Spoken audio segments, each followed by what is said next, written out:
Okay, let's go ahead and get started there, everybody. Welcome back to another 1 p.m. PST YouTube stream. I'm your host, Strangebird Jim, and today we're going to be getting ourselves back into more Pega certification studies. We have some more videos to upload from yesterday.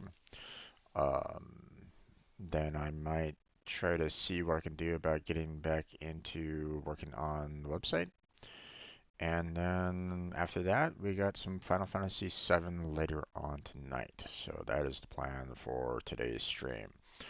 Now, for those of you that might be coming in uh, later on, like maybe you just found this video on YouTube later, I want to thank you for joining in. Uh, this video in particular is kind of late in the series, so if you're kind of interested in, studying along with me with the Pega certification, then, um, I do have a playlist. I have included that playlist in the description, so you're welcome to check that out if you'd like. Um, I've gone through um, pretty much everything for the system architect as well as the business architect. Well, not everything for the business architect, but I'll get to that a little bit later.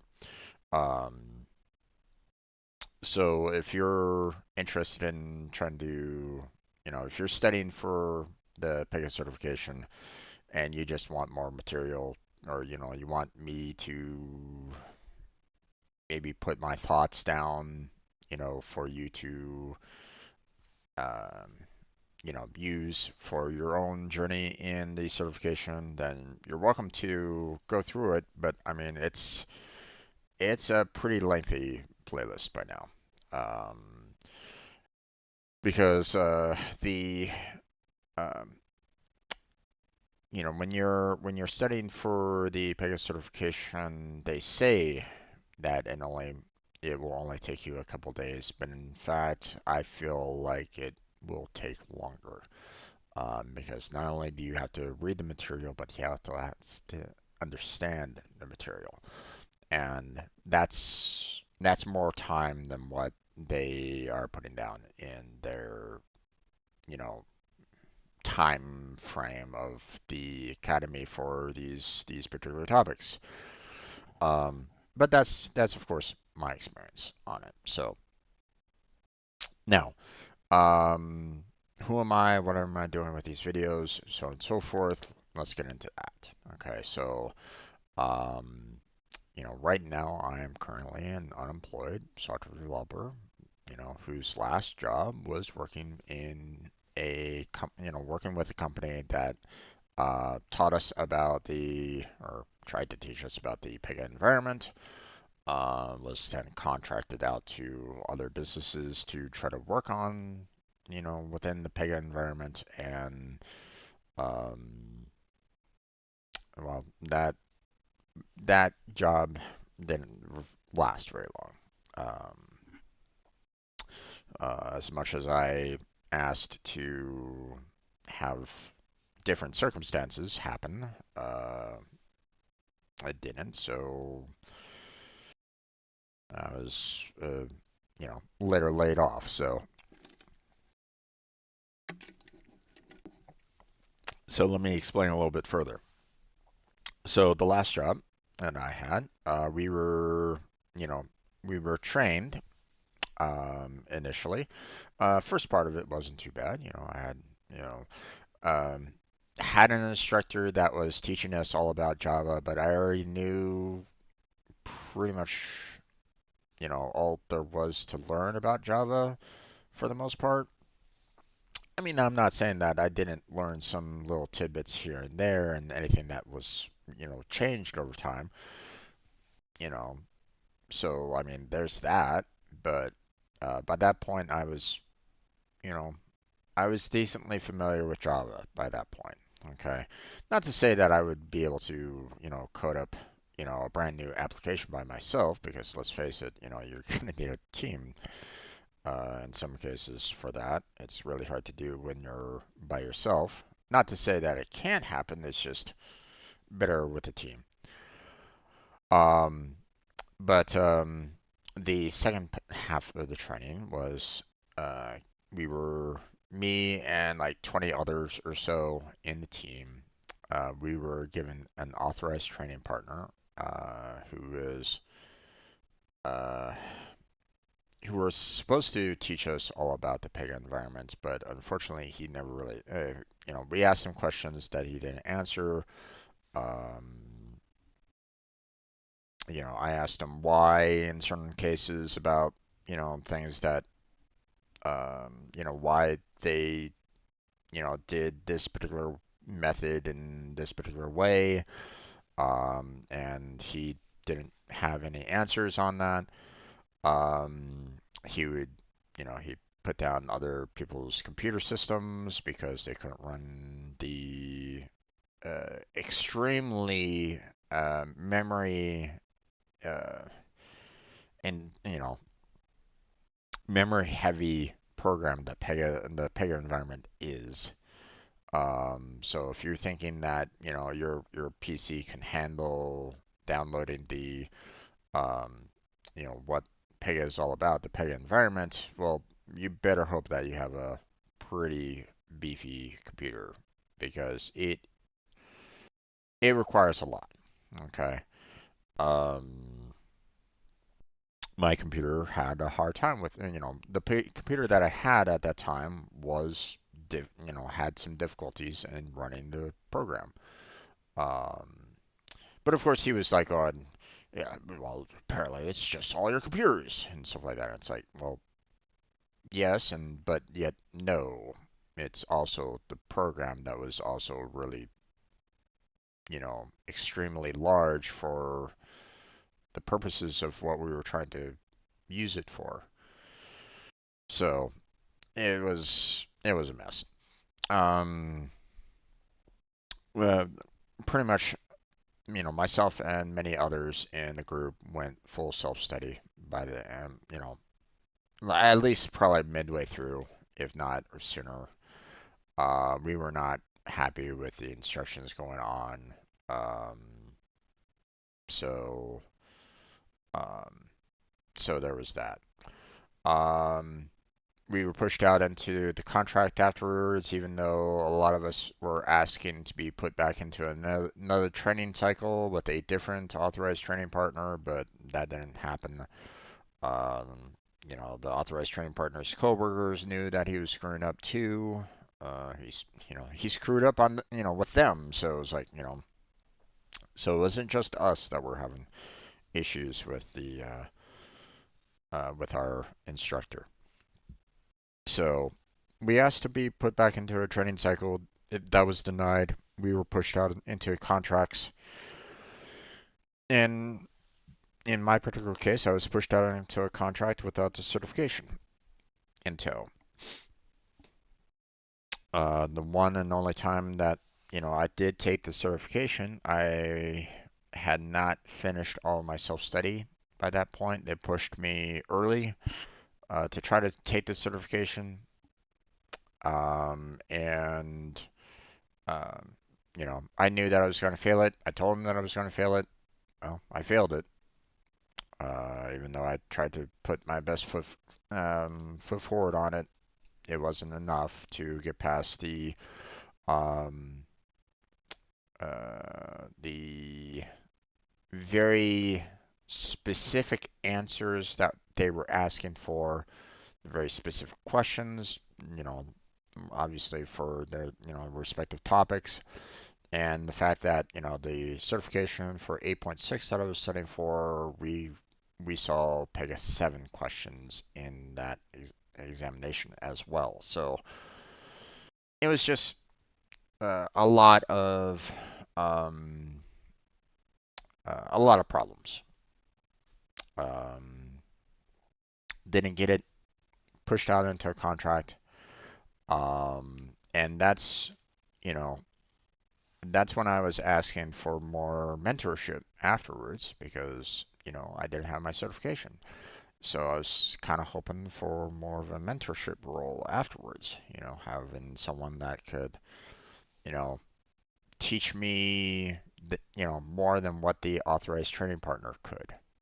But that never happened. There was no mentorship. So it basically fell on my shoulders to continue on my self-study on it, but I did not do that during my work hours. It was really difficult for me to kind of justify, you know, doing self-study without some kind of corporate backing kind of thing. I always felt like, I should be, doing some form of work, but, when in fact I should have just been focused more on the self-studies and stuff like that. So, but that never happened. No mentorship, no put back into another training cycle, nothing. So, and there was a bunch of layoffs. I was one of them. Um, so yeah. Um, if you're watching this right now and you are thinking that I'm some form of authorized training partner or this is some form of instructor-led training, it is not. Sorry, sorry to burst your bubble, but I'm not either one of these things. I'm just trying to work my way towards getting that certification. So um, if you're, hopefully you're okay with that because I can't really offer you very much else on that. I'm going through the topics, I'm going through the challenges, and I'm putting my own thought lines and ideas along with them. So hopefully you'll enjoy that. That's what these videos are all about. If I have questions, I'm hoping that someone that is maybe like an authorized training partner or instructor or lead or whomever has experience sees these videos and can answer the questions that I post because there's some topics in here that I feel are very difficult to understand.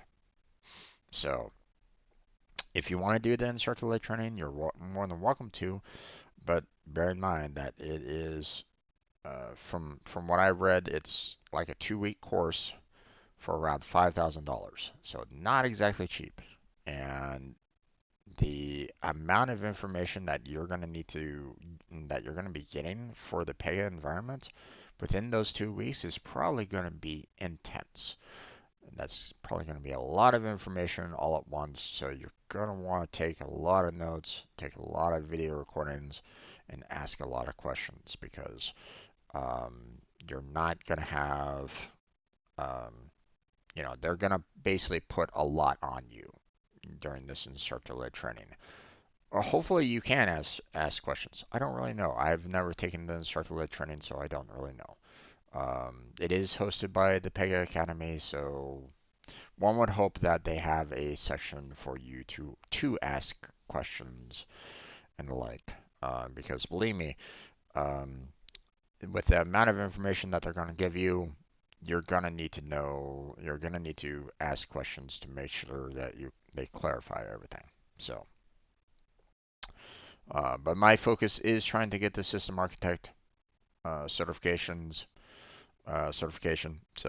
Um, so we're going to get started on that real quick.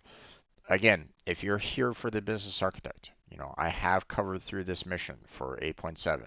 I covered these 2 missions in 2 modules. It's already done. It's already on my playlist. You can go back to my playlist and check all that out. Okay. But I would recommend before you do that, before you click pause or go to my channel and check out the playlist. Before you do that, hold on. Go to, make sure that you get the Pega Express delivery as well. Okay. These 2 modules are supposed to cover the Pega Express delivery, but I don't think it does a good job at it. It covers the bare minimum, if that. So make sure that you go through the Pega Express delivery, in my particular opinion, because the Pega Express delivery is 12% of your grade. Make sure that you get 100% of that 12%. Okay, I know that sounds very odd. I get it, but make sure that you know this inside and out so that you can answer all the questions on the certification without, you know, being confused or questioning that, is this truly the right answer?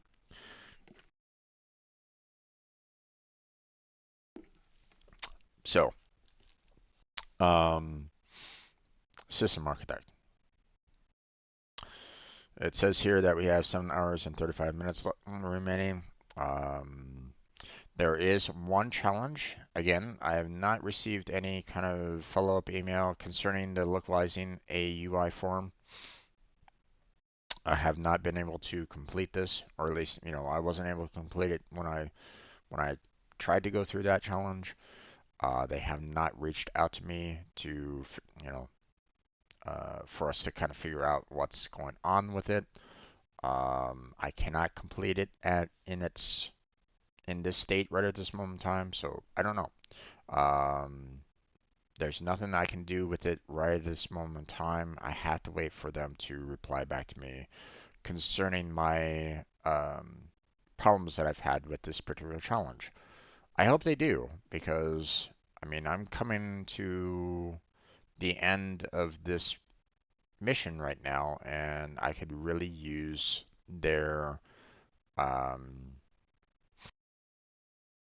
I mean, I can click on this and say, "Hey, the challenge is done," but I personally have not seen the localizing a UI form to do what it's saying. Okay, it did not translate. It did not upload the translation into the server to change the English to Spanish. It did not do that.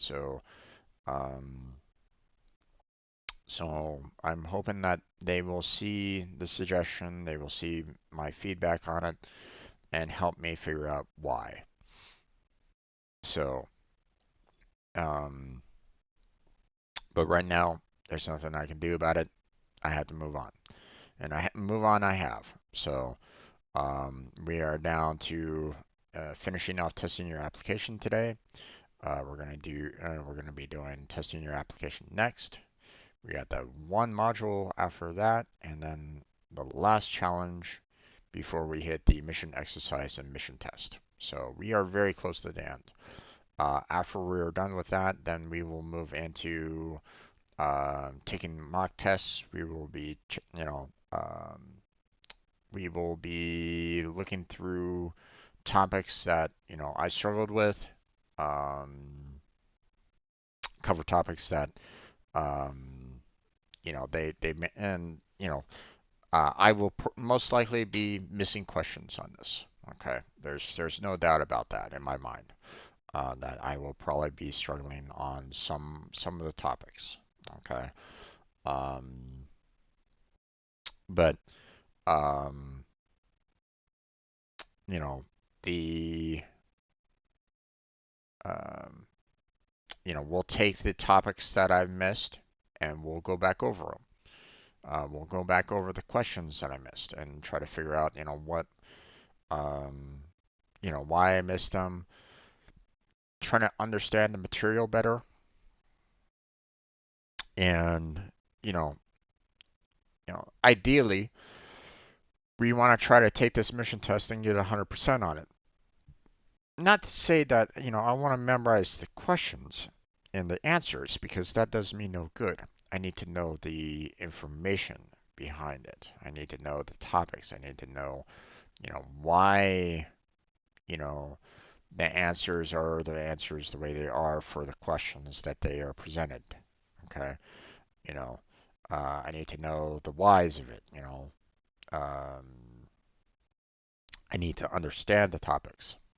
Okay. So therefore, when I take a certification exam, okay, I'll be able to look at a question and go, that's what you're looking for. Okay.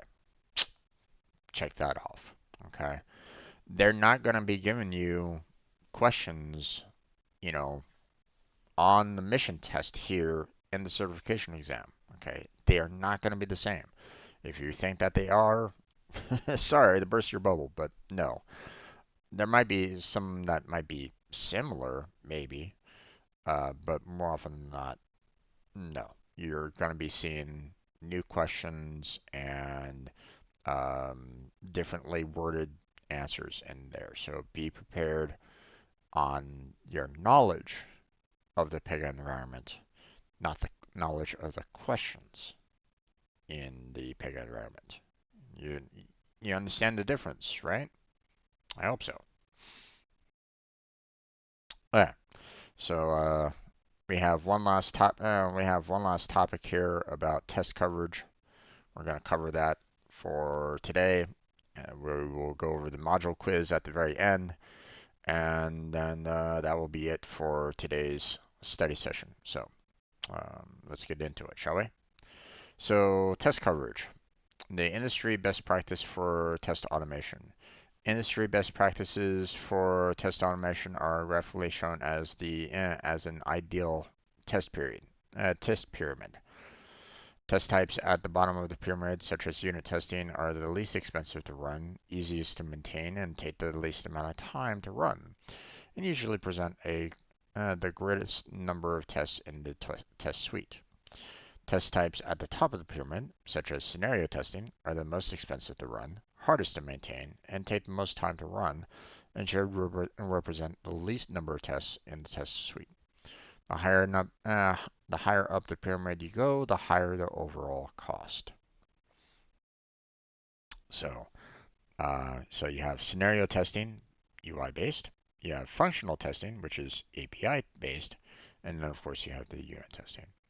So, with built-in tools, Pega Platform helps developers ensure that tests in their test suite cover the most rules in their application, regardless of type.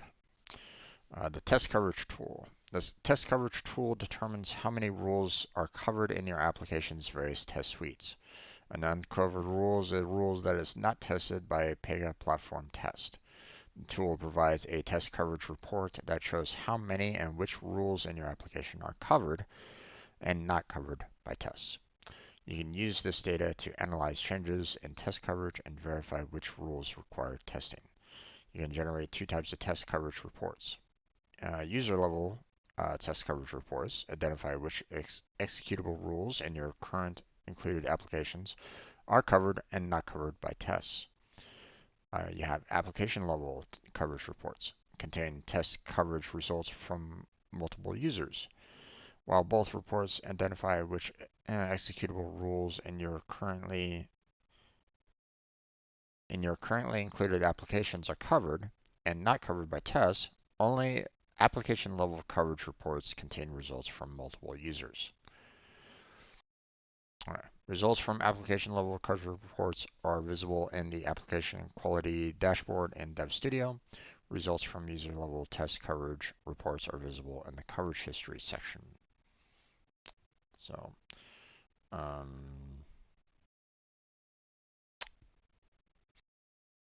be nice if they showed a little bit more images about this. You know, like where do you go for the test coverage tool? Um,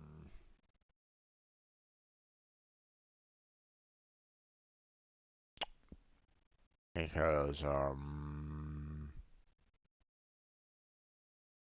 guess this is showing where the test coverage tool is.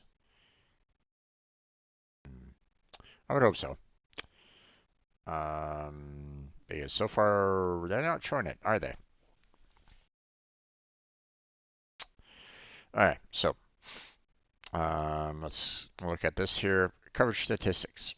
The test coverage statistics are presented at the top of the test coverage report. These statistics show what percentage of application rules are covered by current tests, the total number of executable rules in your application, the total number of covered rules in your application, and the total number of uncovered rules in your application.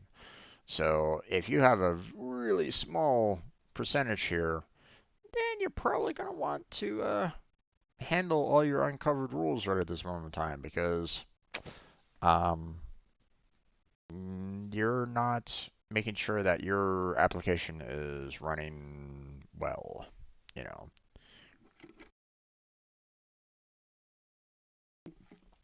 or you're not confirming that your application is um, running at exactly the way you want it to. Okay, I could throw some very confusing um, data into the application, and I could basically break the application if you're not careful with it. So, um, you know, like I mentioned that one time where I found the login screen where any username and password could be allowed into the system.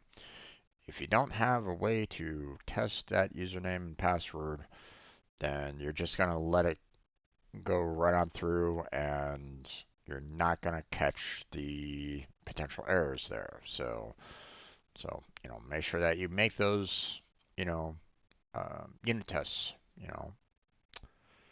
Make sure that you get those you know um, tests done. So filter section. Elements in the filter section help you target a search for rules that have been updated after a certain date. You can also filter by covered and uncovered rules.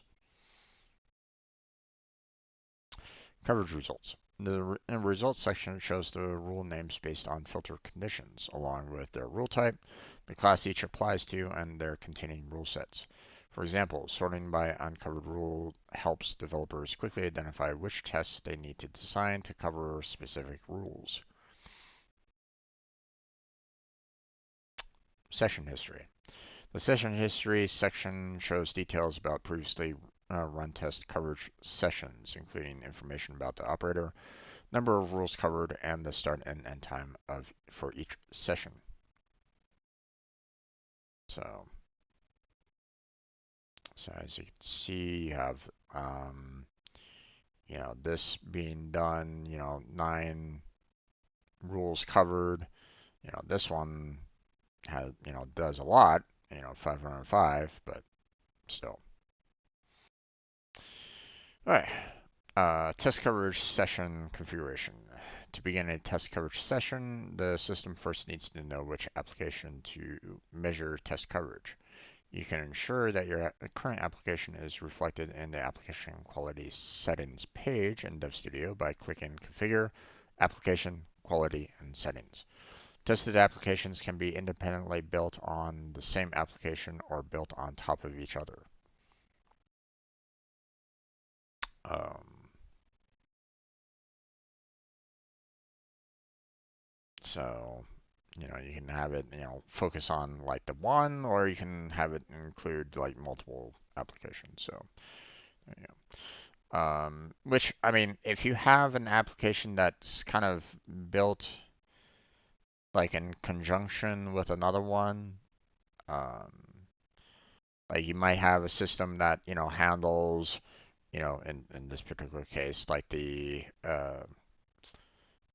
like a user needing to report that they are, have a flat tire out there in the road, and then you have another application that kind of receives that information and tries to process everything to send the driver out there or something along those lines, right?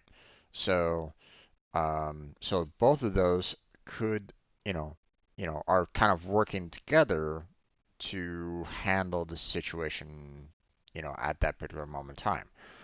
Um, so let's look at it this way. If you had an application that was like, hey, I'm gonna send my insurance company that I have a flat tire, I could use a tow truck out, to pick up the car and help me um, get it to a repair shop to fix the flat, right? But what happens if that message never gets to like a server or anything along those lines? It never gets anywhere. It just basically stops. So you're basically out on, and who knows, however, wherever you are, and you're not getting any help whatsoever. Are you going to be happy with your insurance company after that? Probably not, right? Um, so, um, so yeah, it's one of those things where it's like, you'd um, you know, if you're trying to work on like, you know, multiple applications all, you know, to kind of tackle like multiple processes of something, then yeah, you're probably going to want to do, you know, like, you know, include built-on applications in that particular case, right? You know, unless of course it doesn't really matter. You're maybe just focused on like the customer's application, and that's it. You know, that's all you care about, which is perfectly fine. You know, let's bear in mind that, you know, your focus might be just on, you know, like your one particular level, or you know, your one particular application, right? Um, but um, but just know that, um, you know, if it's tied in with like other applications or something along those lines, where um, you know, you have more of a back end that handles the customer's request, and you're probably going to want to like a team that handles everything as well, you know. So sure, you might have a you know, team working on one particular section, you know, one particular section, but you know, you're probably also going to want to have a team that handles everything, you know.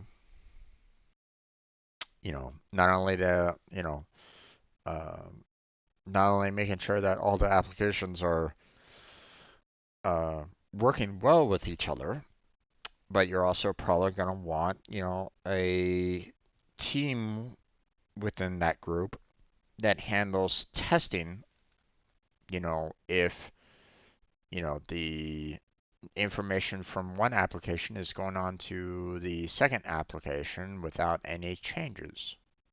You know what I'm saying? So,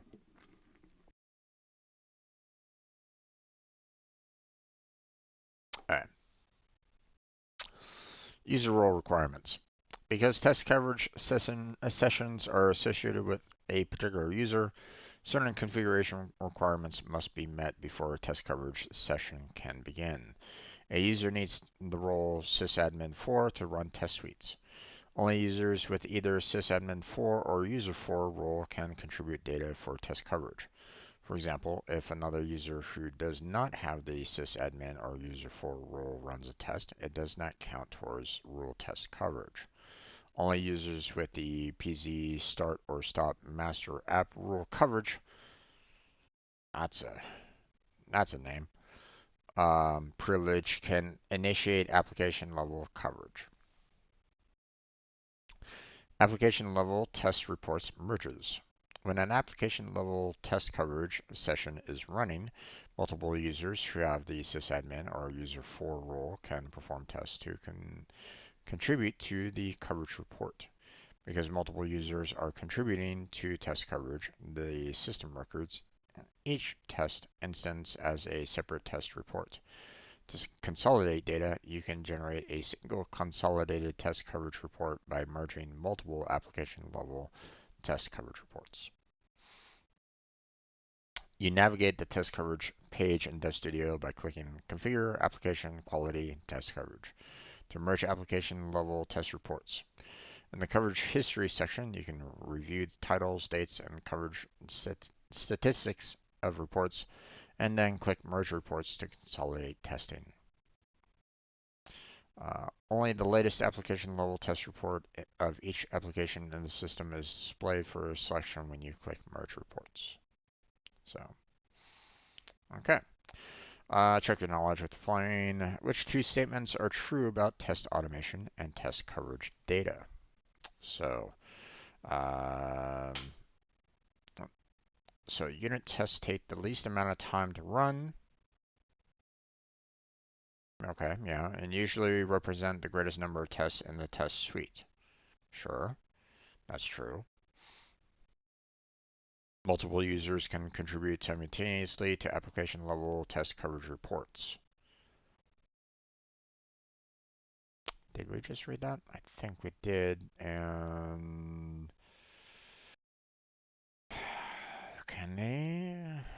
read simultaneously? Don't know if they can, actually. Sorry, I kind of missed that. Let's look at the others first, just to see if we can like maybe remove some choices here. Results from user level test coverage reports are visible in the application quality dashboard. I don't believe that's true. No. Scenario testing, UI-based tests are the least expensive to run and easiest to maintain. No, that is also incorrect. So those two. Results from the user level test coverage reports, are basically, viewable here in the coverage history. So that's why it's like, not the application quality dashboard. That doesn't apply.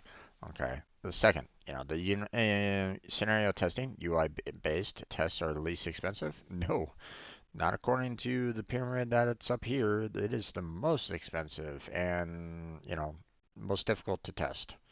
So, um, so, and hardest to maintain. So yeah, this last one is also incorrect. So let's look at these answers here and say what let's see what they say here. So unit tests are indeed faster or more represented than scenario tests, which take more time to run and are least represented in the test suite. Well, I mean, you didn't really explain why unit tests are typically faster, overall, but whatever. So long as the users have the user for role, they can perform tests that contribute to the coverage report. That means nothing. Or, I mean, and plus,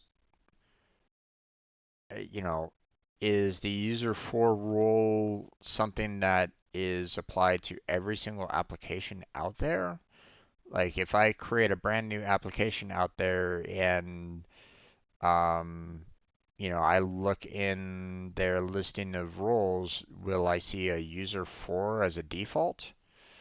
I don't know if that's true. That seems a little odd to me. So the fact that they're really kind of being very specific here is a little worrisome. Um, so, um, but I mean, they set it up here. Um, because multiple users who are contributing to test coverage. Um, Now, the thing that I didn't really see here is, are they truly able to do simultaneous, you know, um,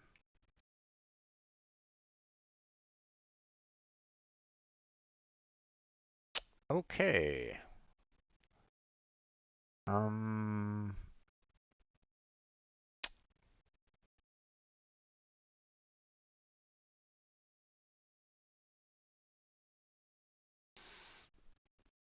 I think, I think I should probably address this in these, you know, in a suggestion here because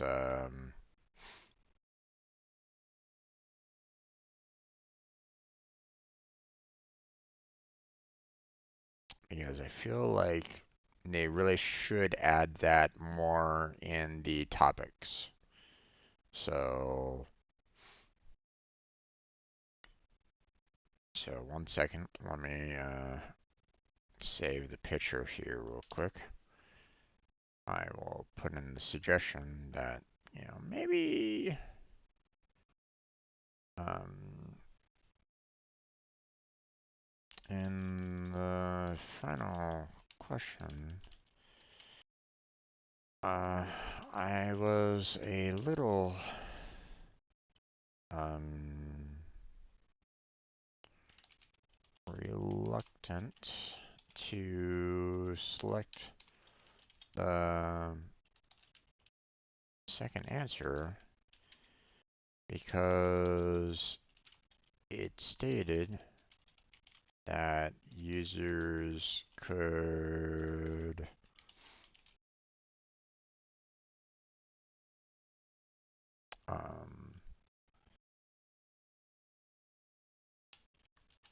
contribute simultaneously.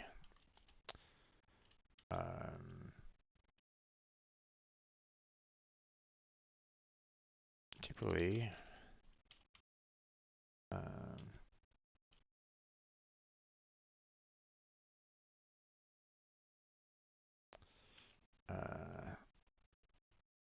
can be quite dangerous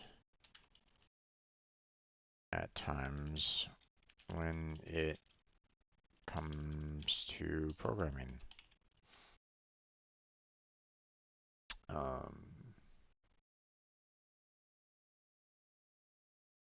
Incompatible code and incompatible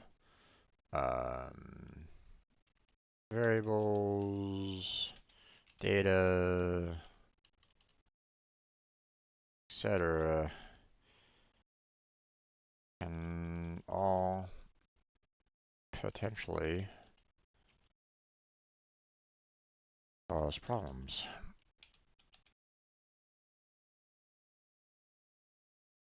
So being able to contribute simultaneously can be a bit worrisome.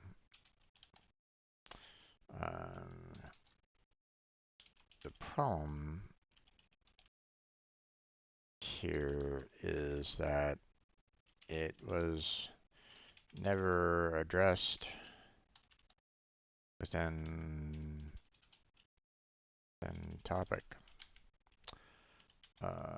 Would recommend that you add more within the topic itself, addressing why the users can contribute simultaneously.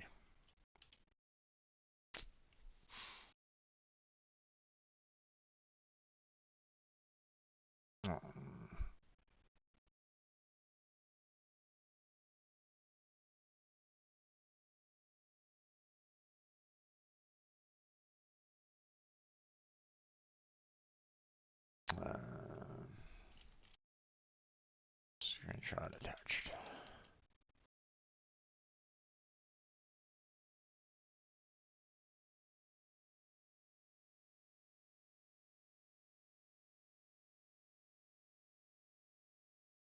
Yeah, submitting that. Okay. So that's that. We'll move on to the module quiz.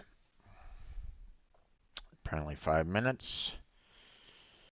5 minutes for 5 questions? I don't think so there, guys. Come on. I've gotten 5 minutes for like 3 questions before, and like, or, you know, like 10 minutes for 3 questions. It's like, come on. Oh well. Go on. Which two features does the assertion marker provide for test scenarios?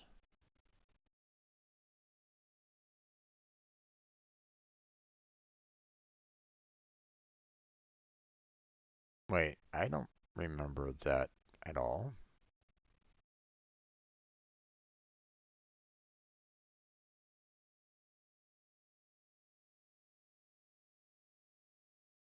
Hold on. I've never heard of the assertion marker.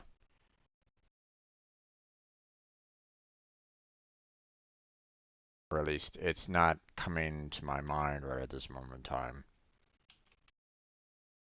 It's not there.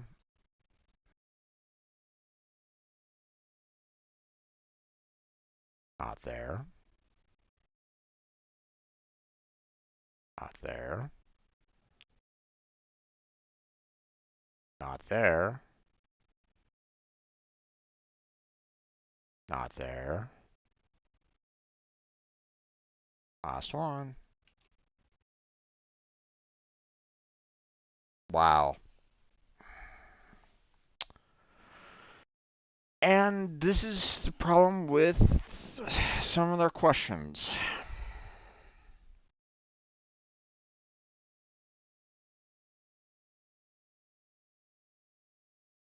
How am I supposed to answer this if this was never even talked about in their topics?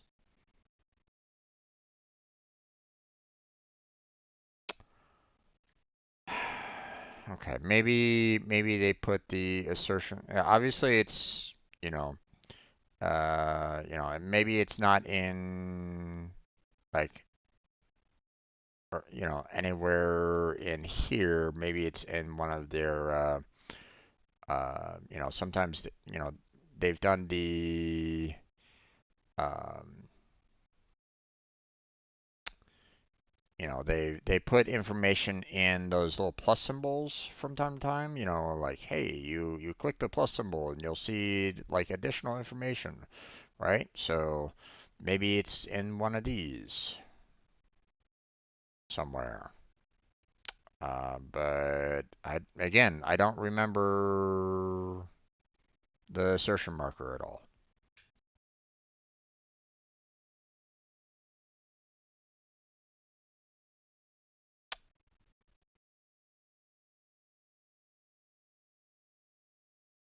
Nope, not there.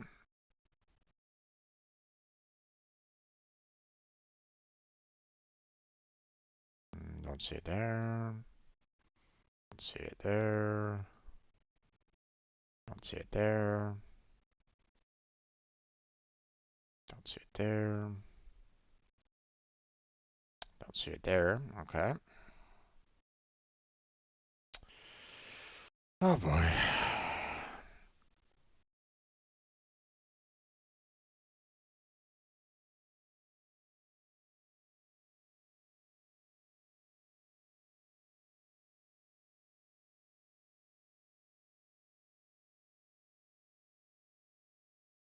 Yep. Okay. So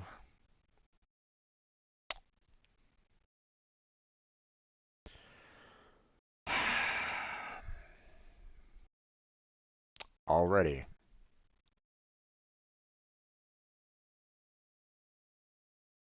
Um, First question, man, and I'm already going, what the heck are you guys even talking about here? Um,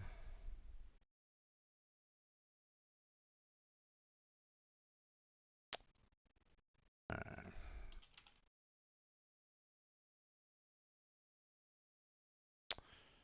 okay.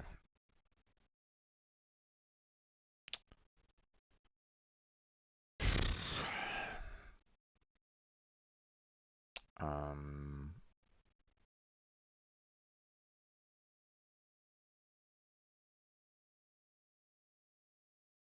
Insertion marker. What is that? It was not described anywhere within the previous topics. Um, so how can I answer this question? You did not provide any information concerning it. Would highly recommend that you put this uh, keyword or whatever it is in the previous topics and or remove the question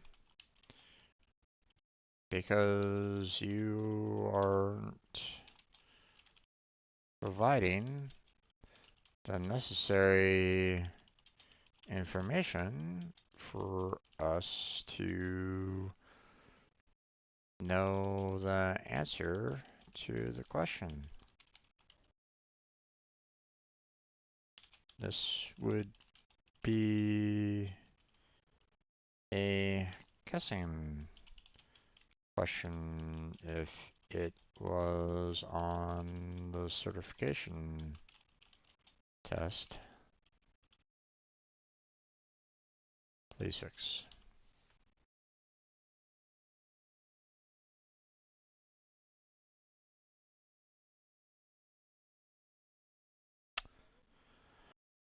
Yikes. Okay, so we're starting out very strong, right there, folks? Okay. Let's figure out what's going on here. So, add a wait time following an action in a UI element. Okay. Maybe add a time to wait before an action that is being executed in a UI element. Maybe provide logic to skip the step when appropriate.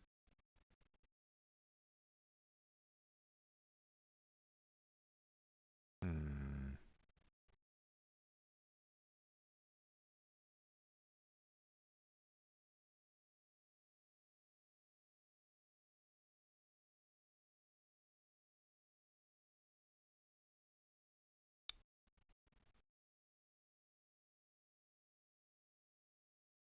I'm not quite sure what this is really all about, to be honest. I can only guess as to what the assertion marker is all about. Um, because again, they didn't provide any helpful information on in this to really know, what I can do. So I can only guess there, folks. Sorry. Again, I don't know Pega well enough to be able to go, oh yeah, I know exactly what the assertion marker does, and this is what I can do. That's not me.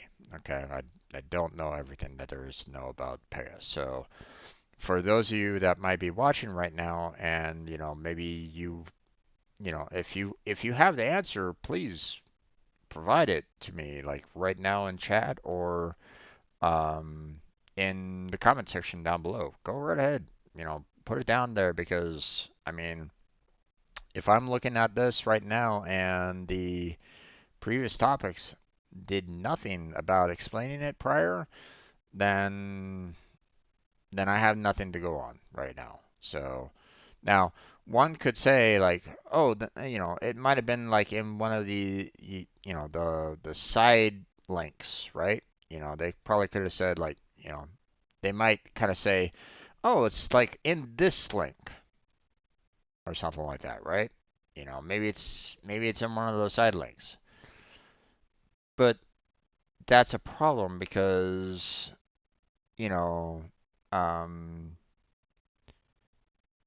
if you're given questions on the test here, then it should be something important that should be in the main topic itself.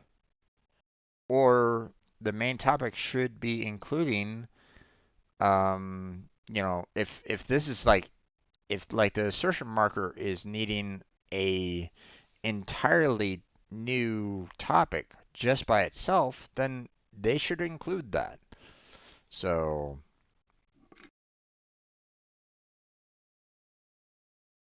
saying, hey,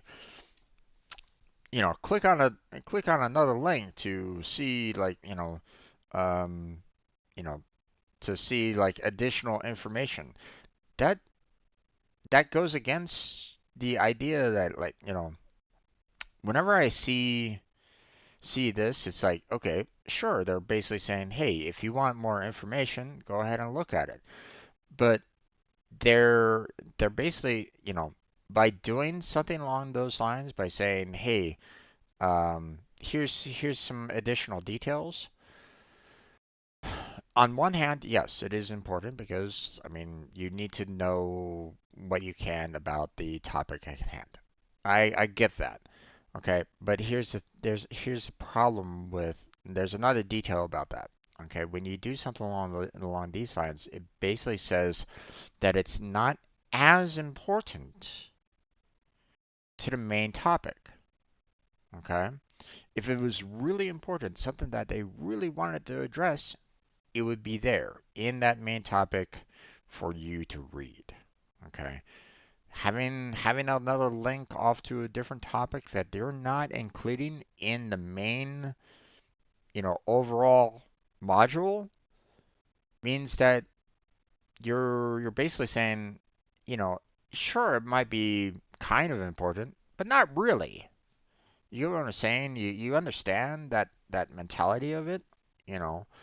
Um, you know, it's not even a footnote. Okay, it's not even a note. You know, these little notes add additional information. It's not even that. They can't even include that into as a note, there, folks. Okay, so it's like, okay, well, you know, how important is it? So, um, and even then, some of these are like, hey, here's a link to even more links. Okay.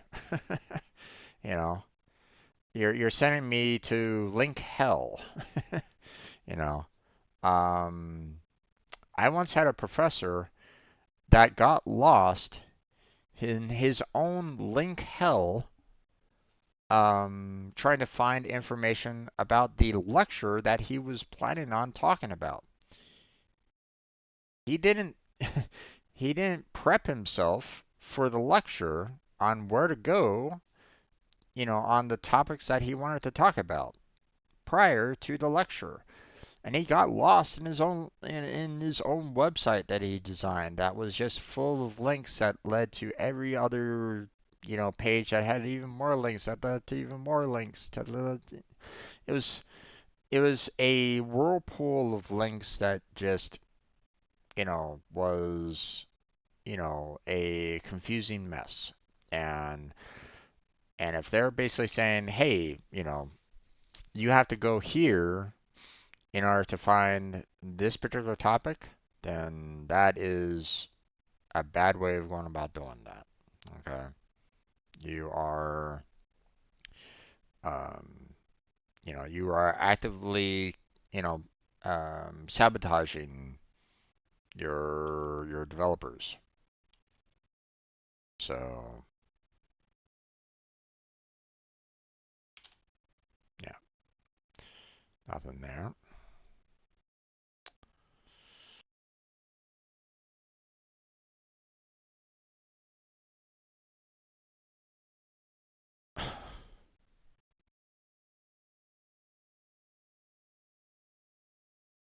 Page isn't even found. They provide a link that isn't even confirmed, or is dead, is a dead link.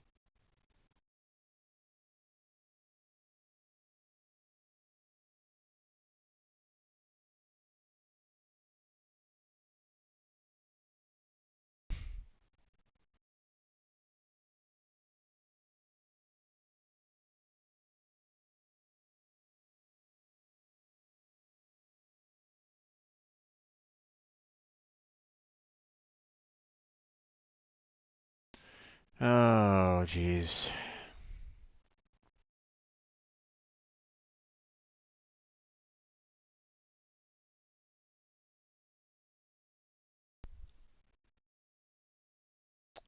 Um, yeah, nothing there either.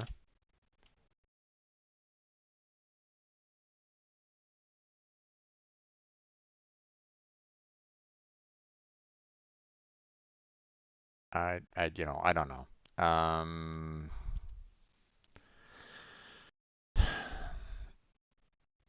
I wouldn't really know where to really begin looking for this right at this moment in time, so I'm just gonna have to kind of guess at this point. Okay, let me try to do an educated guess here.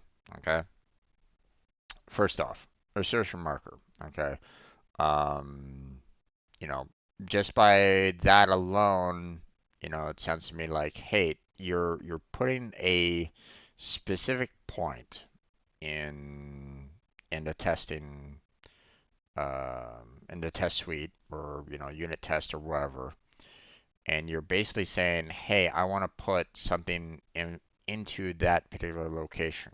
Okay, like maybe I want to pause right there so that I could, put something into it.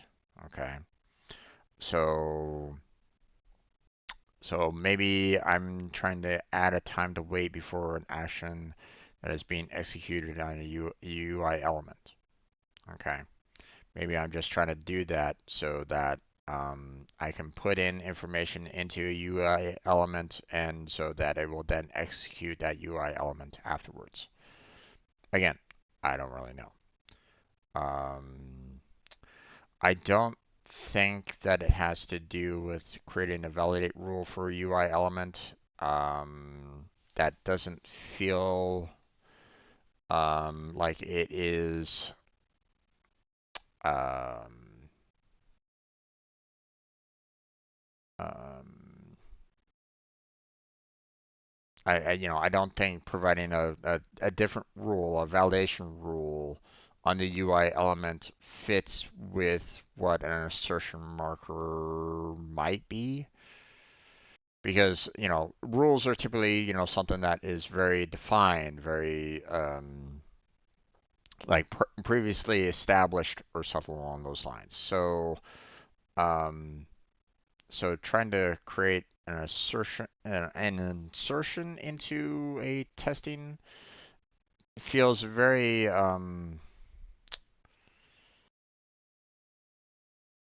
temporary. Okay, it feels like it's something that you can just kind of remove if you need to.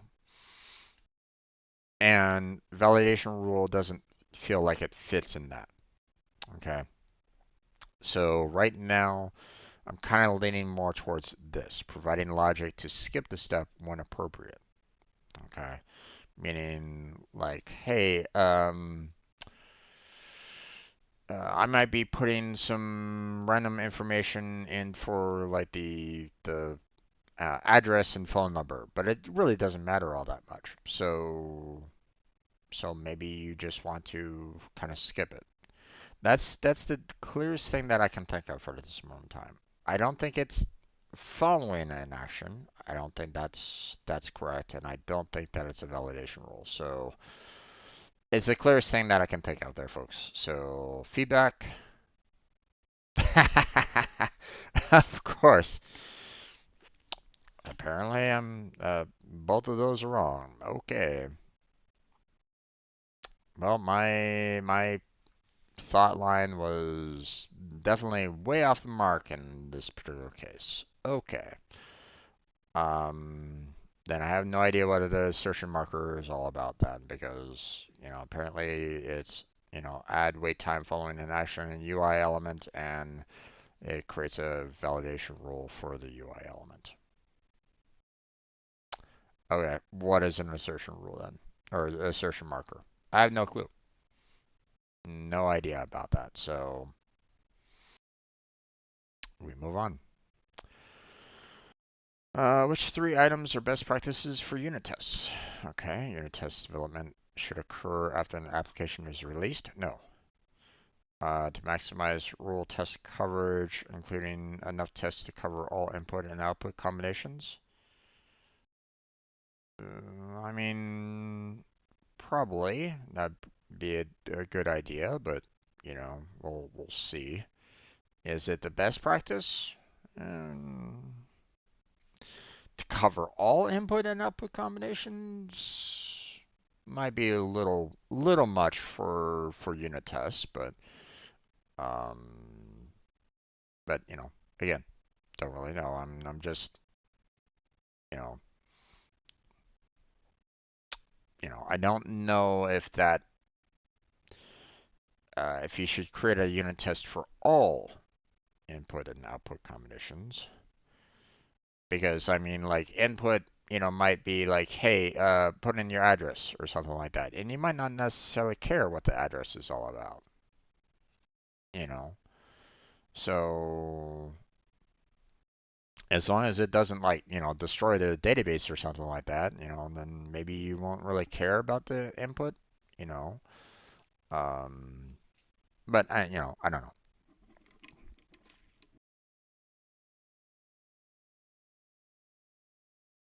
Um, okay. It is high priority to create unit tests for rules that have predictable results. Okay. Sure. That makes sense. It is high priority to create unit tests for rules that undergo frequent changes. No, no, that's not.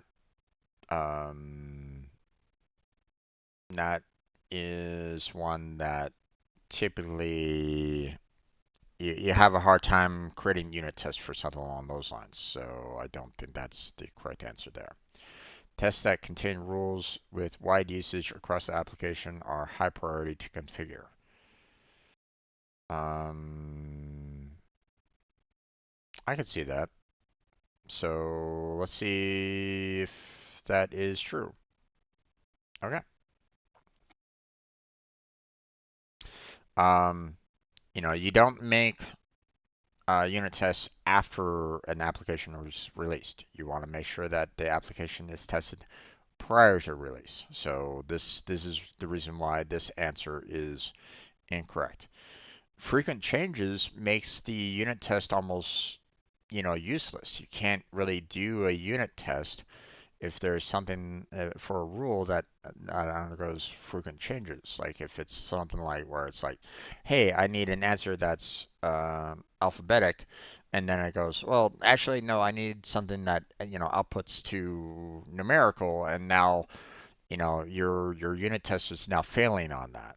So that's why it's like it's not exactly great to have something that undergoes frequent changes. So that's the reason why this one doesn't really work. So so two, because your unit tests cover a wide range of scenarios, ensure that enough validations are created to cover all positive and negative scenarios. To cover all, again, I don't know if you want to make a unit test for every single last little bit there, but uh, um, I mean, probably in an ideal world, yes. You probably I do want to do that. But in the real world, you're probably looking for something that, you're more interested in the data that it's extremely necessary for. Like, uh, like if you are doing an application, or you're doing an application, you're doing a program, where you're trying to make an application where the user will, um, you know, like the service, right? You're saying like, hey, I got a flat tire. Are you are you really going to be caring too much about where the user's house is? Probably not. You're probably going to be wondering where that person is at that particular moment in time, right? I mean, why would you really be caring too much about where they live? So you wouldn't necessarily, care too much about, you know, um, about the user's address, right? Now, if you are creating an application that they need to sign up for the service, then yes, you will need to care more about the address. But if you're creating an application that, you know, that doesn't really matter, you know, you might be like, you might want to use it maybe for user validation or something like that, but maybe that isn't something that is um, that might not necessarily be a rigorous check or anything along those lines. Because again, they might be out on the road. Okay, they might be, on out on a freeway or something like that. It doesn't, their home address isn't going to help you find where their current location is. You get what I'm saying? So it's one of those things where it's like, um, it really depends on your application and what you're needing it for. So, um, so that's all. That's um, so I would imagine this is something that in an ideal world, sure. In the real world, probably not all. Just saying. So rules that do not undergo frequent changes that require maintenance should be high priority for configuring unit tests. Yep. This is a high priority example for when to configure unit tests, since these rules would have wider impact across your application. So, all right, moving on. Which two use cases are supported by the test coverage tool? Choose two. Okay, so test coverage tool. List the number of covered rules that were updated in the last week. Mm, I don't think it really cares about if it was covered within the last week or anything like that. It just shows the number of rules, period, that were covered. So I don't think this really matters all that much. So we'll hold off on that one for now. Rich data from multiple user level coverage reports. I believe it does do that, so yes. Show which type of test is needed to cover a certain rule. No, I don't think it really does that at all. Identify how many rules are not covered by tests in your application. Yes. So I believe those are the two correct answers. Okay, apparently it doesn't merge data. Wait, I thought it did though. Hold on.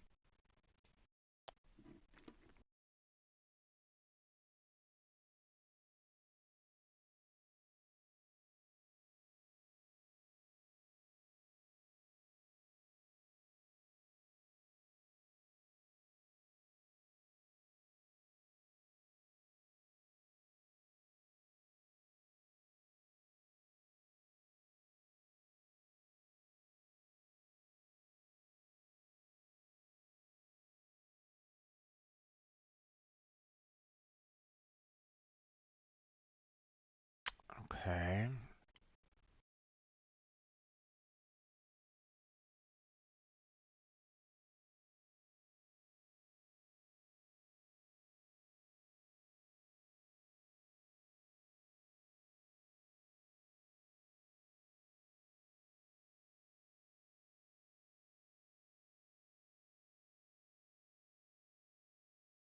Hmm.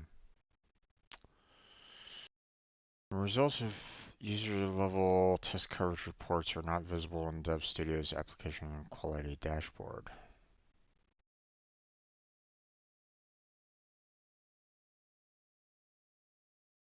But we're not talking about the application quality dashboard here. We're talking about the coverage test tool here. Mm, or maybe we are. Results from application level coverage reports are visible in application quality dashboard in Dev Studio. Results from user level test coverage reports are visible in the coverage history section. So maybe that is. I don't know. It feels as though they're saying, hey, here's this test coverage tool. Another name for it is application quality dashboard.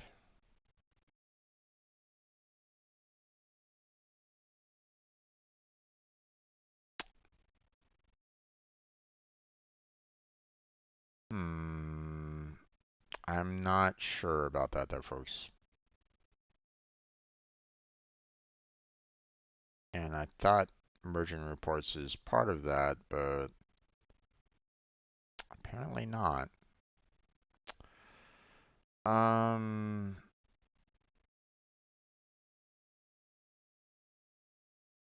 I mean,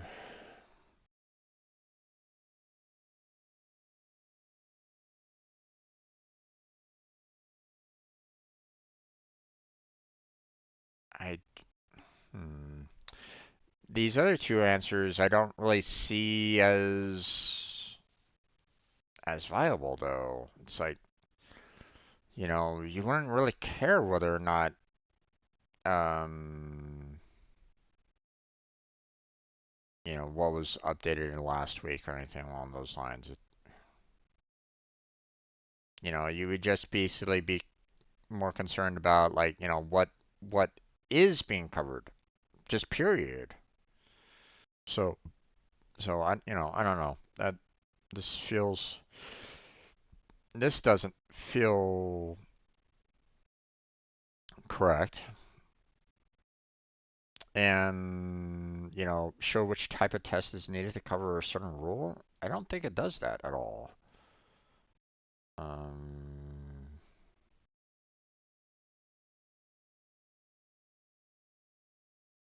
let's see.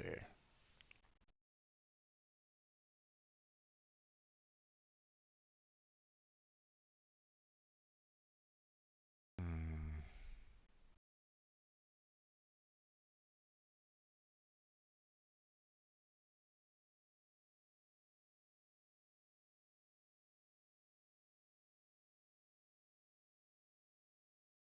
let's see.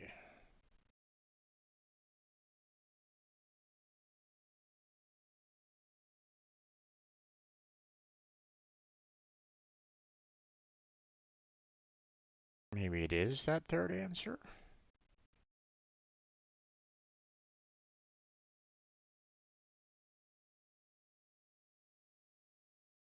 The concern that I have with this one is the fact that, it's basically saying like, hey, um, you have this rule there, and we're gonna just basically say, hey, you're gonna need this type of test no matter what. And it's like, does it really have that kind of analytical ability to determine like what type of test you need to do for it? I mean, don't get me wrong, I see here, you know, like the rule type and stuff like that, but a test type? I don't know if it really has that to have a type of test. I don't think it really does that. So I'm going to pick this one and move on from there.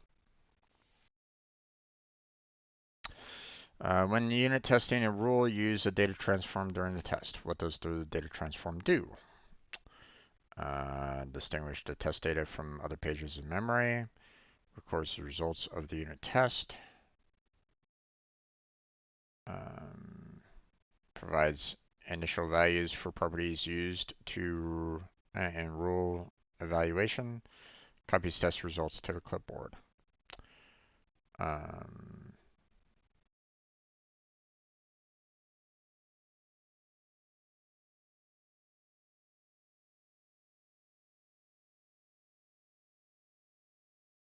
I feel like this one would be the best one for this. So because you don't necessarily care about copies test results to clipboard, you're not really caring about the records of results of the unit test. That's going to be handled anyway. Distinguish the test data from other pages in memory. You know, what's the point of doing that? You're not really caring about that. So I'm thinking provides initial values for properties used in rule evaluation. Let's see. Yeah. So you're just basically providing, information there to, you know, you know, confirm that um, the rule does what it needs to do. So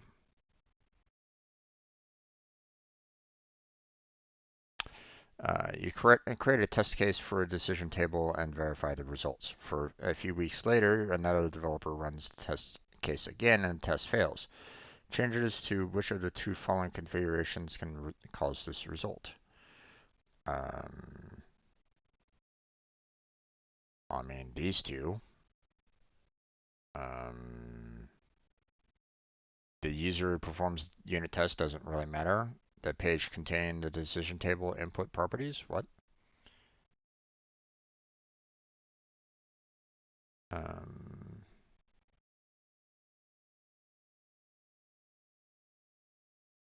no. I mean that shouldn't really matter. I mean unless you are changing the page input values, that might get included in there. Well, if it's not this third answer, then it's the first one, but I figure these two are the best ones. So, yeah.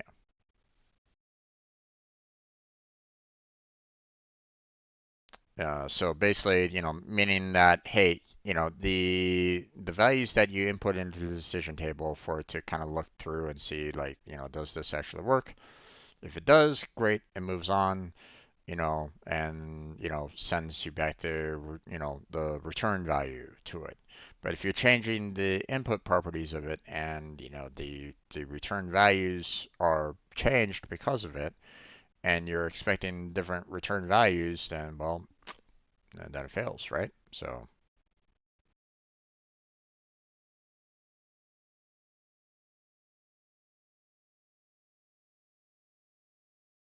okay.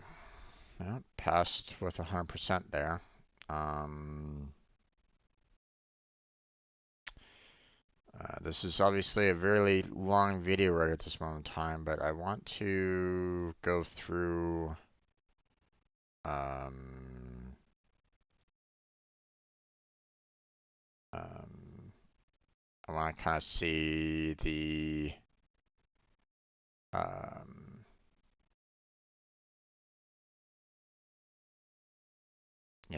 there was one where I was like going, wait, why did they pick this one? I want to see what they say about it. So, um,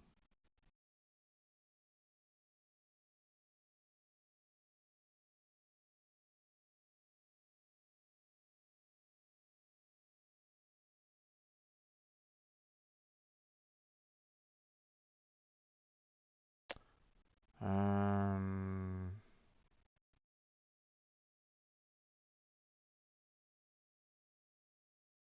that one,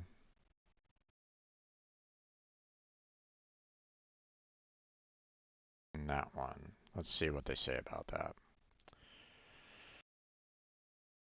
Okay, assertion marker provides the ability to add validation to UI element. Okay. The assertion marker provides a wait time option.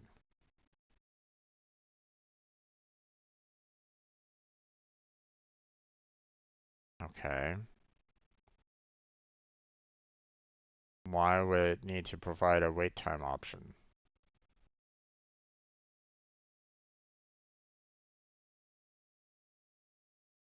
Especially after the UI element is done.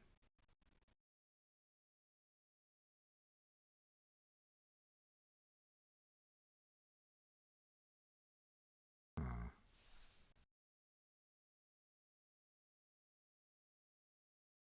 this is again one of those scenarios where it's like, could probably really, you know, um,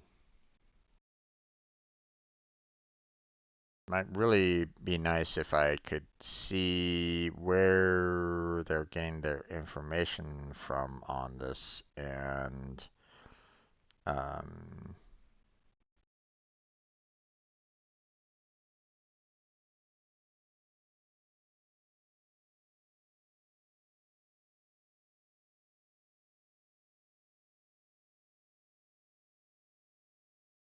see exactly what they're kind of referring to or, what they're, what's going on there to kind of see,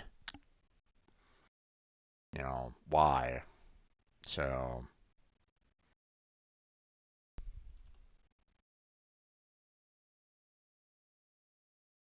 okay, apparently nothing there.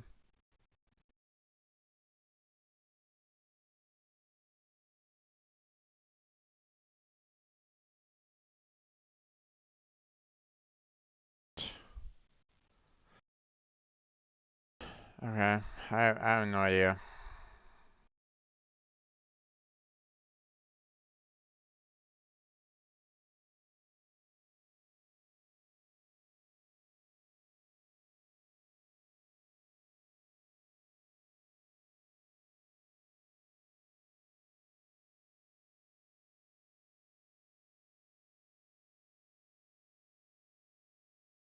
I don't know. I was kind of hoping that maybe, this would provide something considering confirming the assertion marker at all. It really doesn't. So,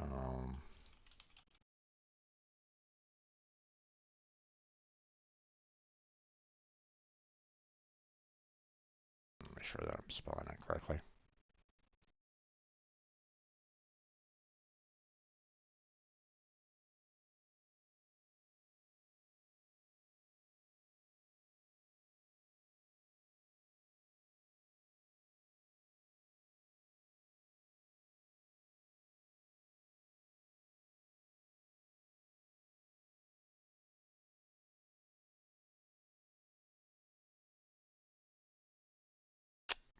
Overflow markers. There's page assertions.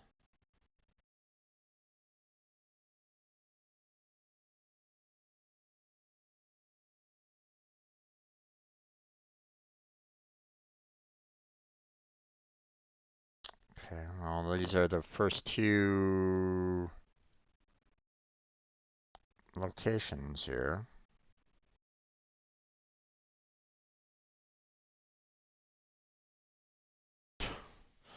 Alright, assertion marker isn't even there, so this is apparently either they changed the name from assertion to flow, which I wouldn't put it past them.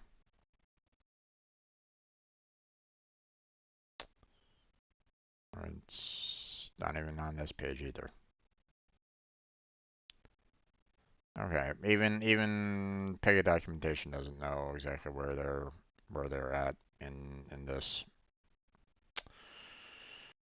I don't know, folks. I guess we'll just have to wait until they respond back to this later because they're not providing any kind of information along those lines. So, um, I don't know what this is referring to at all or how. So, it would be nice to actually read up on this there, Pega. Just maybe a little bit. Would be nice. Alright. I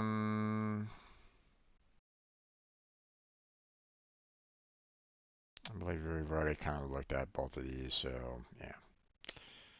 Um, yeah, we've already passed the module quiz, so we're all done with that one. So All right, so we're going to be moving on to the challenge next time. I'm sorry that this particular um, uh, section got really long for a video. The fact that I'm already like an hour and 45 minutes into this video, so I apologize for those of you that was kind of hoping for like just an hour. But I mean, I did what I could to try to figure out, what the heck they were talking about by the assertion marker. So, I welcome any kind of comments or maybe a link to assertion markers or whatever down in the comment section to help out, you know, not only myself but other people, others that might come along and go, yeah, that's right. Where is it? You know, um, would welcome any kind of additional information along those lines, but that's where we're going to go ahead and end today's Pega certification stream, or at least this portion of the stream. So thank you very much for watching. I appreciate it. Hopefully I catch you next time. But until then, take care. Have a good night. Stay healthy, stay safe. And I'll catch you strangers next time.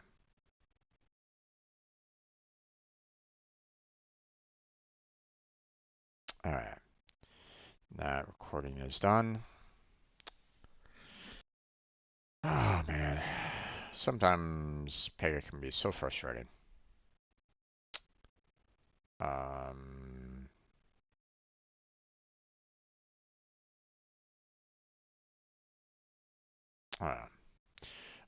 we're going to, well, technically, I only have like about 15 minutes left for, before I have to really, move on to like the next topic or normally I'd want to start up around 3 o'clock, with Final Fantasy 7, but, um, I got,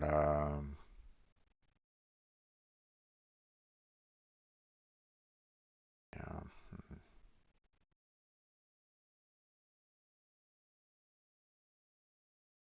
YouTube, give me something that I can use to hide that comment. I don't want to see it anymore. Oh, all right. Um,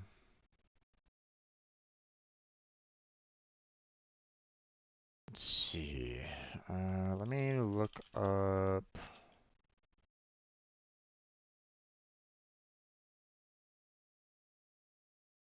Let me log into Warframe here real quick because I want to see if they responded back to me concerning the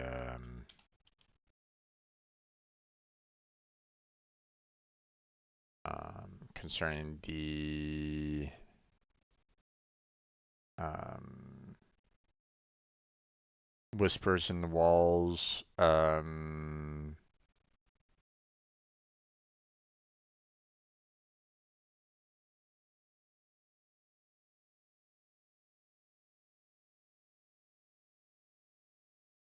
Mm,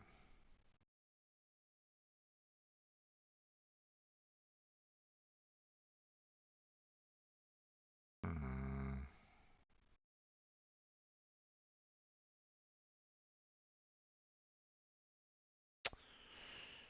Okay, I don't know.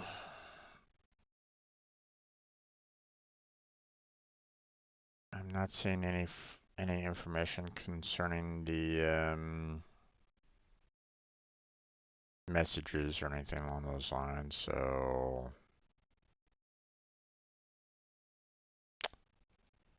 maybe check messages here. Um,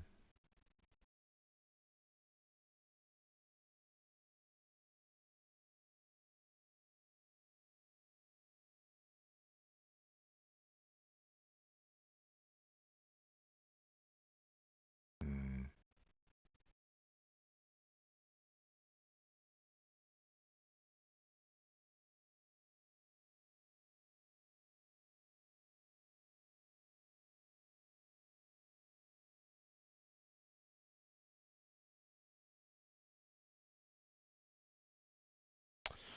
Okay, they haven't sent me anything from what I can see. At least not through Warframe directly. Let me check my Gmail here.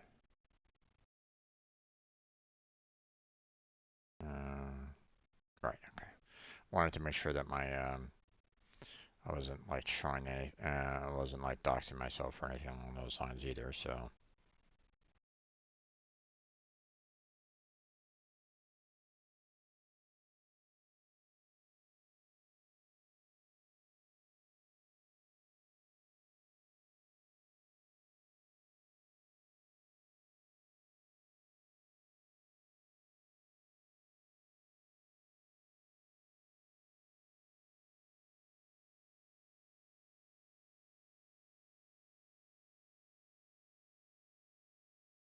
Hmm.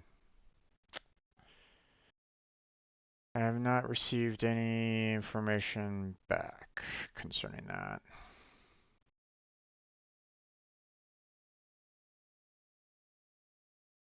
Um,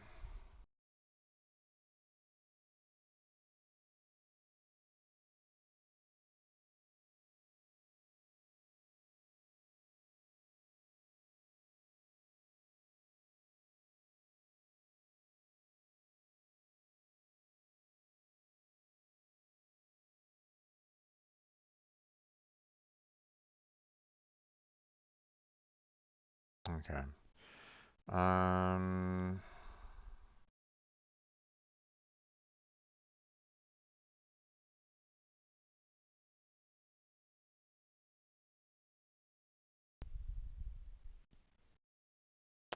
I would really wish, I would really love to see what Warframe says about the copyright issue.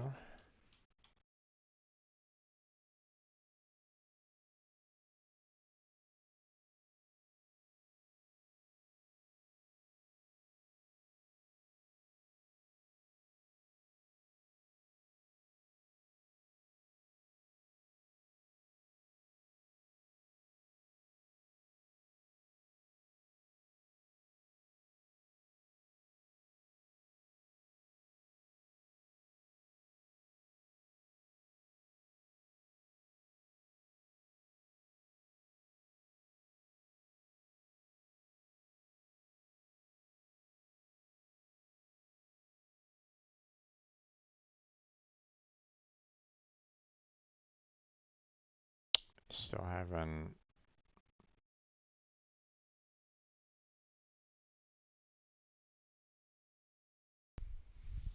still haven't really addressed this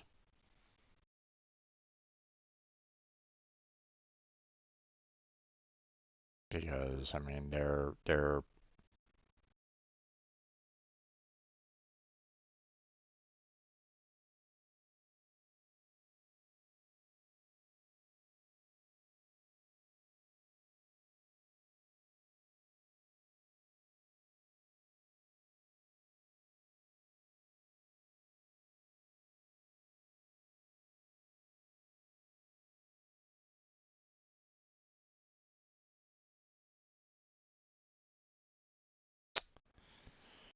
hmm.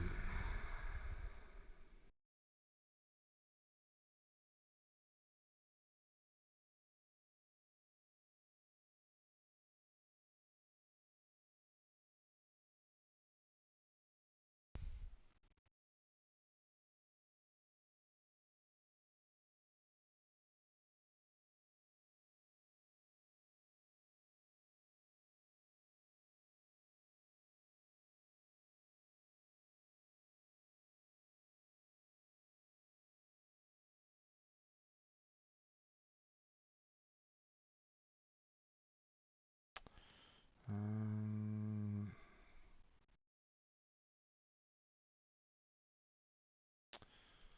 let's see.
I'm about ready to start a new topic right at this moment in time because it's like, um,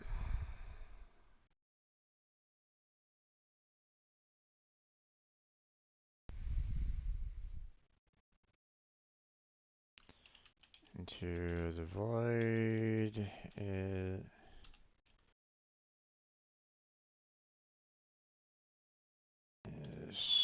copyright claim on YouTube.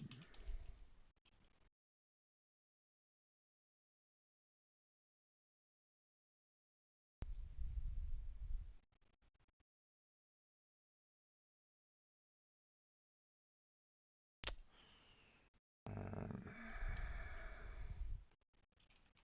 After my stream, I put the video concerning the quest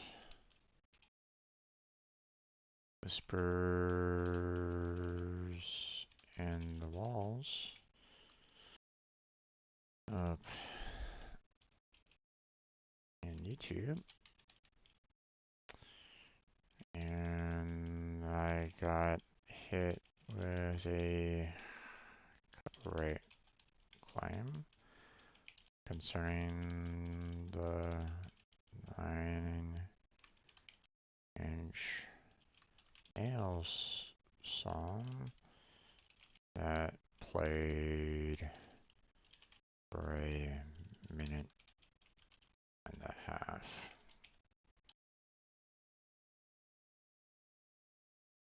First time that I've ever gotten hit with a copyright claim from music in Warframe.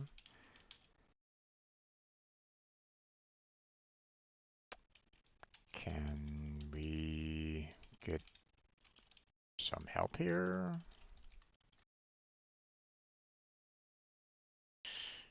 How can I dispute the claim and get it cleared? Are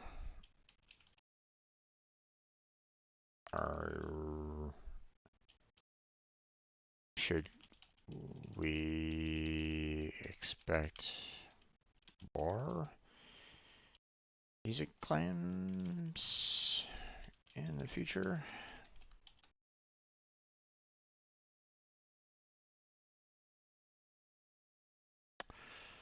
Um,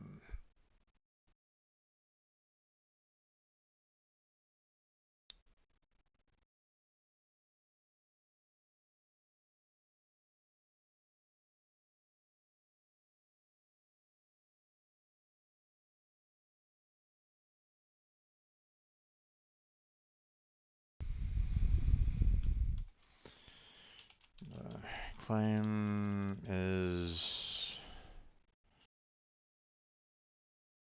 was made by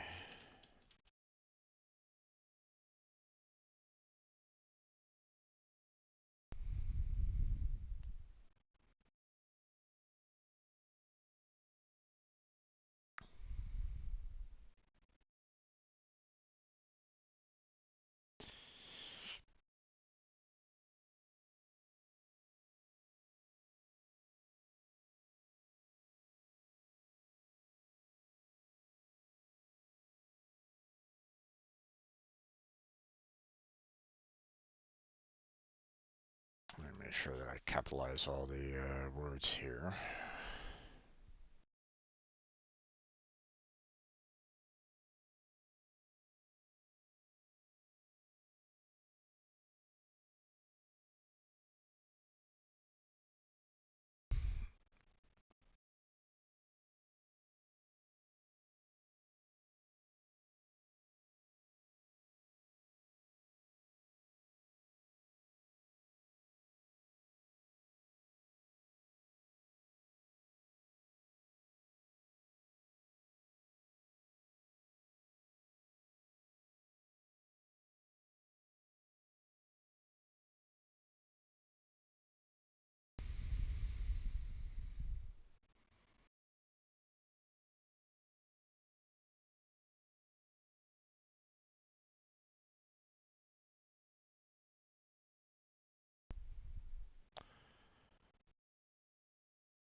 that we can get something official on this because this is a bit concerning, you know. The fact that, if the music is supposed to be, if all of their music is supposed to be like, free, for gameplay content and stuff like that, you will never get claimed on music from Warframe, then well, they they're kind of that's not true anymore on this. So, um, would love to see, some work on that, like guys, can we get some movement on this because um this is a problem, you know. So, we'll see. We'll see what happens. Who knows? Maybe my message will be, kind of deleted as well. So,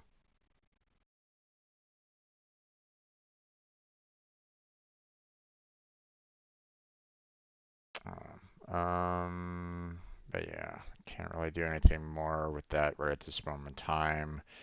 Really wish I could, but I don't wanna, if I like start changing or if I like mess around with it and I start like, changing all the details and stuff like that, and I, publish it for, um, publish it, then I'll potentially forget about it. So,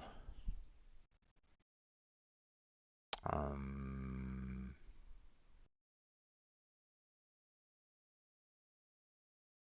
okay, someone reacted to it. Okay, apparently someone liked that. Okay. Um,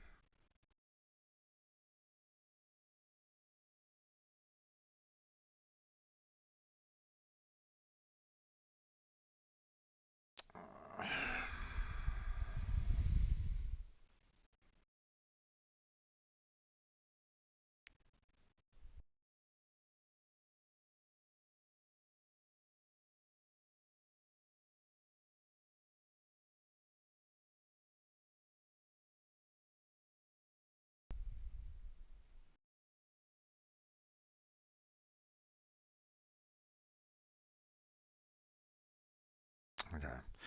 Um, so I don't really want to forget about it because again, it's like something that is very concerning right at this moment in time. I'd rather, I hope that this isn't something that will kind of continue in the process. I hope that I can potentially dispute it and clear it, from my Warframe videos. Um, but I don't know. I haven't heard anything official from Warframe concerning this at all, and it's quite concerning. So,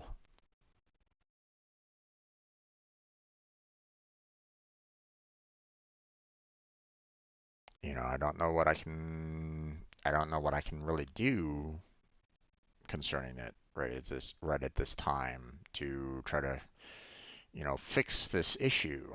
So, you know,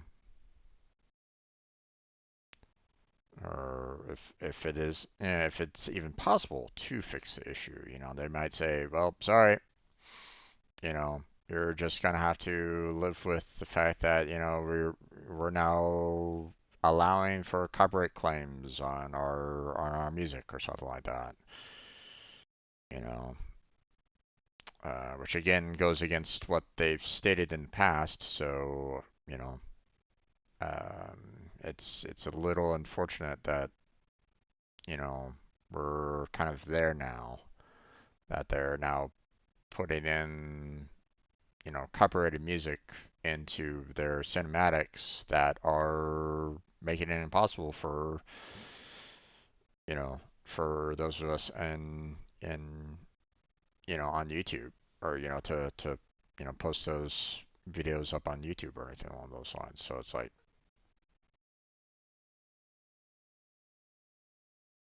um,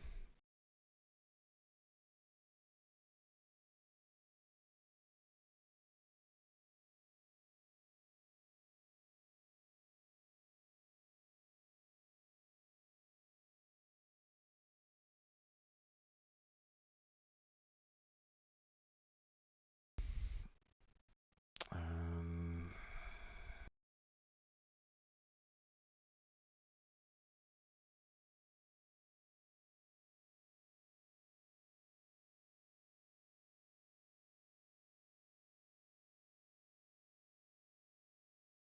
you know, but I don't know. We'll just keep on plugging away and hope for the best on that. Okay. Let's see. Where was I on this scenario testing? Okay. Um, okay.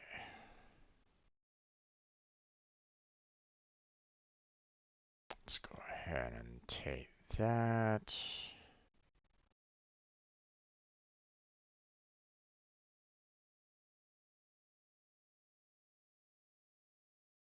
Okay, and we'll fix this a little bit.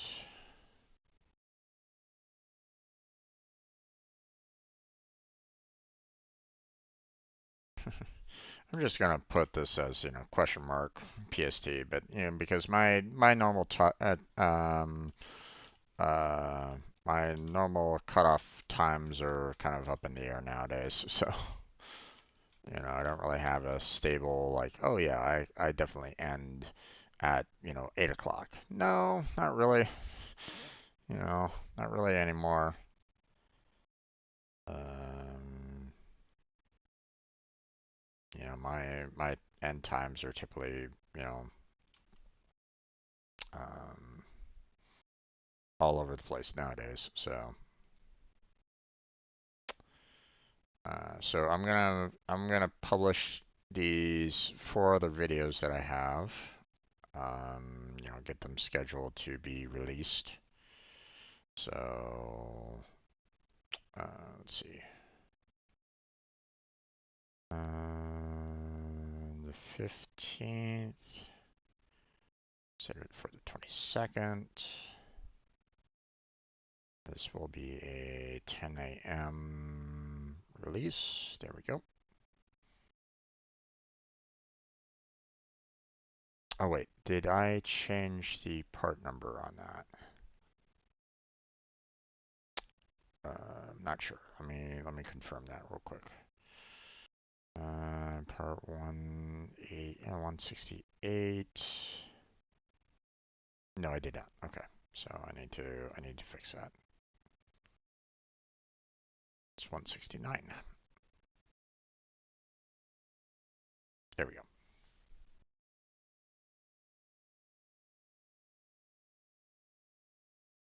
Okay, so now we have a Unreal, which we're pretty much at part 5 now on that one. So far we're 41 parts into the Unreal, which obviously is quite a lot, but let's face it, folks. If we want to, if we're kind of slow going on the Unreal studies, so but it's okay because one, we only have that much time to do the studies anyway. Well, we could try to dedicate more time, but um,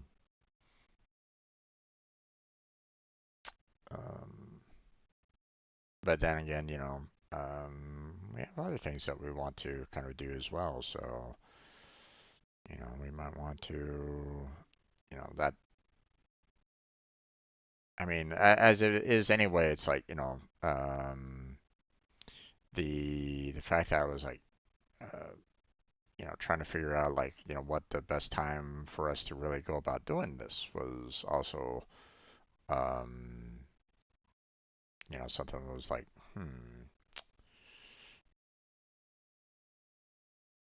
are we going to be able to, like pull this one off kind of thing? So that's all.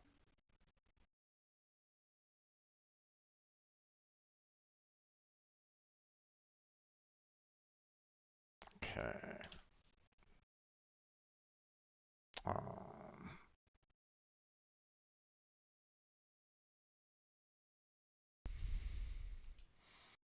uh, let the water flow. There we go.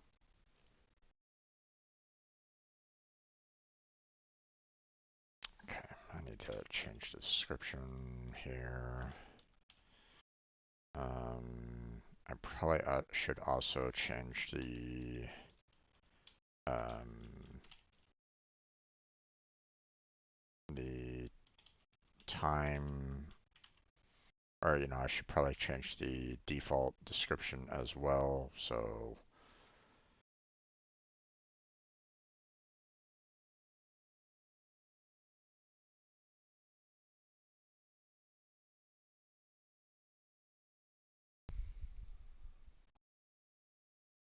okay, schedule it for 12. Here we go. Noon, done. That's taken care of. And then we have um,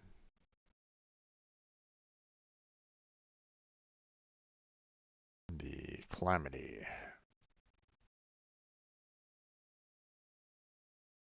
with Blackheart. Let's see. Um, uh,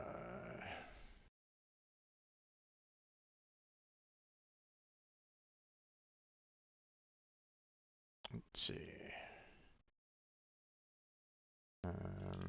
Million new equipment. Oh, let's see.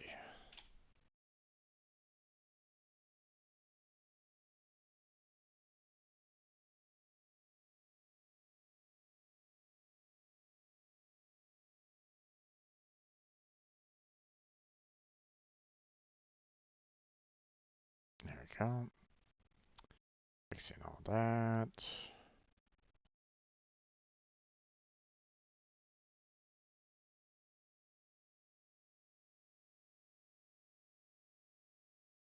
There we go. Let's see. Everything else looks good.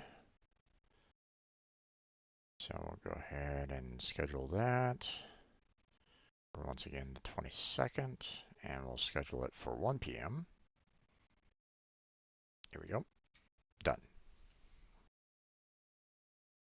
Okay, so again, we just have to wait until I get some kind of official word as to, what I can do with the copyright on the, um,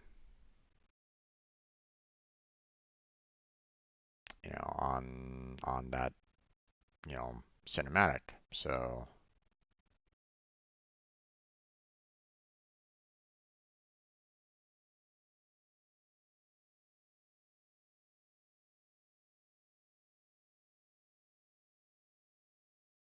um, haven't gotten any further replies about it. A couple people have viewed it already, but still.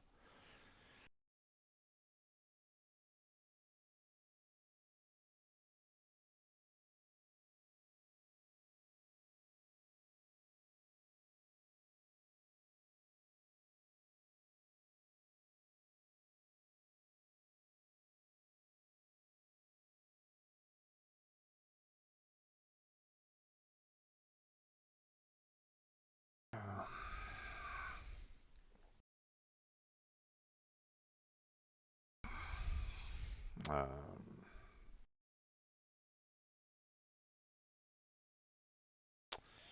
okay, well, Not seeing any replies yet, but I mean it was made like 15 minutes ago, so I'm gonna make the assumption that I probably won't get anything official from Warframe in the next like half an hour or anything like that anyway. So for right now we'll just kind of close down um, on the YouTube content or YouTube Studio content right at this moment in time. Um, so we'll just have to wait on that. The um, I do hope that that it can be cleared because it's just a little concerning that um, they say that they don't do any kind of copyrights on their music, and yet here we go, first copyright claim on a cinematic that they released, and now it's like, okay, well, guys, you know, um, I'm now worried that I'm gonna have to mute your music because of copyright claims. I really hope that it doesn't come to that. I really hope that I can continue playing Warframe and leave the music on, you know. But I don't know. That's a concern of mine right at this moment. That that if we continue to get copyright claims on Warframe gameplay, then it's like, what am I to do, right? How am I supposed to like it? Again, my channel hasn't grown enough to even consider ad revenue right at this moment in time. Okay, so that's neither here nor there. Okay, but the problem is that once that once it you know does get to that point,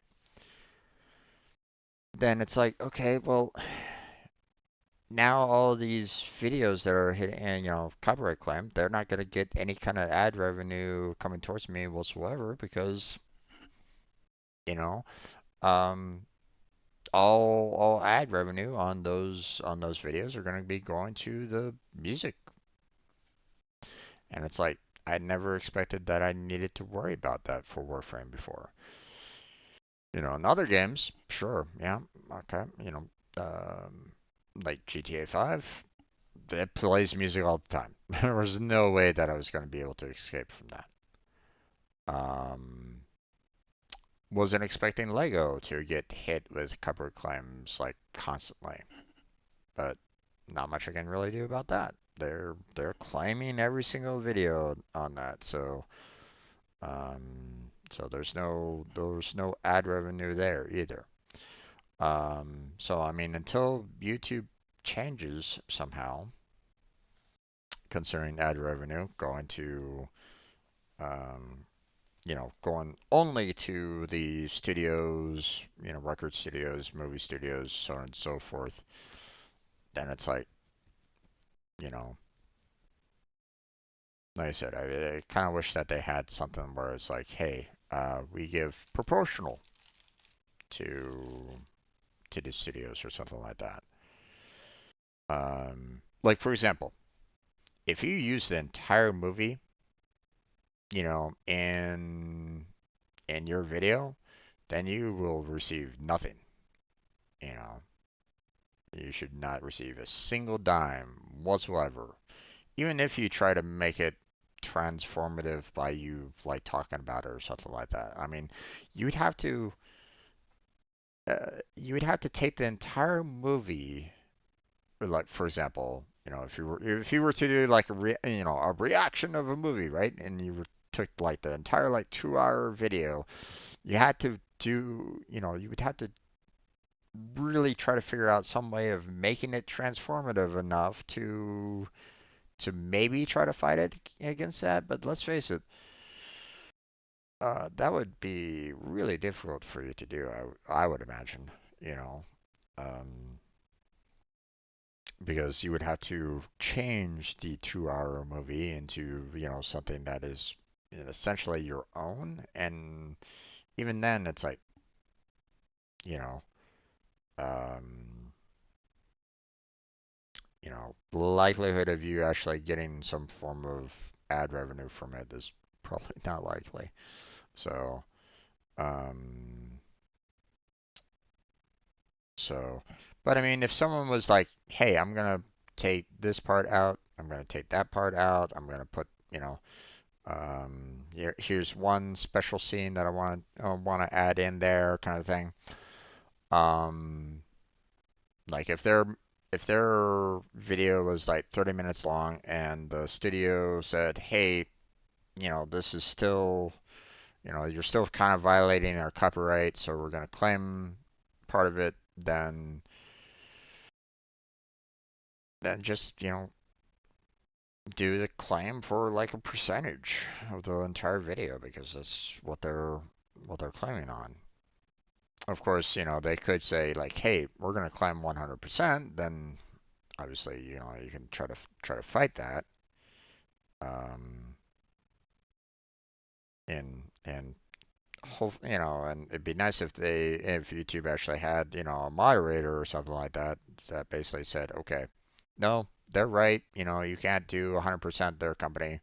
You know, we are going to give you this percentage because that's all, that's the percentage of the amount of time, that they used movie footage in your video to you, and that's it, you know. Um, Now, obviously, that could potentially hurt the reaction channel, right? Because, you know, in the past, they would have to like edit out like a lot in order to try to make it, fair use as much as they could, right? Um, to be able to talk about it, um, but yeah, it's like um, um, that the main, the record company, the music company, um, the movie company, might look at it and go, no, no, not really. You're still playing 100%, so we're gonna claim 100% or something like that. They could still try to do that, but I don't know. It's you know, once again, YouTube copyright. It's lovely, right? So, oh well. Okay, so this is where we're gonna kind of close on down. I'm going to switch on over to Final Fantasy VII now. So let me go ahead and bring up um, Final Fantasy VII, and let's get started on that. I've I've taken enough time, or um, I've talked about copyright enough today. So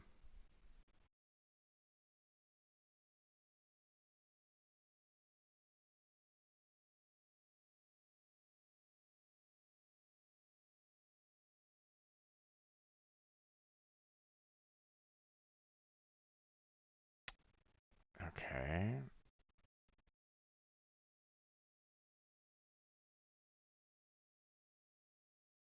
Steam is having a problem apparently.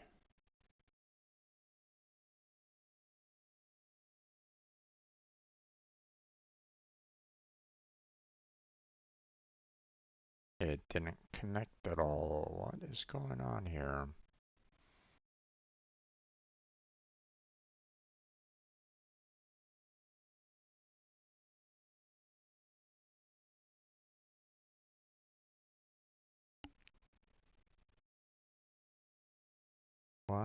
do we have no connection to Steam right now?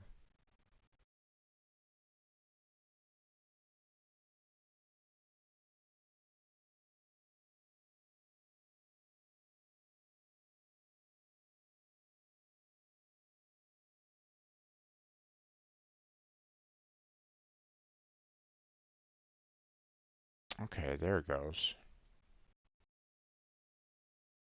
Finally got some connection going on here.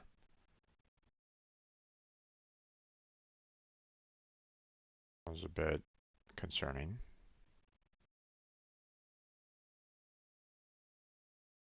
Yeah, let's see. Let me do like a quick um, update on some of this just to make sure that it's all kind of working fine.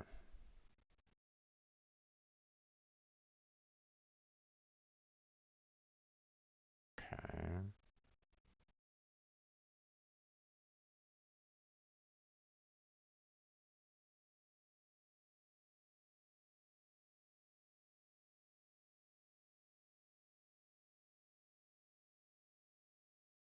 Okay, looks like everything is working. It was a little concerning to me, the fact that, Steam was basically offline for a short time there. Okay, well, let's get the Final Fantasy 7 up and running here. And there we go. Okay, so this is what we're going to be doing right at this moment. Right at this moment. Okay, so just to give you all a heads up. I'm going to switch on over the scene collection to Final Fantasy 7.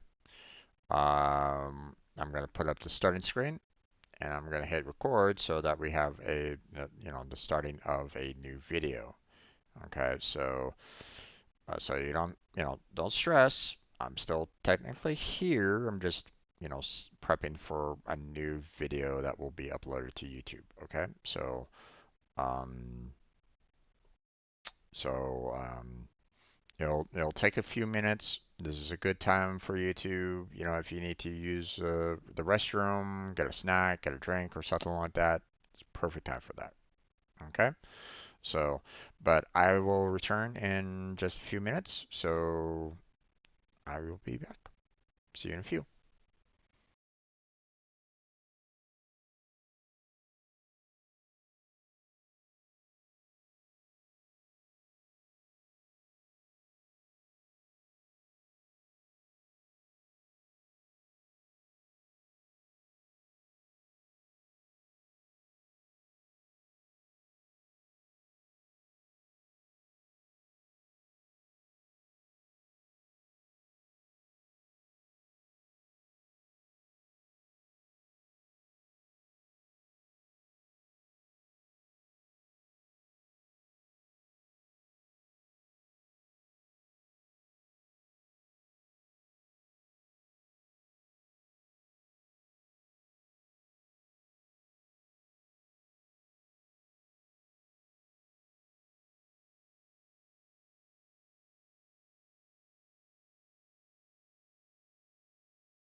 Hey there, everybody. Welcome back to another Final Fantasy VII live stream. I'm your host, Strangebird Jim, and today, well, we're continuing on with our Final Fantasy VII journey. Last week, we got to a position where we were basically at the crossroads. Either A, I could go straight into the final level and face off against Sephiroth and, you know, have a little bit of a difficult time of it, most likely, because I did not, I don't have like the best equipment for all of my characters. I don't have like the best armor or anything along those lines. So, needless to say, I would have been very underprepared for facing off against Sephiroth. So, it would have been a difficult it probably would have been a difficult battle, maybe. Maybe. Um, but the um, the problem with the other possibility is we go through and tackle um, grabbing all the special equipment, the special materia that's out there, the best equipment, the best armor, get all the limit breaks, and we basically face Sephiroth, with like the best equipment ever. So now I don't remember where everything is concerning like the equipment, the limit breaks, and so on and so forth. So just letting you know that I will most likely be using the strategy guide that I have to find everything. Okay. Um, so um, right before we ended, I wanted to see where all the weapons were, and I was like, wait, if I remember correctly, I had to fight. You know, the ruby weapon was here. You know, and it's a little loud in my ears. I'm gonna turn it down myself. Hopefully it's not too loud for you. Oh, wait, you guys can't even hear it. Let me go ahead and fix that. There we go. Well, let me know if it's a little too loud in your ears as well. Are you able to hear me okay? You know, you know, put it in the chat if the music itself is a little too drowning to my voice. So, now Emerald is, under the water here. So I would have to use the sub in order to fight it. I'm not ready to fight Emerald. I don't have the... if I fought Emerald right now, I would not... For one, I don't have the best armor to face off against it. I don't have the best gear to face off against it. So I would, pretty much lose, hands down. No question asked on that. Plus the timer is typically one that will just absolutely ruin you altogether anyway. So, so there are ways to try to fix that, but you have to, you have to find them all. Okay.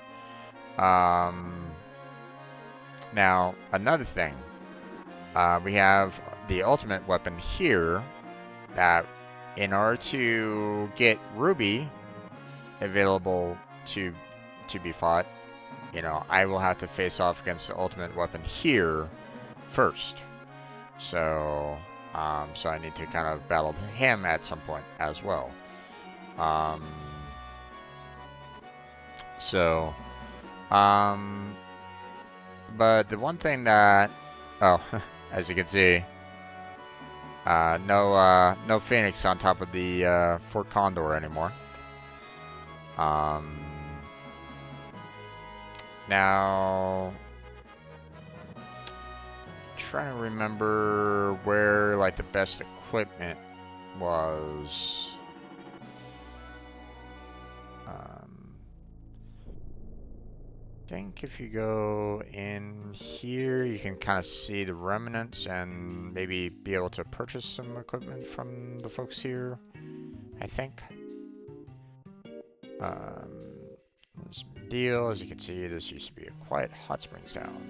Everyone's gone now, but in a way, I'm kind of glad everything's cleaned out. Feels better this way. Hoo-hoo.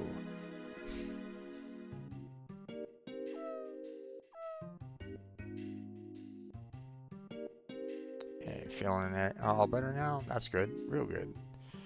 Now, don't overdo yourself like that again. Here. Isn't the live stream a strange thing? When I die, I wonder if I'll float along in the middle of a warm, gentle stream like this.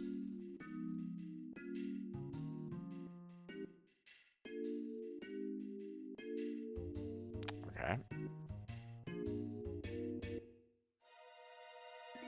Welcome. We always welcome cash. What can I do for you today? Yeah. Items don't really help out. I'm sorry. Our stock isn't so great now, but that's just the way it is here. Yep. If you're looking for other items, why don't you check out the other stores? I mean, there's other stores. Where? Alright, let's go around here. Oh, great. Now I've got to find another job. Guess I might as well make my side job as an accessory seller into my regular job. Well, since you're already here, why don't you buy something to take back with you? Yeah, so here's the accessories. Unfortunately, they don't sell ribbons. Ribbons is kind of what I really want, right? So, thank you. Stop by again. Have you seen my husband? He disappeared during the big earthquake, and I haven't seen him since. Thought he'd be in the store. You don't think he got through that door and went to another country on the other side, do you? So and that's all just a dream that could never really happen.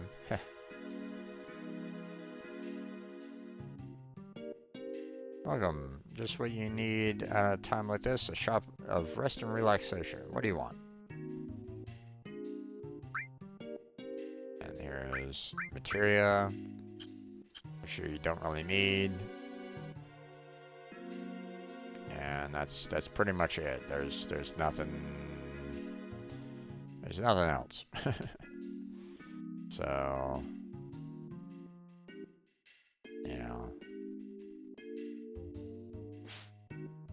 oh, maybe there is something a little bit more.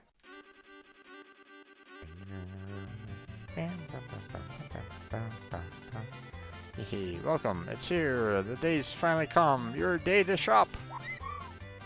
We have items and weapons? Well, I should say so, and here's a bargain. What would you say to 50% off everything? Just kidding. Even I wouldn't do something like that. Now, what can I do for you today? Show me some weapons. So, crystal sword, crystal glove, which, I owned, I equipped, I own, equipped, owned, equipped, equipped, owned, crystal bangle, which, apparently from the looks of it, we have a lot that are, pretty useful, I guess, in terms of overall defense, but how does it work in, how is it in terms of the, magic defense and stuff like that? Not sure. Wizard Bracelet is obviously not great in overall defense.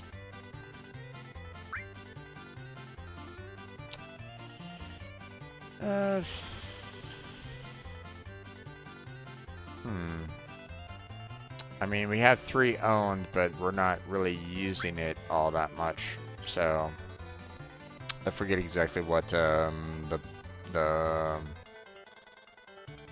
everything is, you know, in terms of that. But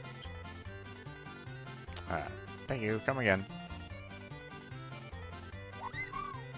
Okay. Let's see what what she has to sell in terms of items.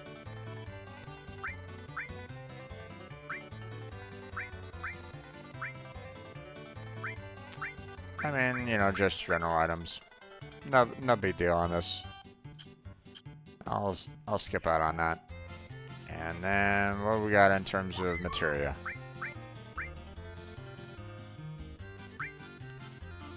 HP plus. I mean, we already got 2, but I could use a 3rd.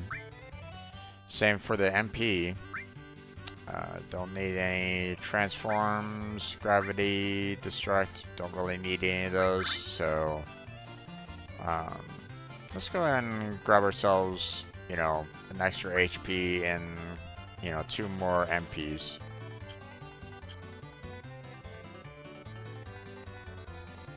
Alright. God, who's this? Say, why are you being so friendly? Oh, so this is it. You like the mimic greens, don't you? Sure. I guess it won't hurt. Here, shorty, eat up. Done and dashed.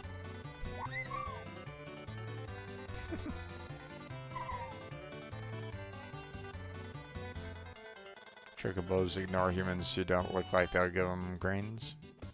Okay. Probably don't remember, but you know that girl that watched over you for so long when you were sick? You better be good to her. If you don't, you'll be sorry. Believe me.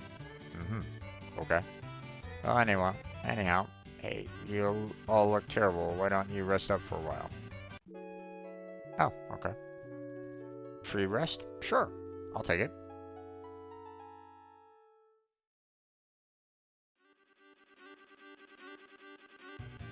Alright. Doctor? You? How did you get over your Mako poisoning?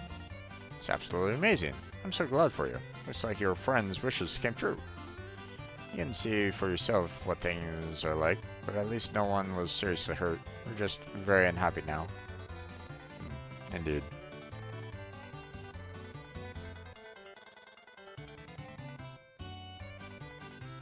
Alright. Now that's pretty much it for here, anyway.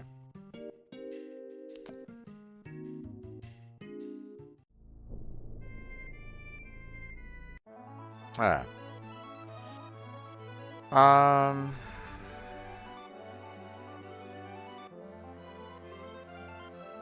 Not quite sure where we need to go for like the best armor and like I also don't really remember where all of the limit breaks are. Okay, so here's let me kind of go through it here. So first off, you know, have we gotten all of the materials that are out there? I don't think so. If I remember correctly, there's some that allow for you to do a little bit more in terms of, you know, I believe there's some auto materia, if I remember correctly. So I mean, there's that to kind of look for and see if we can find. Okay. I say that because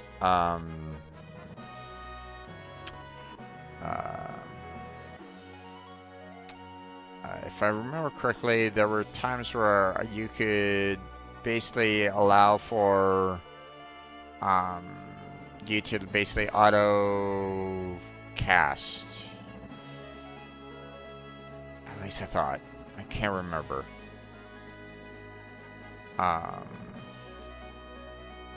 Now, obviously, you know, with the like the quadro magic doing 4 times, sure, okay, you know, that's not that big of a deal. But if I'm not mistaken, there was like one where you can just basically say, hey, at the very start of the um, match or the uh, you know, of the battle, the person will like automatically cast like haste, for example, or something along those lines. So at least I thought so, but I could be wrong on that too. It's been a while. Like I said, it's been a while since I've played Final Fantasy VII. So um, okay, let me. We have some masters in here that we don't really need anymore, so let's go ahead and kind of clear out, you know, all of these that are at master level.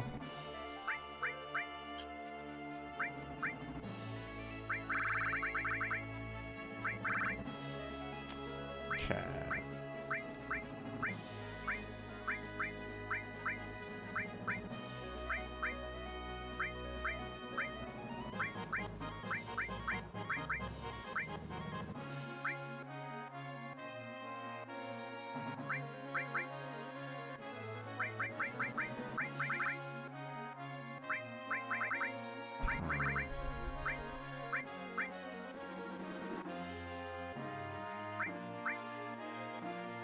2 new alls, so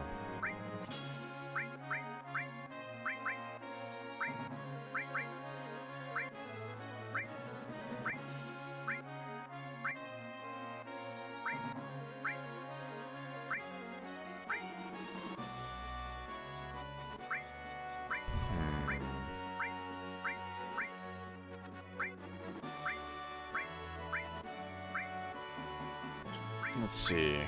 Do I have... No, I don't have MP plus here. There we go.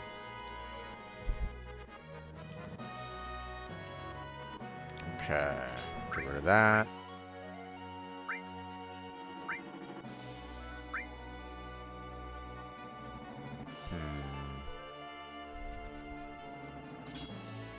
Let's kind of continue working on...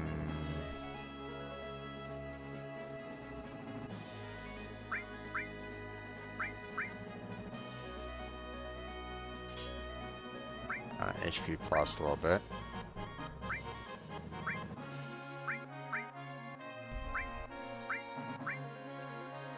Okay.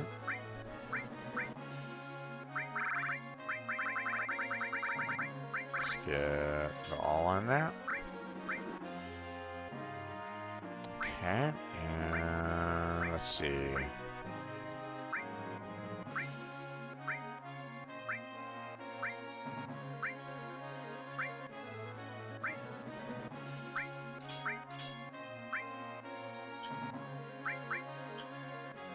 Okay. Let's see. Well, it needs to be leveled up here a little bit more.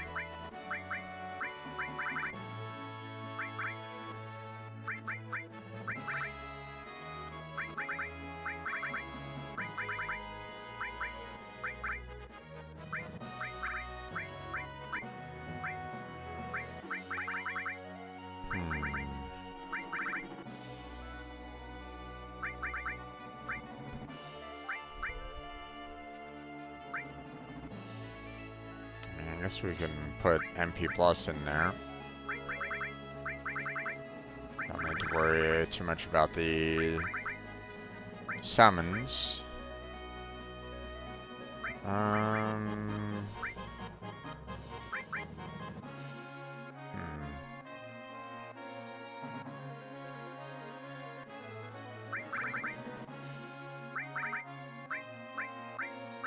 To be honest, I don't know what else really that we can really do right at this moment in time. I mean, I guess I could probably just try to max out this one and Or, you know, try to maybe make masters for like lightning, earth, ice, and fire for 3 of them.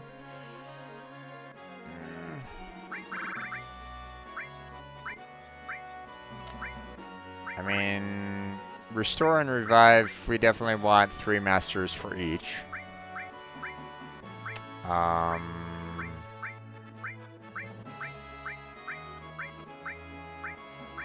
Let's see.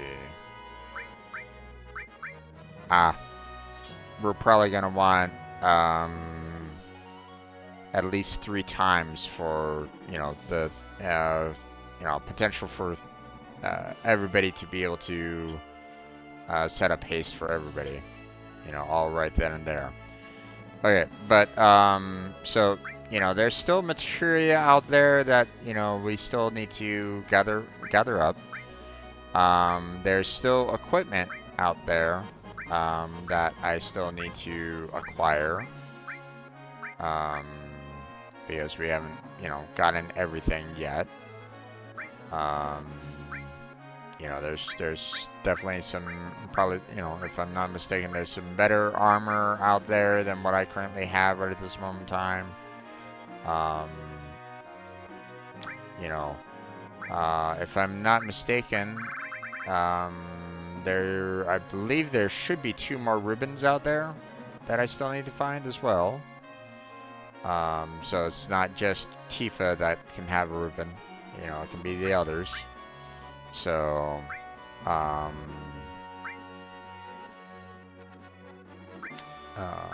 so yeah. So there's some equipment for us to do, and also, you know, I don't have the limit break for Cloud yet for his level 4. So there's that I'm gonna have to find and take care of. There's the I need to find the limit break for level 4 as well.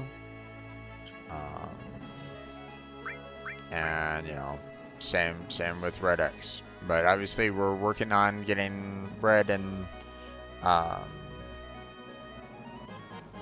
you know, and Tifa up to that. So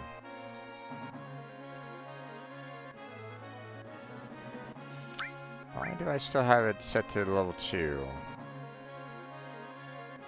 for him? I think probably because I wanted to show off Stardust Ray.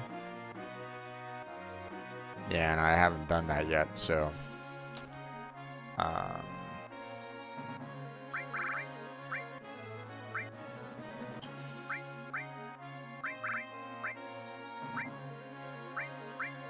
alright, so let's see what we can do here a little bit.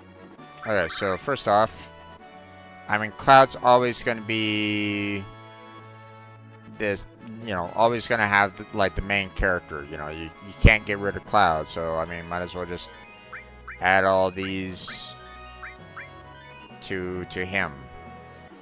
You know, I mean, might as well. Oops. It's not like you're going to be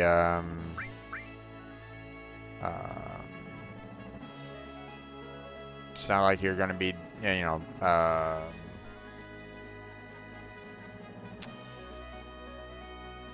well, I mean, you can put it on the other characters, but it's like, you know, you're gonna be changing out the other characters too. So, okay, so Cosmo Memory, you know, limit skill goes to Red.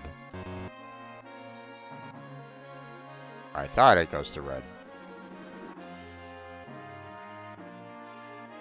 Maybe I need to learn all the others for him? I might need to learn all the limit breaks for him before I can use that, so... let's see, all creation, I don't know exactly who needed that one. I don't remember all who needs all creation on that. So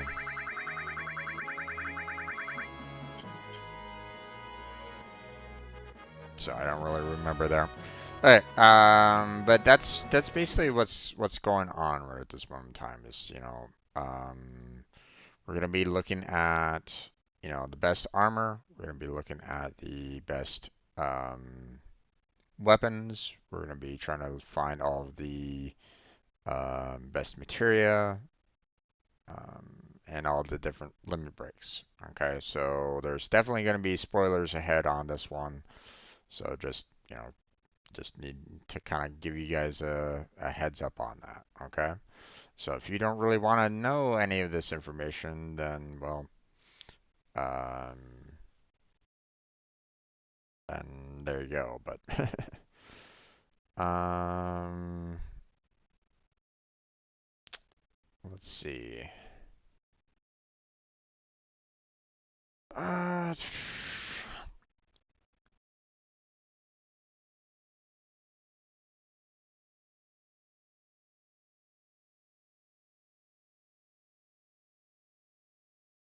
um,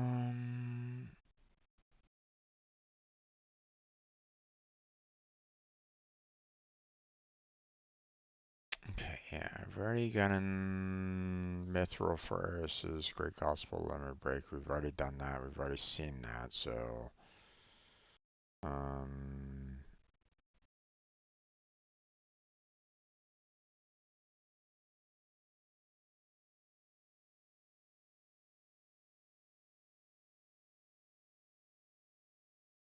hmm.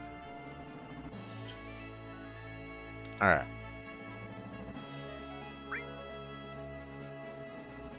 So we're gonna go to a lot of different random locations here right at this moment in time, and collecting a lot of different like random materials and stuff like that. So just wanted to kind of give you guys a little bit of a heads up on that a bit. So. Um,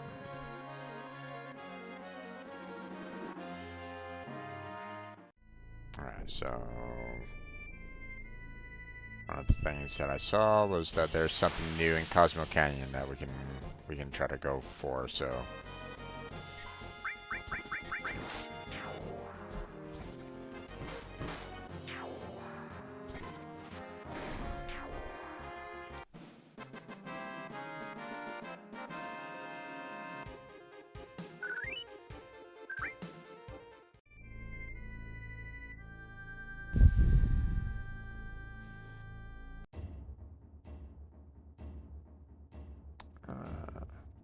Naki, it's really bad. Ever since Hagen returned from that last trip, he doesn't seem well. Why don't you hurry and see? Okay.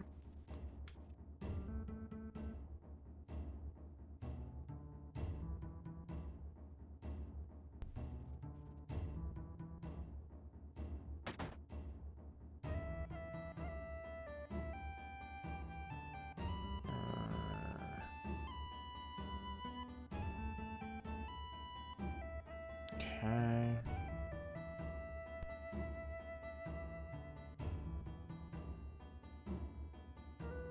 I read that someone here in Cosmo Canyon is selling some healing material.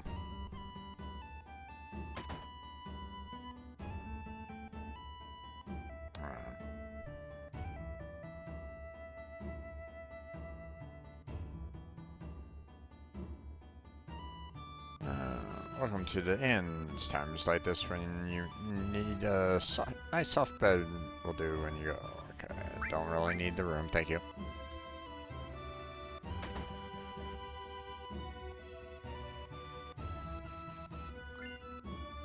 Oh. Random elixir is random. Didn't even see that anywhere around, so okay. Don't know exactly where that came from, but alright.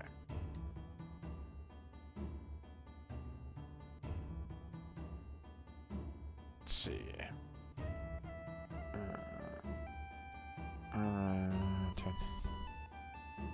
Okay. Nothing else here.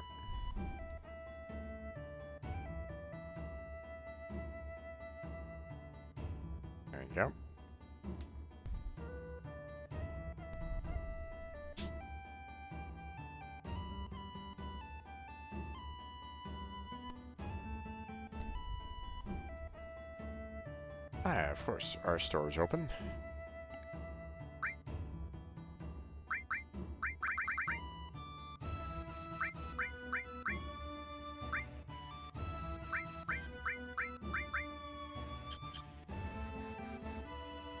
I fear I have the study of planet life right here. No, maybe I am a bit afraid, but whenever I'm reading Study of Planet Life, I can forget all my fears.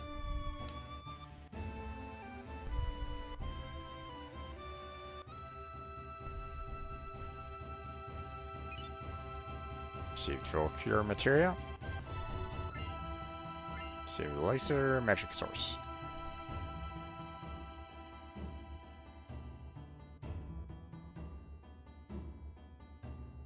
I thought I read somewhere where it's like, hey, you know, um, there's a store that could sell that. So I was like, okay.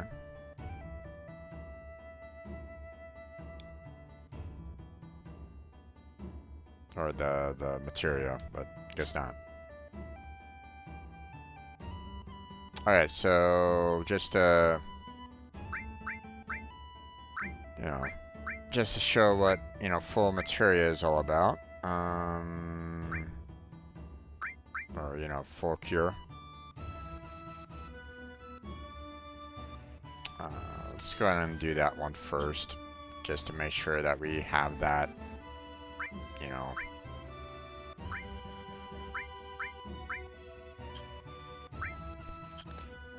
So magic.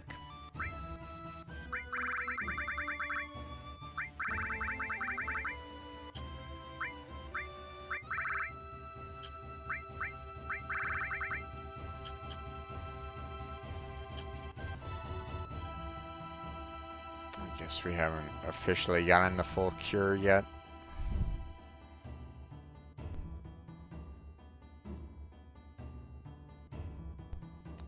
Alright.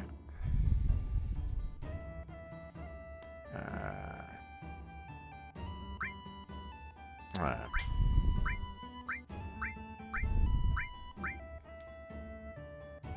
Yep, don't really need that.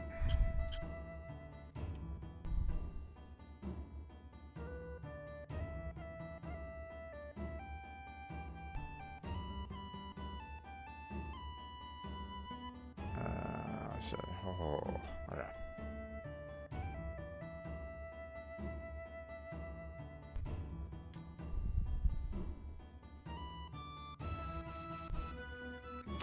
Up we go.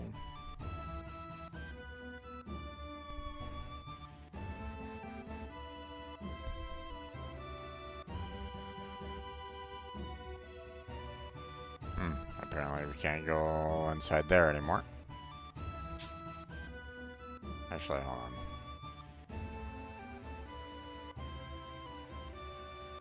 Can't really do anything there.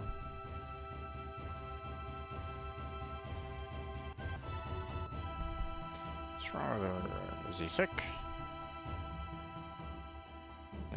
No need to be sad. Everything, even if something should happen, everything will return to the planet.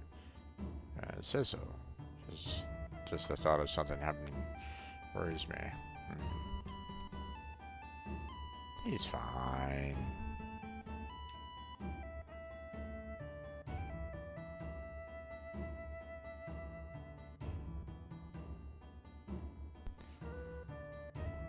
Everything will be over once meteor hits. Been selling material for 10 years now, ever since I was 16. Jeez, what I've been doing with my life. Oh, welcome. Oh, it's nothing. Now please make yourself comfortable. It's like, oh, okay.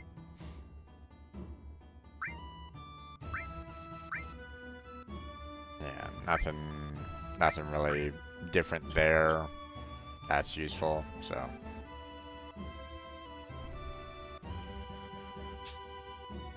Up we go.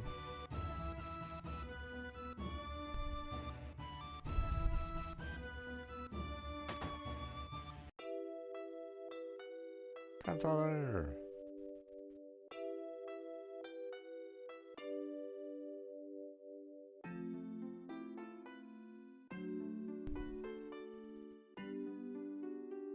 Grandfather. Ah, you're still here? Can't believe you like this, Grandfather. It's the duty of Sato's son to guard in this canyon and our people. As a Nanaki, I think you may already know. If you have any mission in life, it's not to defend this valley. Look at the withering mountain grass, listen to the warble of the newborn chocobos. Look always to the eternal flow of time, which is far greater than the span of a human life. I'll teach you more than staying here in the valley. What you will see will eventually become a part of the life stream. For my children, and for your children. But please, Nanaki, go with Cloud, and use your eyes, your ears. Ho ho ho. Now, don't look like that. I'm alright. It's a big world and you must go out and see it. You may even find your life's mate. You never know. My father. Oh yes, take this lime. I think it will look good on you now. Oh. Yeah.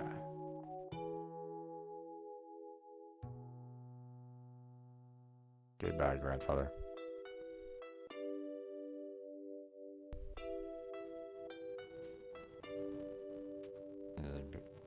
Hagen. Grandpa told me that he's going away again. Away? Seems like he really liked that airship. He told me he couldn't stay still and just zipped out of here. Even gave me a gift. Look.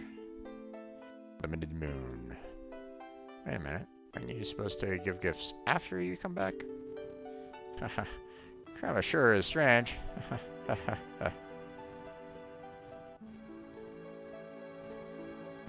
Maybe we'll run into him again somewhere. Yeah, maybe. Thanks, Claude.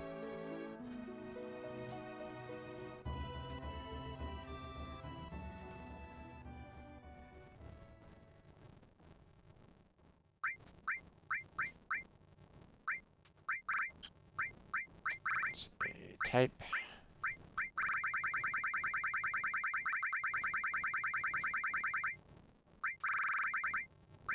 Magic source. There we go.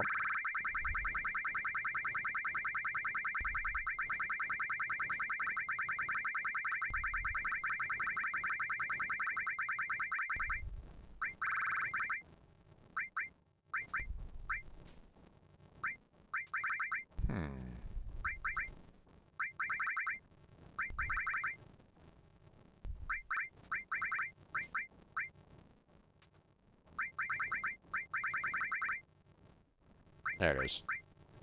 Limited moon.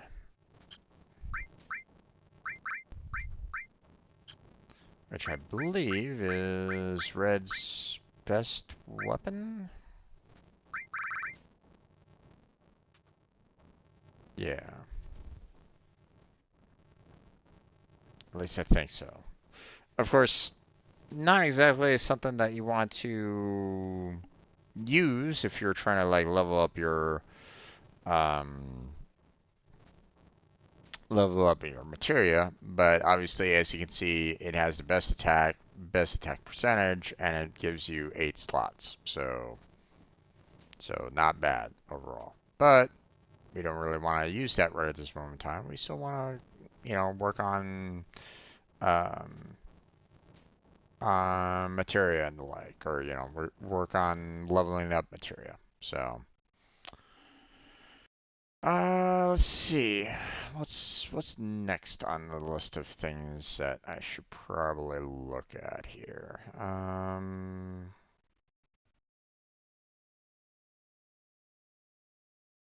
um,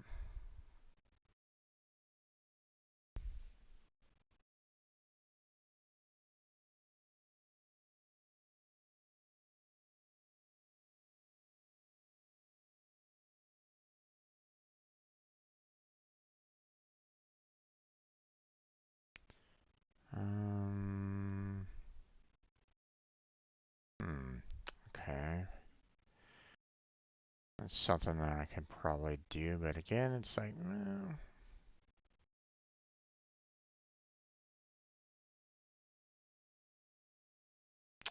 I mean, I guess we can probably just go ahead and do that anyway.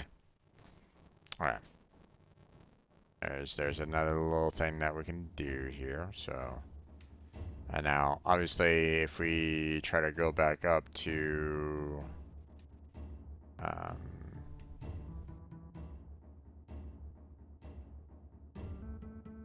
a house at the top of the hill.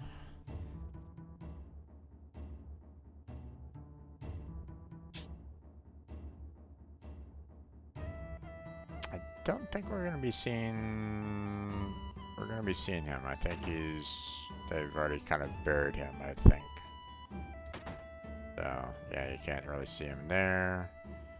I mean, we should still be able to use this, right? Yeah. You know, not that it really, not that this really matters all that much, but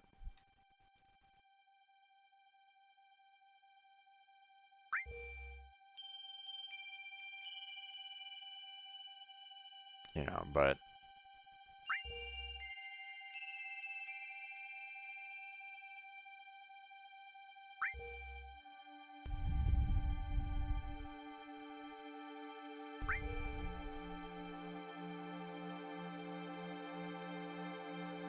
yeah, okay.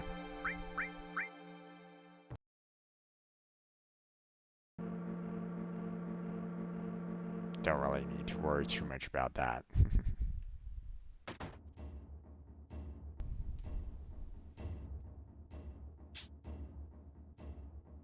Yeah. He's not here anymore.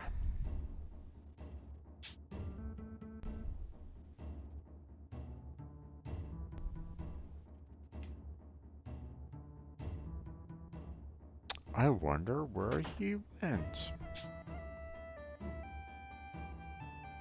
I think we all know.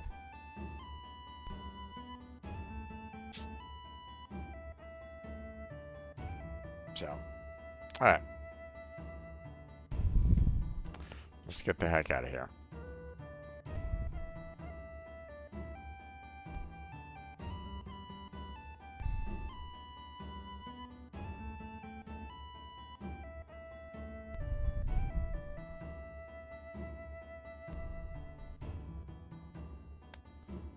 Okay, so next thing on the list is we're going to be heading out to the Bone Village.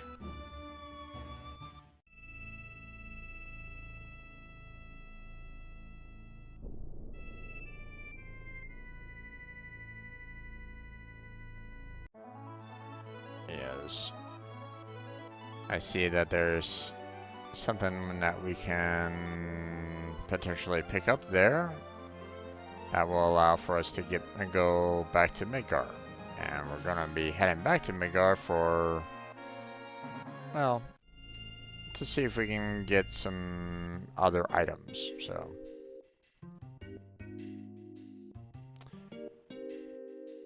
wait, I want to buy something. What are you selling here? Diamond Bangle, meh. Ruin Armlet, nah. Everything else is pretty much meh.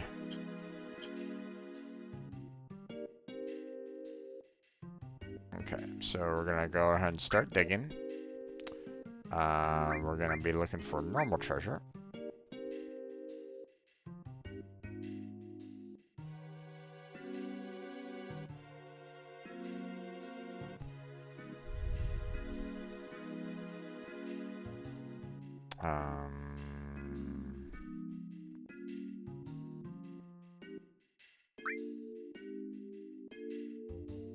Right.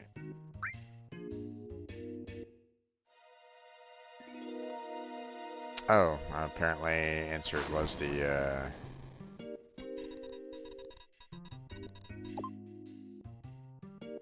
I messed up there.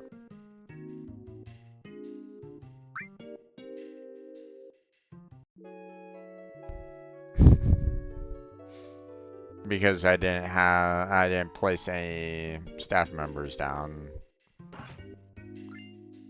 Nothing in here. Because I didn't really pay for anything. So, just wasted time. So.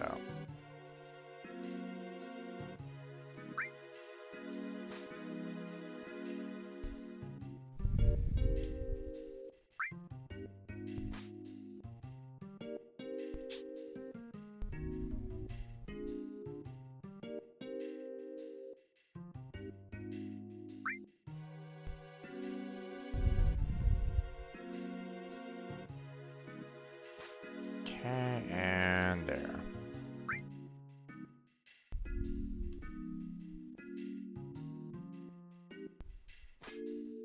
Okay, and then we'll do done. And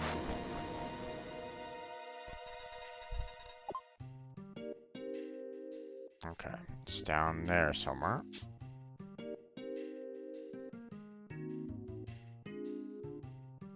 Okay, so it's right about what, here?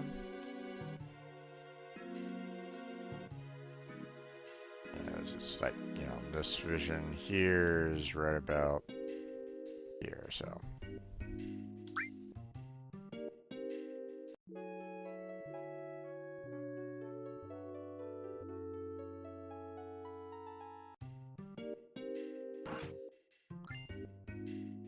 It's a potion. Ah.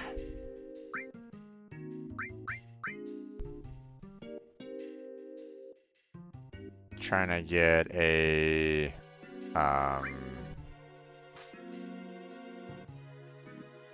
you know, trying to get a specific item here, so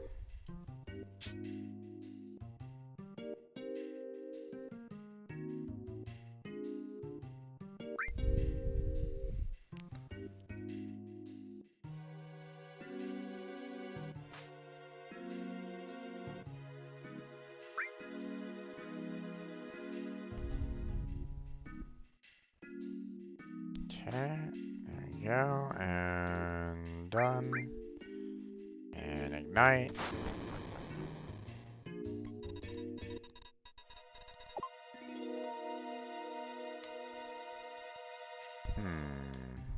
Kind of looks like it's, yeah, right about here for the most part.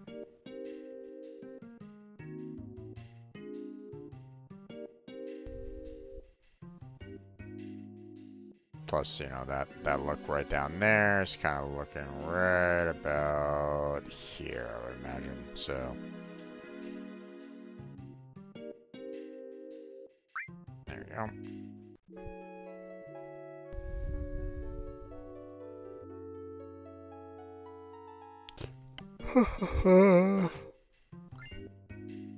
Yep, there it is. Key to Sector 5. That's what I was looking for.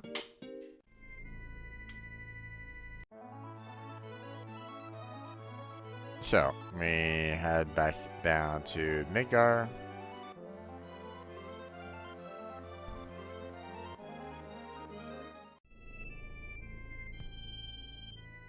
Oh, right. Oh, damn it.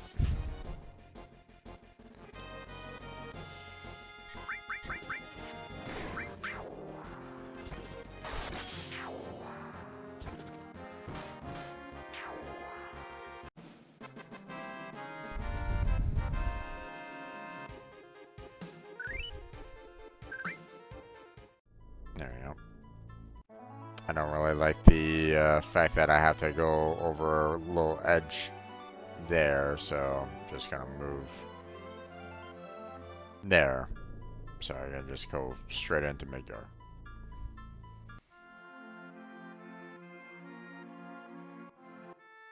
That's funny, I dropped the key to the skate somewhere. Must have been on that excavation tour. There it is. We have it now.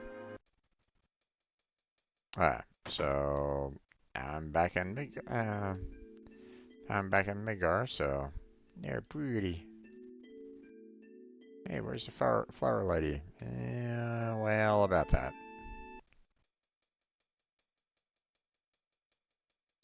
Now, from what I understand, There's like now like a special shop here that you can like purchase, you know, like a special item. So, he's not here anymore. Where did he go, I wonder? Alright.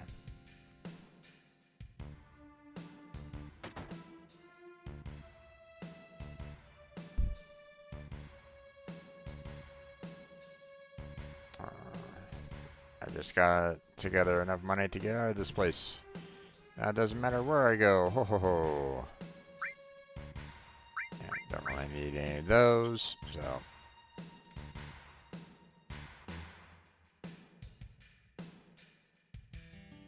I'm not going to look up or down from now on. I'm just gonna look straight ahead. Yeah, I'm just flapping my gums. I really wonder how things will turn out.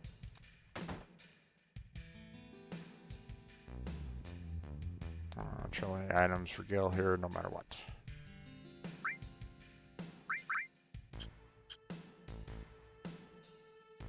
Okay. I'm just looking around, seeing if there's anything like majorly different or anything like that. Soldier, what about them? Damn, if they're really from Soldier, they should be doing something about all this. I understood there, kid. I understood. So, to be a real man, you gotta not fart around, but let everyone know where you stand right off. Okay.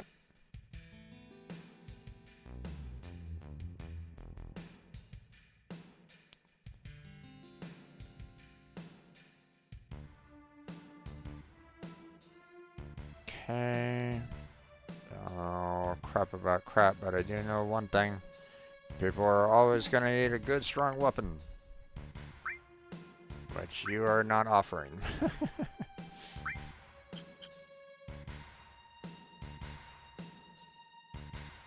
There's that outside. Wonder what's happening. Don't know.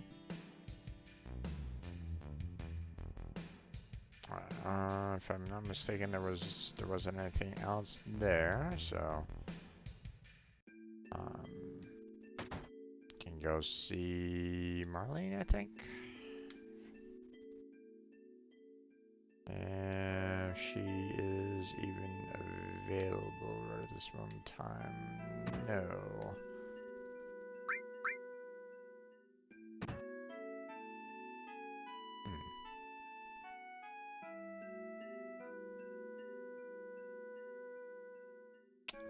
You could visit her right at this moment in time, but I guess I mean, with the danger that everything was kind of being posed on Midgar anyway, you know, if I remember correctly, they did, mention the fact that, they were gonna go somewhere else outside of Midgar together. I just can't remember where that was.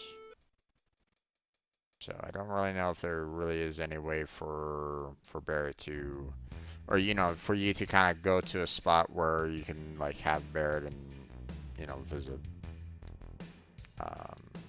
Marlene. So.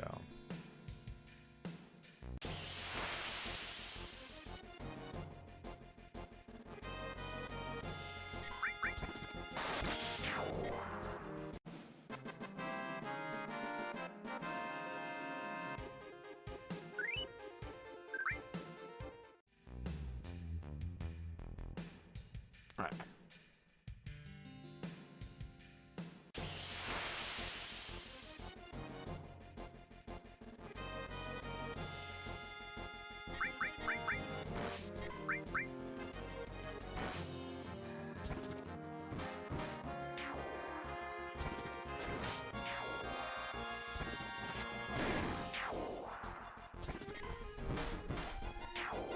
There we go.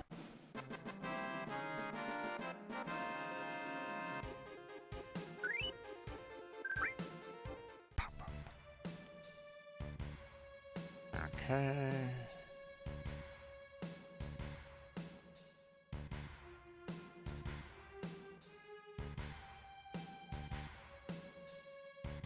Oof.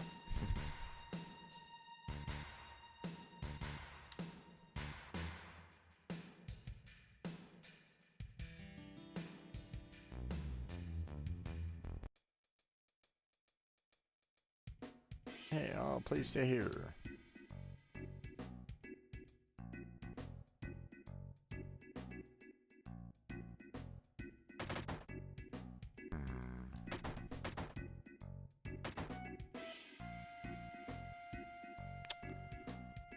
Think there was anything here that...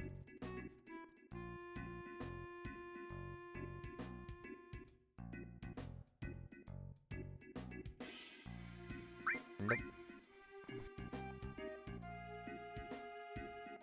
Alright.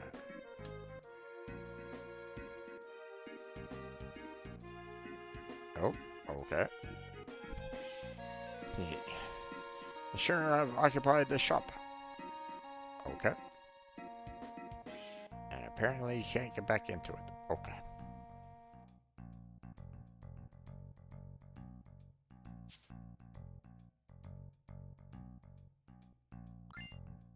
Premium heart.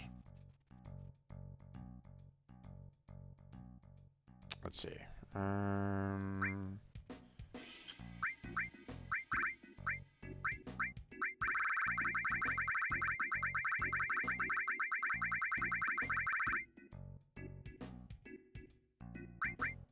Let's see. There it is. Tifa's weapon. And just to kind of show you what that's all about. Another, you know, pretty large attack, but not that high in attack percentage. But again, it's also 8 slot nothing, so it's like, you know. So we're just gonna stick with the crystal glove for now, so we can, you know, just continue building up the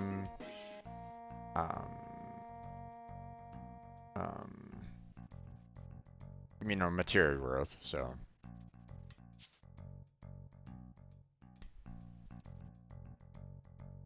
Oh, just stand there and say something.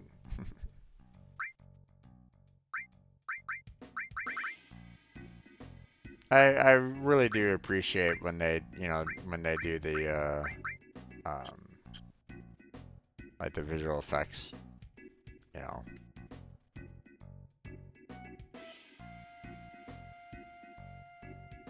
So eat up and work hard. We're not living the city no matter what happens. Okay. What's gonna happen next? But first, I gotta fill your stomach. Maybe later. Okay. Nothing.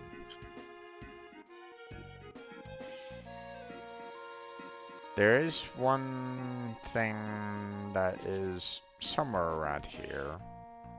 So where are we like?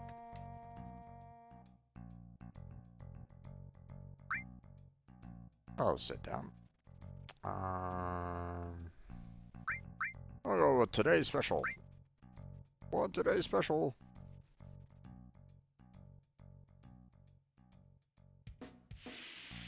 Here, just a second. Not that it really matters.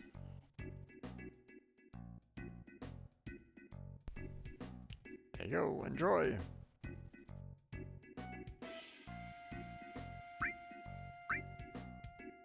Very much. It doesn't look all that appetizing, but, you know, whatever. You know, being all gray and all that, but it seems like everything has frills in it.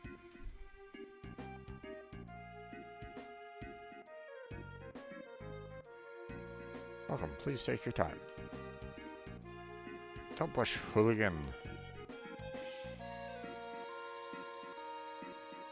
You're dressed normal today.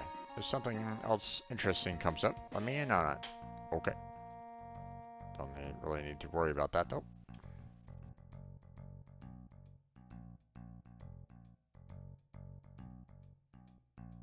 Yes, I think so. Alright, alright. Owner of the weapon shop scavenged all the stuff when it came falling down. Oh, is that why? He seems pretty suspicious these days. On the plate across the sector next to Don's mansion, right? Oh, you know, I wonder what he's doing. Yeah, it gives me the chills.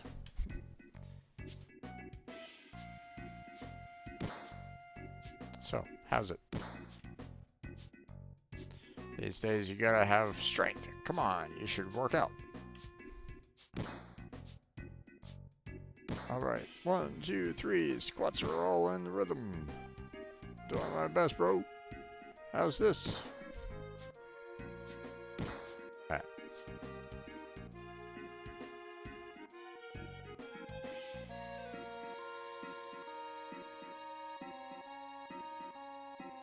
Scary, isn't it? You just never know when the plate might come crashing down. Yeah, I'd like to climb up to the plate if I could.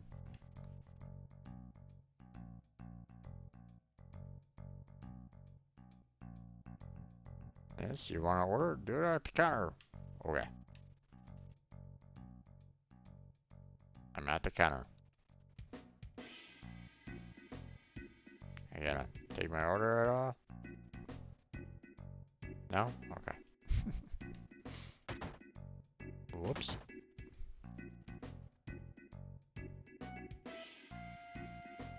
They need a lock on that bathroom.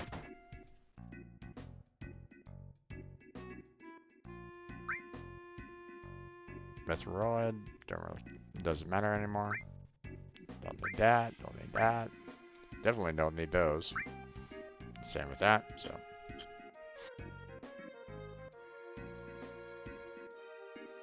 Oh, so you're back. I got something good for you. Why don't you buy it? You probably just found it lying around somewhere, right? I'll admit that I found it, but you may never be able to get another one like it again. How about 129,000 for it? What kind of price is that? All right, I'll buy it. Yeah, you probably should. Hey, much obliged. You'll never regret it. Sneak glove.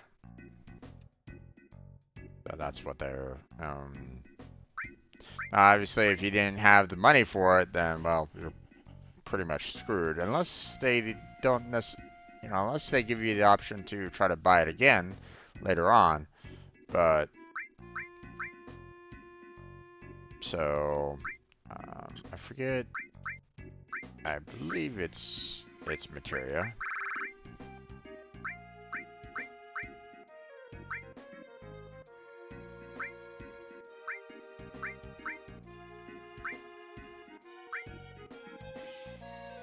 At least I thought it was materia.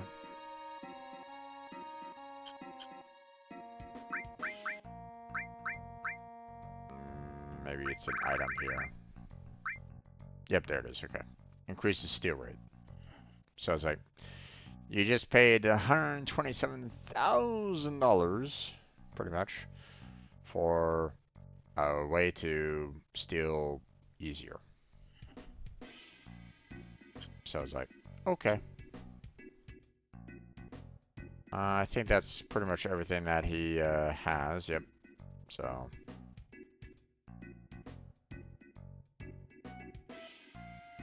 And I don't think there's really anything else.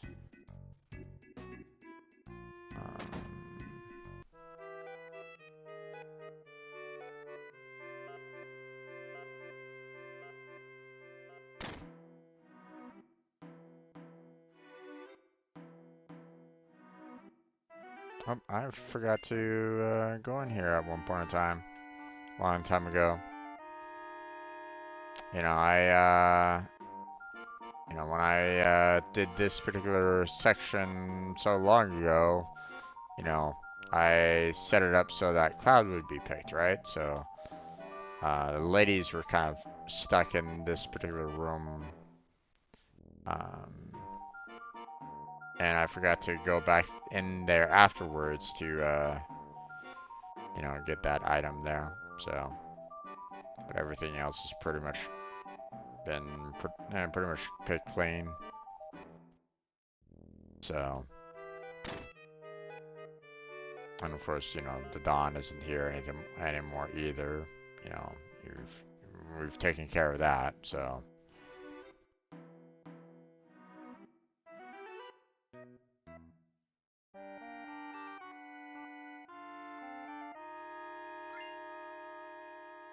Hyper, huh?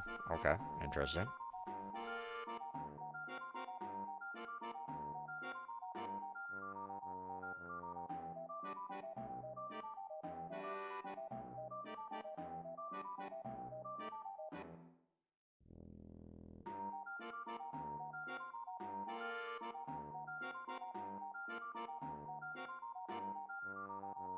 Now switch to throw me back into the underground. Oh.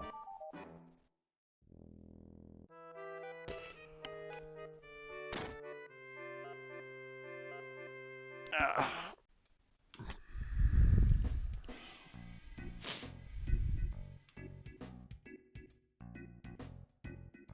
now I could climb the. I believe I can climb, or can I not? Guess I can't climb back up. Oh.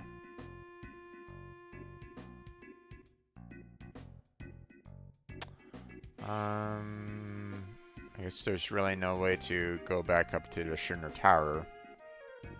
So if you missed out on, you know, getting some of the items and stuff like that in that last Schindler Tower run, then well, you're pretty much screwed if you missed them. So.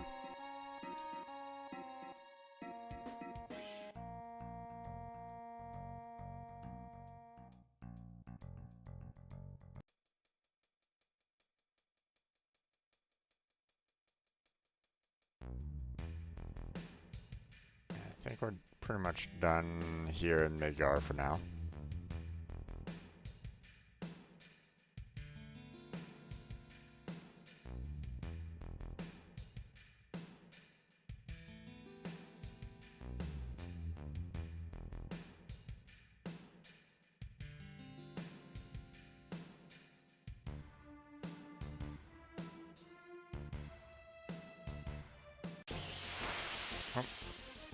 Okay.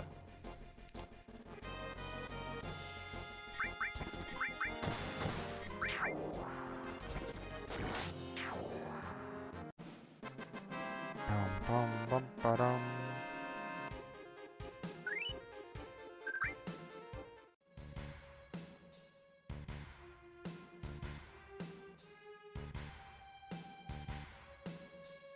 Okay.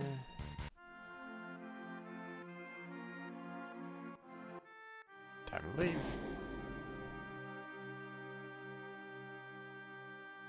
Alright.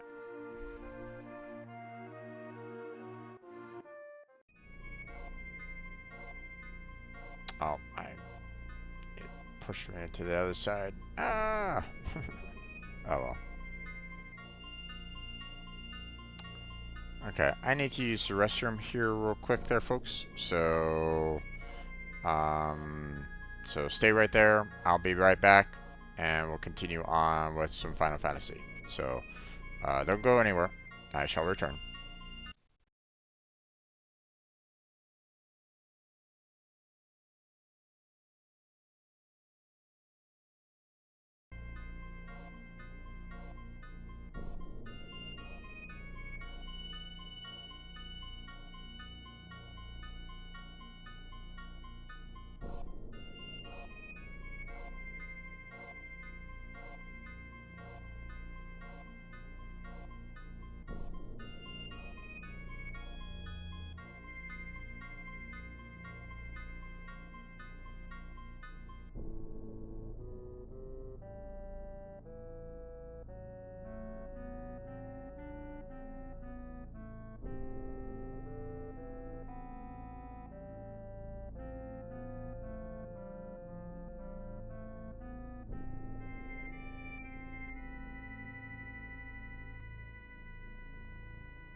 There we go. We're back. Sorry about the wait. Okay, so,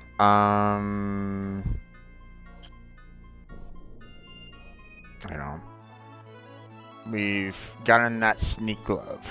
So, not that I was really in any major need for it, but, you know, um, it's just one of those little, extra items that you gotta get. So, let's see.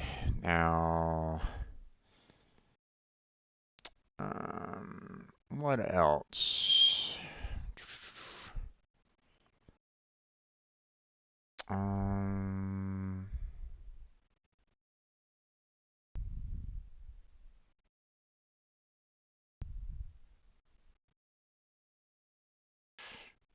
ooh, let's see. Did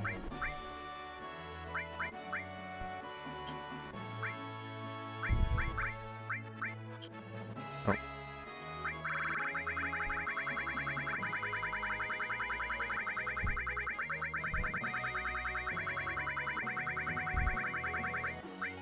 Let's see.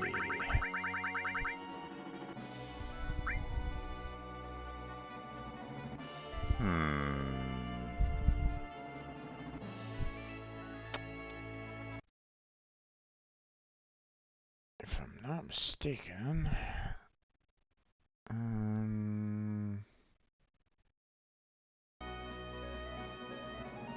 no, I have not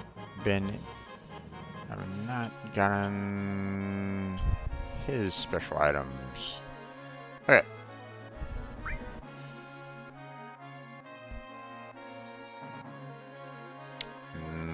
Next, we're gonna go and get Vincent's,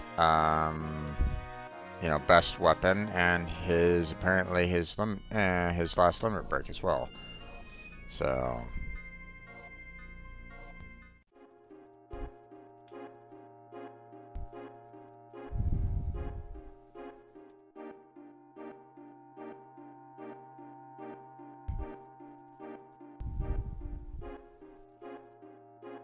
We're basically gonna go back to that one cave where we visited before.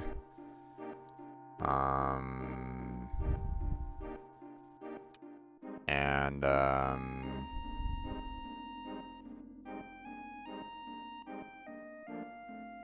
we're gonna need Vincent again.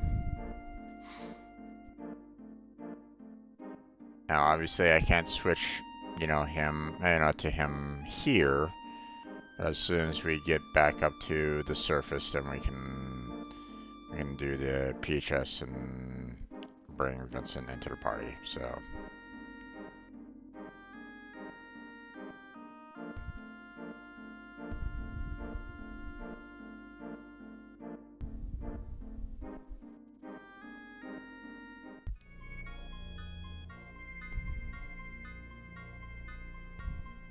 Nope. Ah, fuck.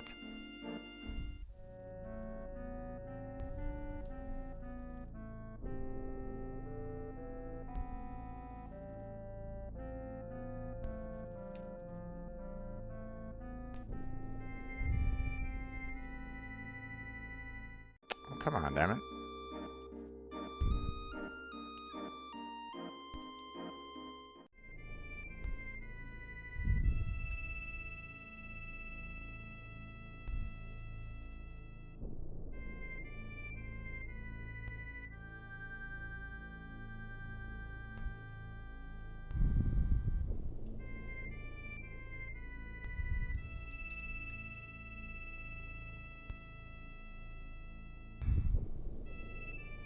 There it goes.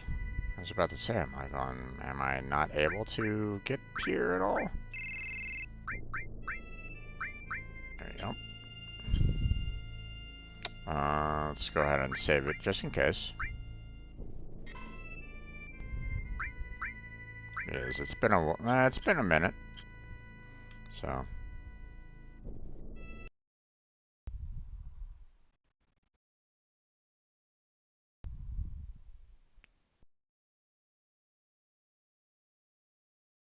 see, death penalty, chaos.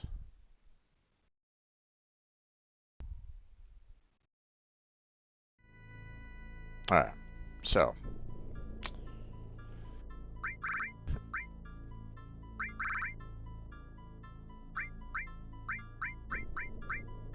So Vincent has death penalty there. You know, attack percentage is again slightly lower than his current weapon right at this moment in time, but as you can see, the attack has boosted up quite a bit. So, I don't, if I'm not mistaken, there is no other weapon, you know, for anybody that, you know, gets like above, you know, 99 on the attack anyway. So, um, you know, sniper has like the best attack percentage, you know. Um, but yeah, but we're not going to switch over to that because it doesn't do anything for the materia. So we're going to basically be using that for the final boss, and that's about it. So, um, or you know, basically as soon as we're like done grinding and stuff like that, then we're, you know, then we won't have to worry about the materia anymore. We can just put everything that we want on all of the characters, and you know, we'll be happy. But you know, for the time being, that's not now. So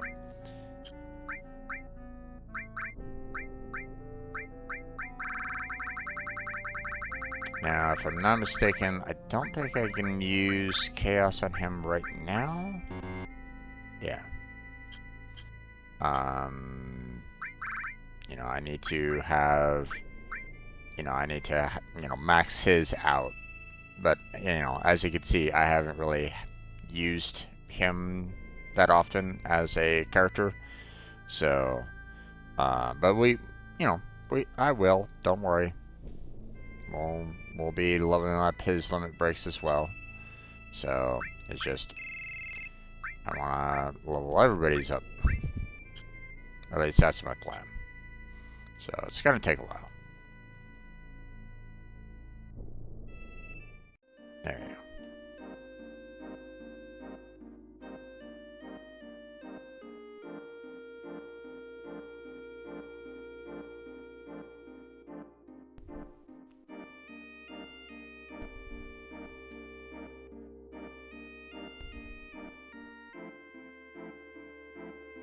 Have to head back out to the main ocean.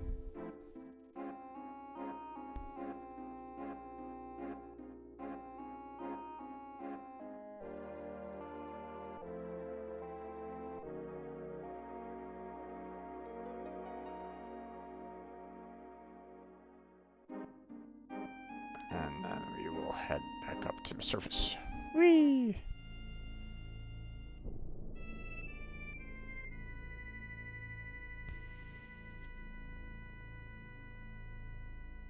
I do it this way, or I can do it this way because, you know, it allows me to just basically avoid emerald fairly simply. And it's not like I'm gonna be, you know, attacking and getting attacked by on the surface at all. So, alright. So there's that. You know. Let's see what else. Hmm.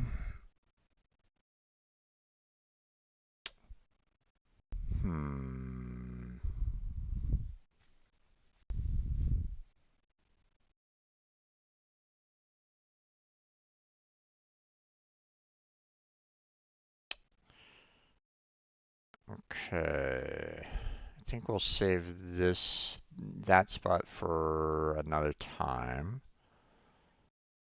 Um,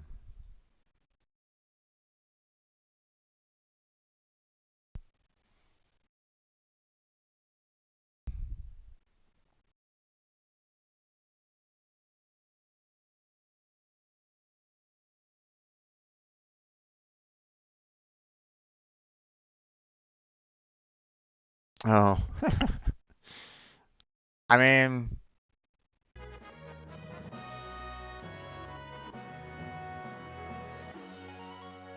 you might as well have some fun, you know.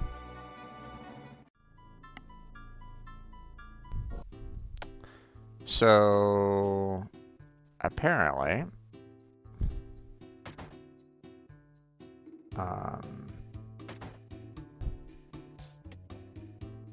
praise the Lord, it's a miracle. Who'd ever think someone with some real money would ever come here? You probably shouldn't even ask, but are you really gonna buy it? So in other words, I can, I can basically purchase this place if I really wanted to. Which really doesn't, I'm not going to be able to get like anything special about it or anything along those lines. I've already gotten all the items down here in the basement. We still have this random guy here that's snoozing away. So I mean, this isn't really it's basically like a waste of money, but,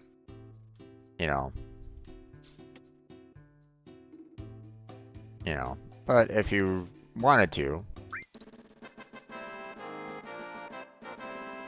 fill a cloud.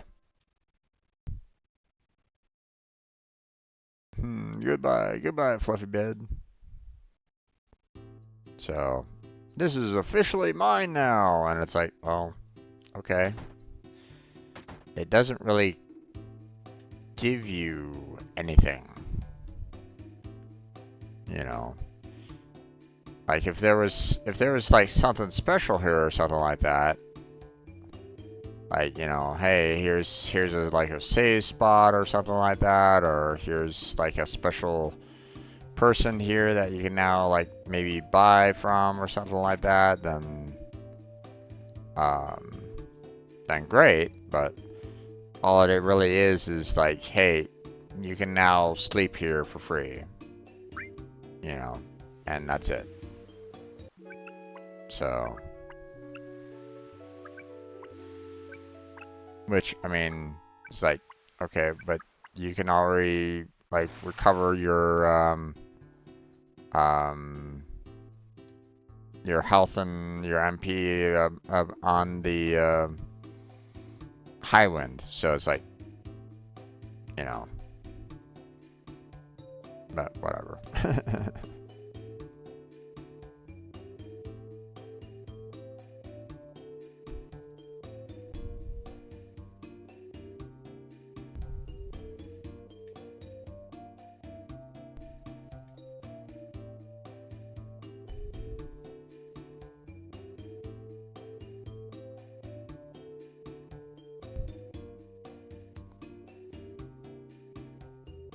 Okay.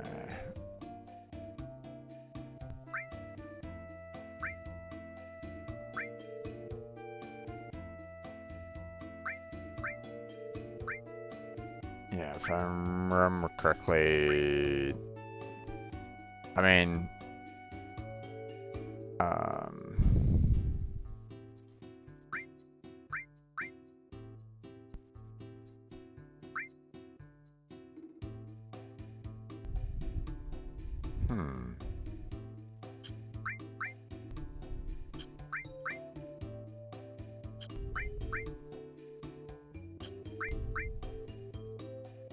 all normal 8 slots.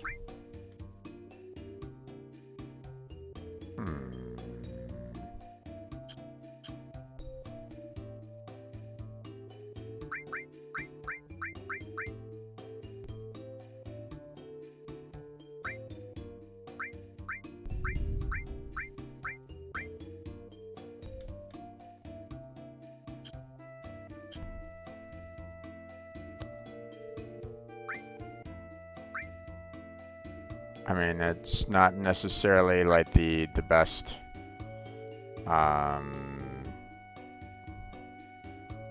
it's not really offering the best attack overall, but I mean, I don't really care about that really. I'm just more interested in the overall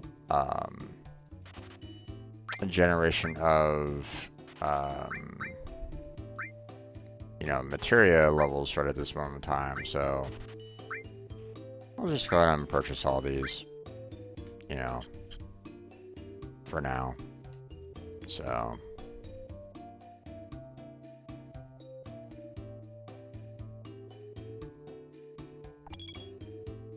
okay.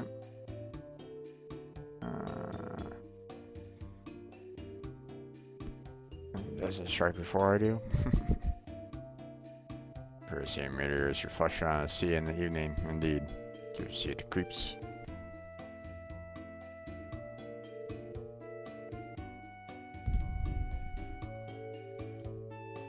They're burning. Someday they'll burn out. Stars are just like our youth. Indeed. Oh, it's the end of the world! Yay! It's the end of the world as we know it. Oh, wow, man, that's huge. The stars, they're in flames. Not really, but sure. You're still peeping? I don't know, meteor's getting closer every minute. All my life right now, I want to build a home and grow old together with her. I can't do that. If you can't do it, then I will, and that's that. I'm gonna do my best. So you hang in there too. Okay. Sounds good. Okay. Thought I saw like maybe like a blue materia up here, but no.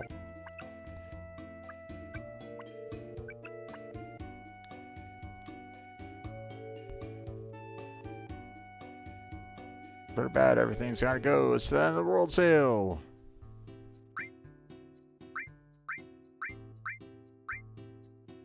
Nothing worth buying right at this moment in time, so.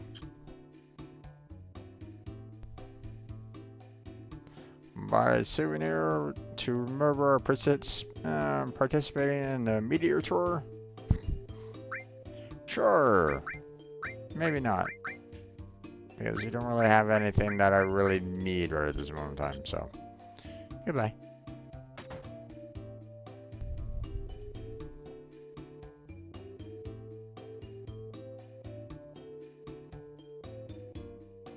Don't feel like doing anything and just want to spend the rest of my life sleeping. Maybe staying together? I'll take us.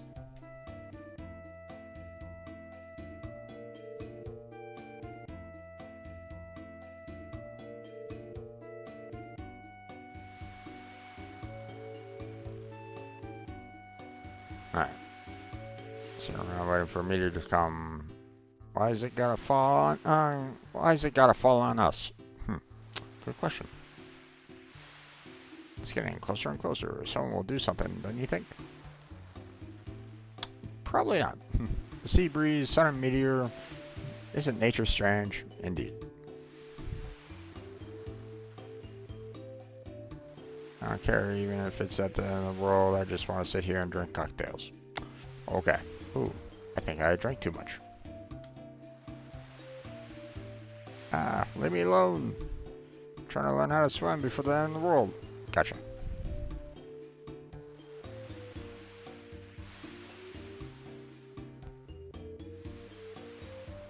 Alright. So there's that.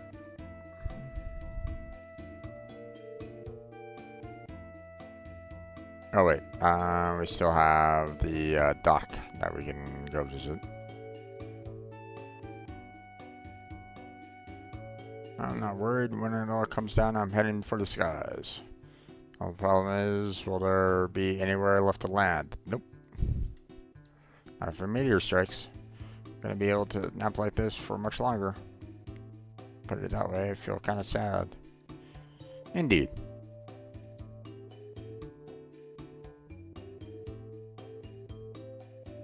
Everyone's in a rush to get one last vacation in before the meteor strikes. That's why it's so busy here. Okay. There's no shipping Junon recently. There's been a hoard on materials. Everything's topsy-turvy.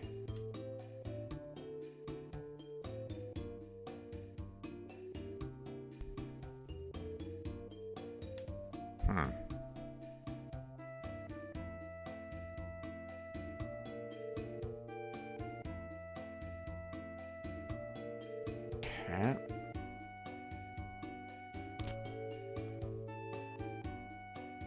Looks like there's really not much else here. So, alright, let's get out of here. Let's look on what's next on the list in the strategy guide that I can look through. Alright,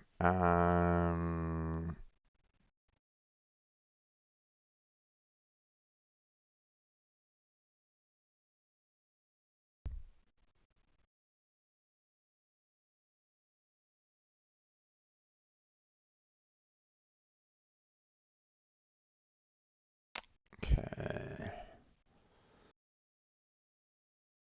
Nothing I can do there.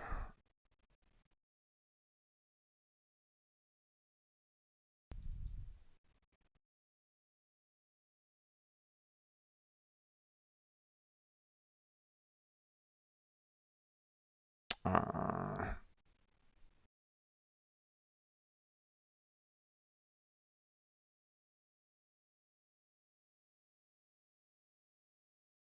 hmm.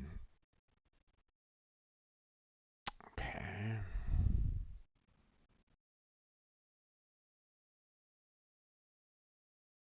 Let's see.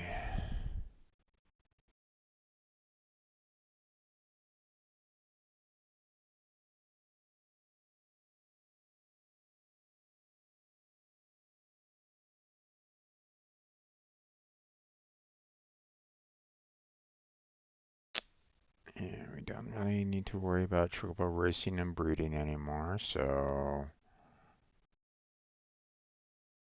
um hmm. There's apparently a cinematic that I can't remember that deal, we have to go to Nibelheim for, which obviously that's not the right city there. There it is.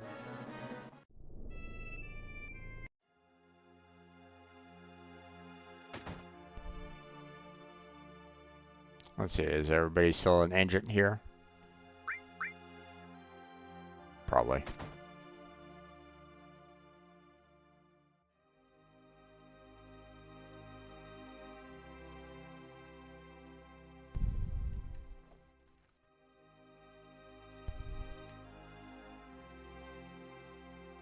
Okay, nothing there.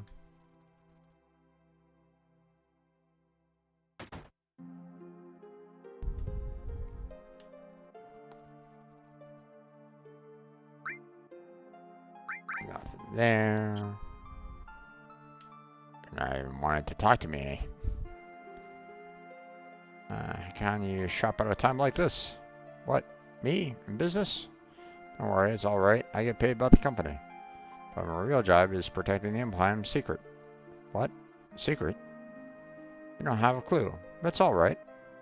It's all over anyway. Finished. Finito. Over. Even as we speak, Meteor. This is the end.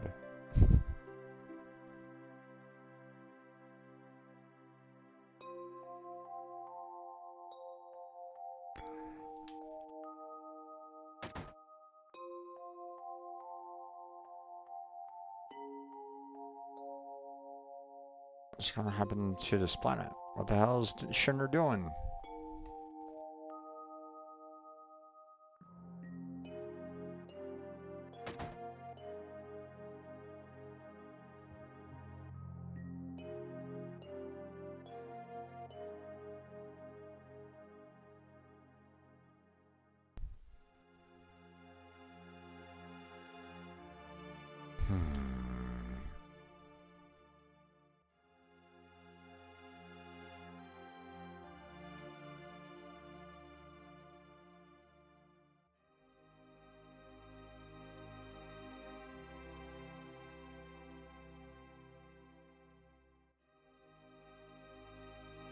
Okay.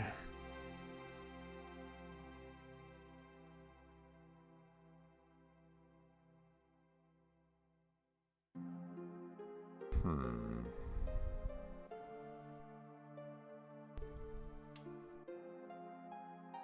Alright.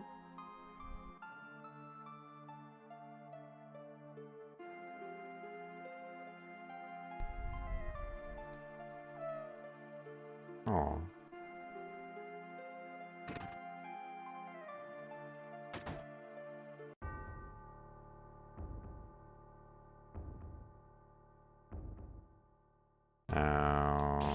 Oop. Apparently, if I go down in the basement, I can potentially trigger a special cinematic.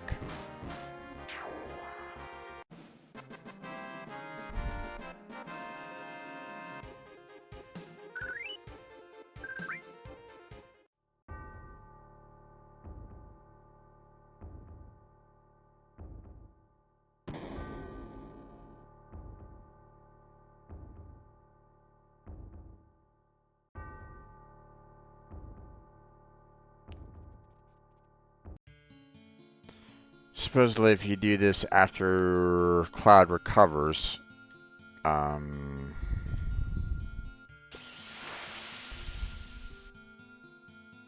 you can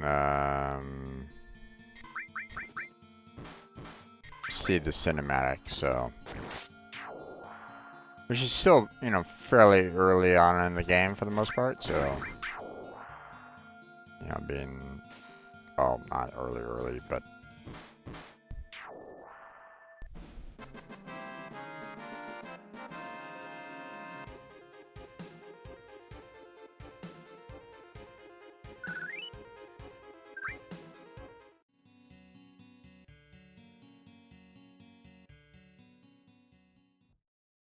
There we go.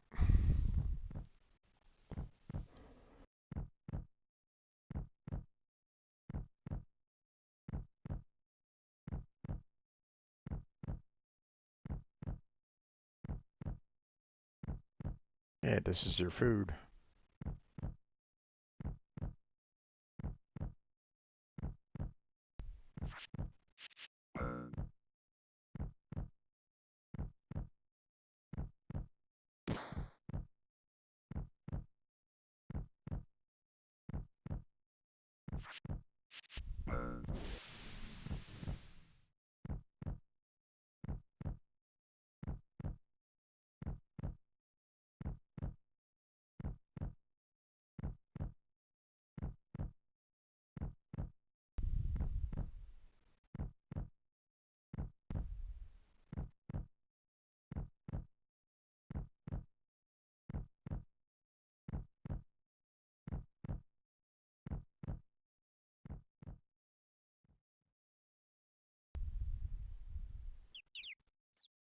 Oh, here.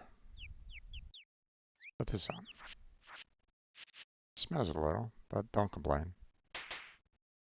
Look pretty good with that. Oh.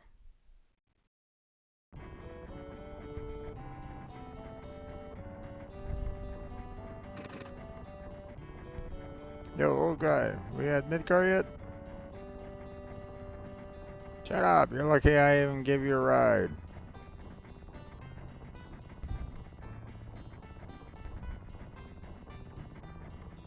What are you gonna do once we get to Midgar?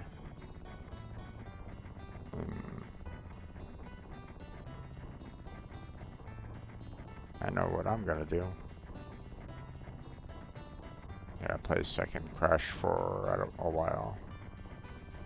Oh wait, the mother lives there too.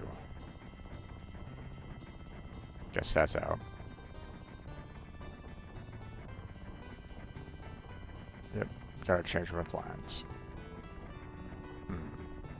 No matter what I do, I need some money first. Hey, wanna start a business? Now, what could we do? Hey, Cloud. Think there's anything I'd be good at? Hey, old guy. What do you think I'd be good at?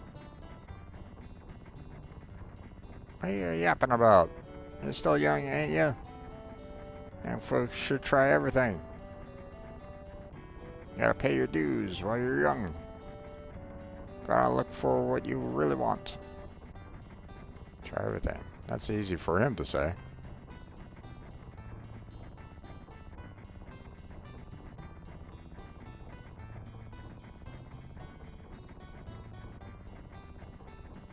Hey, of course. I got more brains and skill than most other guys. That sells it. I'm gonna become a mercenary. Yeah, thanks, Pops. Hey, didn't you even hear a word I said? Listen, I'm gonna become a mercenary and that's that. Foreign stuff, dangerous stuff, anything for money. I'm gonna be rich. So Cloud, what are you gonna do? Oh wait, you got it all wrong.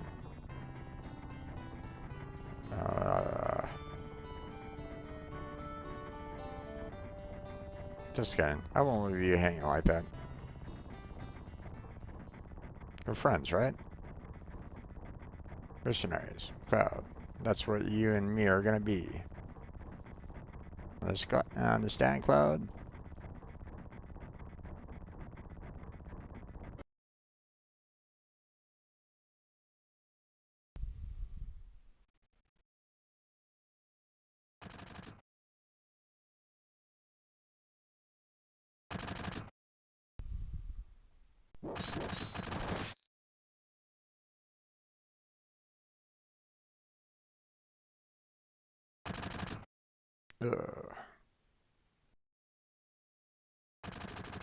Ugh. Goodbye, Zach. What do you want to do with him?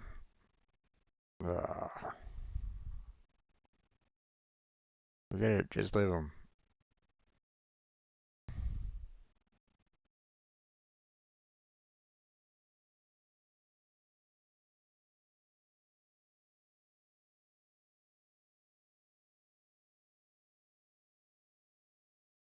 And that's how Zach passed away.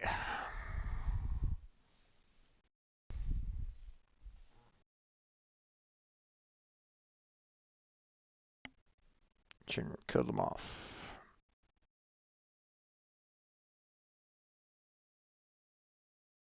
Why?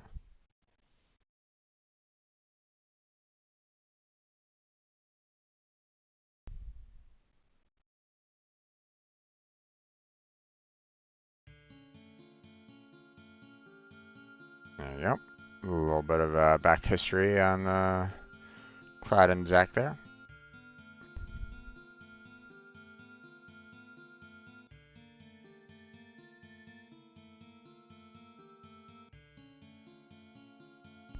Of course, you know, that happened after, you know, the fight with, you know, him and Zach against Sephiroth, so.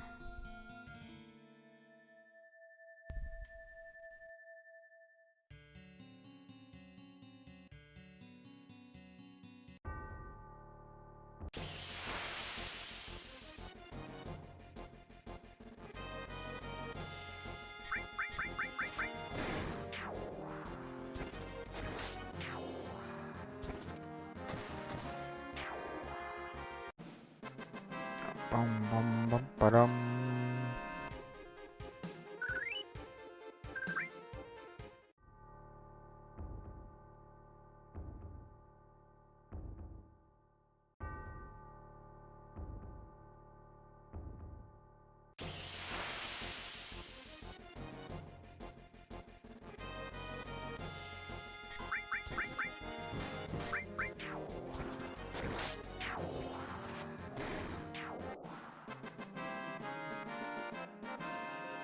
Okay.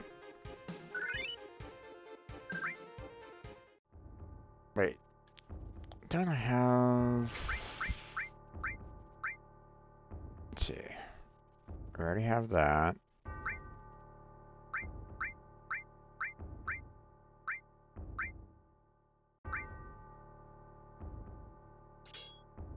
Let's do that.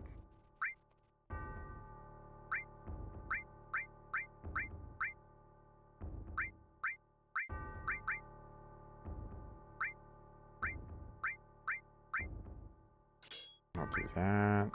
Get some more... Get more slots going. So...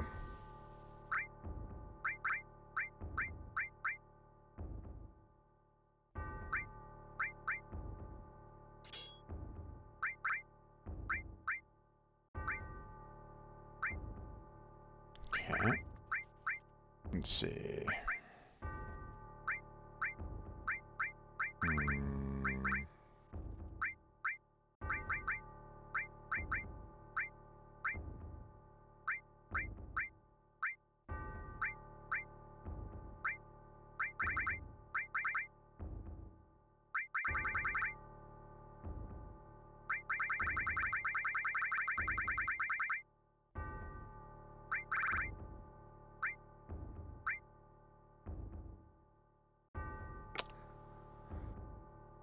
So we can probably just go ahead and do Magic Plus there. And then...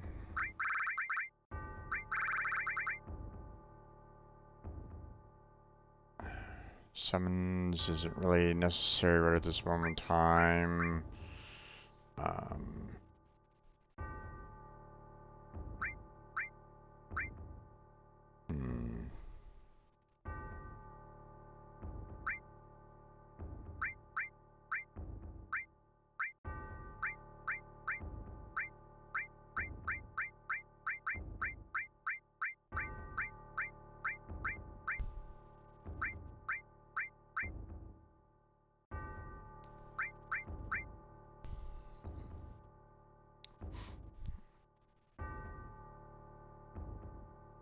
Hmm.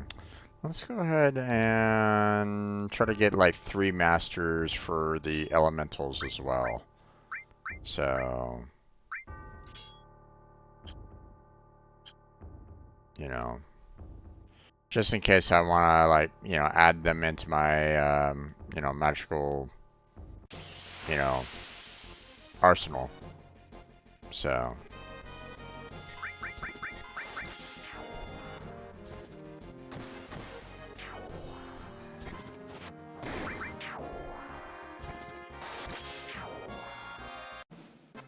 There we go.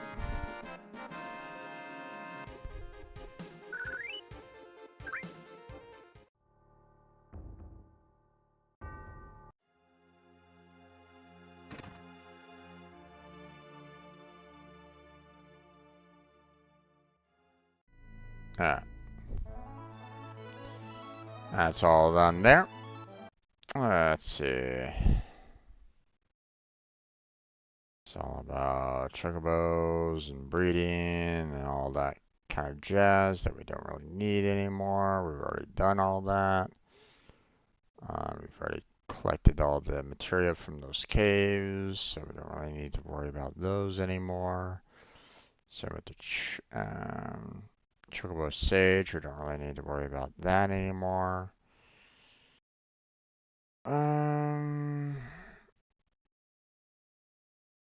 Let's see.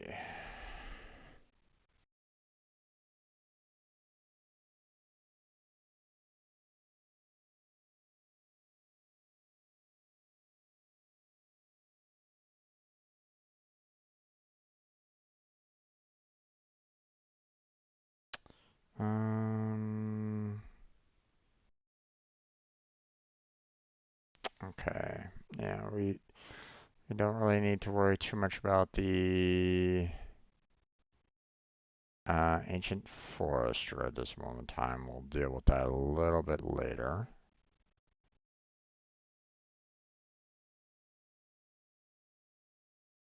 Let's see.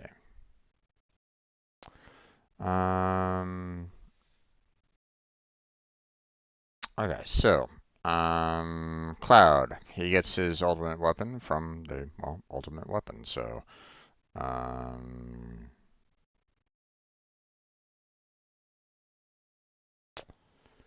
let's see.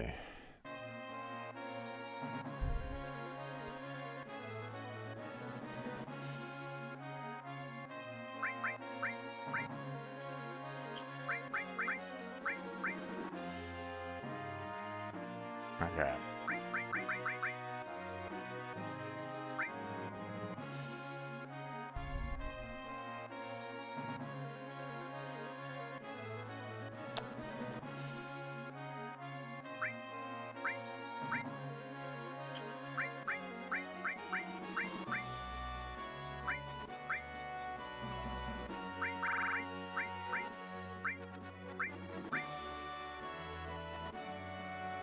Hmm.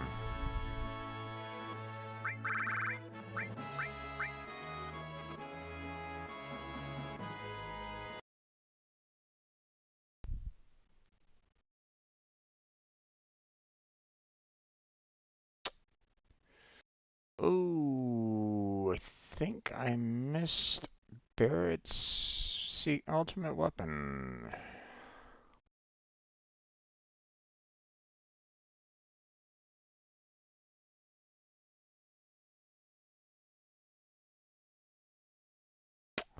Barrett's ultimate weapon, the missing score, can be found on the steps that lead up to the Sister Ray just before the team encounters Hojo. Hmm. And I don't think there's any way for me to go back there at all.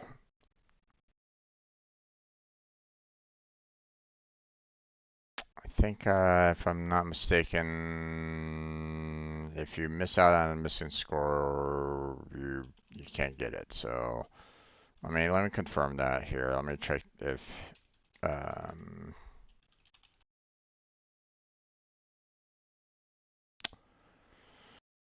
uh,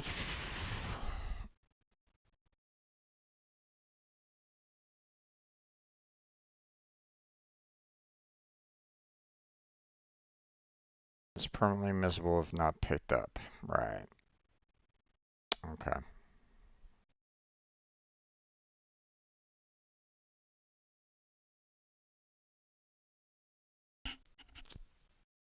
Okay. Well, um,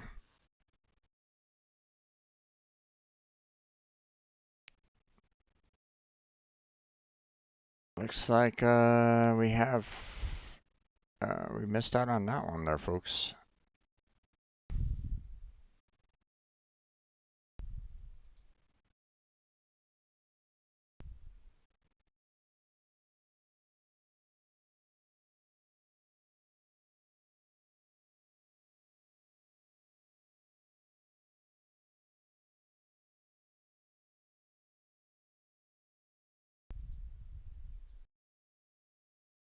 Hmm.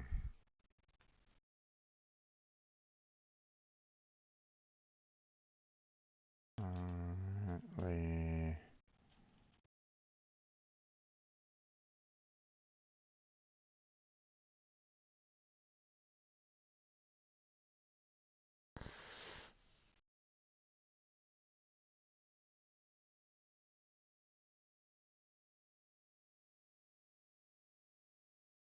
let's see.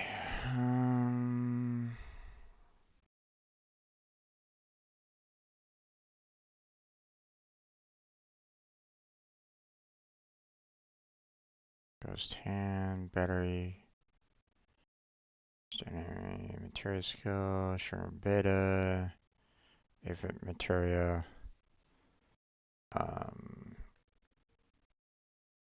materia, Bagros claw,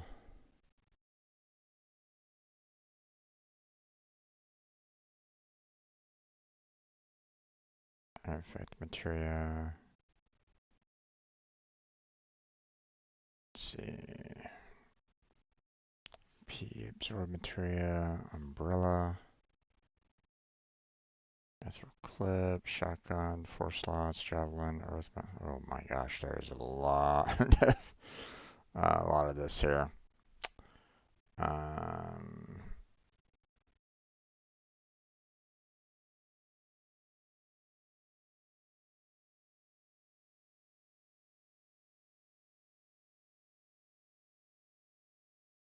let's see.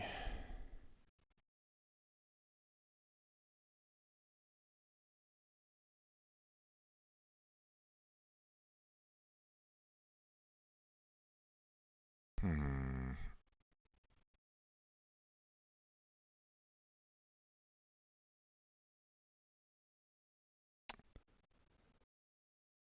Ah, that's why. Okay, that's why I didn't never saw it.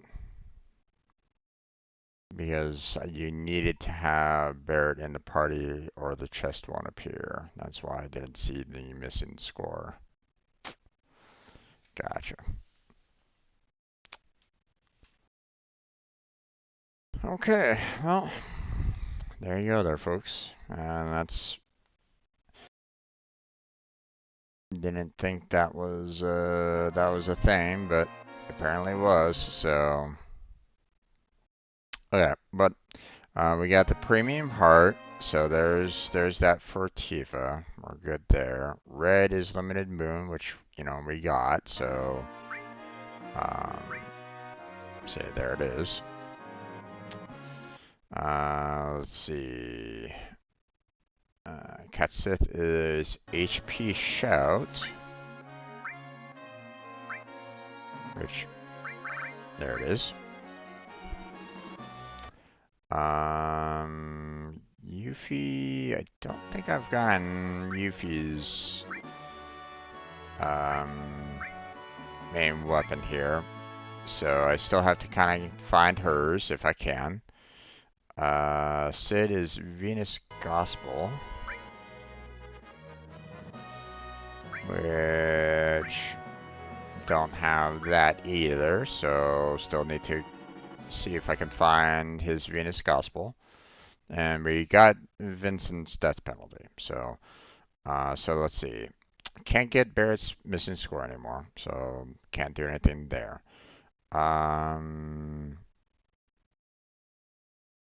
Okay, so Glanika is where Yuffie's main weapon is. Okay.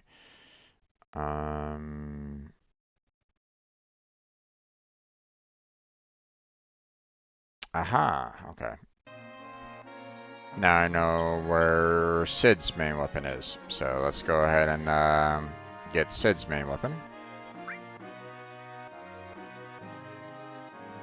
which is right up here.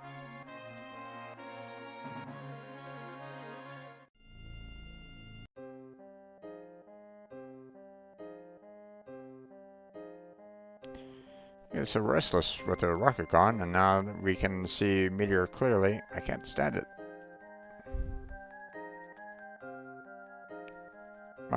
My precious rocket, it's gone. I know, no matter how much I look, the rocket's still gone. But I just can't stop it. Just call it an old man's folly, if you will. Sorry to get you into this. For me, it's kind of a hobby. But out of appreciation, let me give you this. There it is. Wish you'd take care of it and use it. Oh, I will.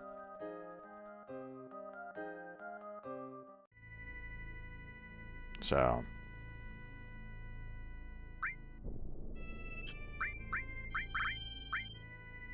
Alright. Yuffie's, we're gonna wait till later on getting that one, so don't stress about that. Okay, limit breaks. Omni Slash. Or Cloud. We have to fight through the battle arena. So that's gonna be a bit.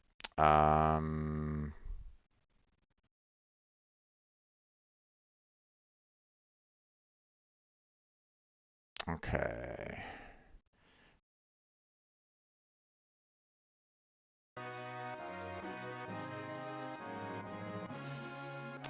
Next one, so we're going to go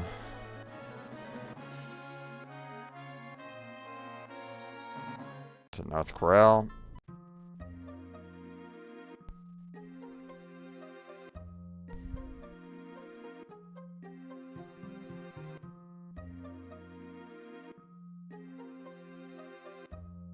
Watch out for the train.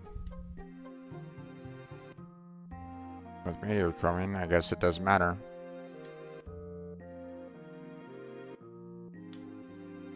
Oh, yeah, okay.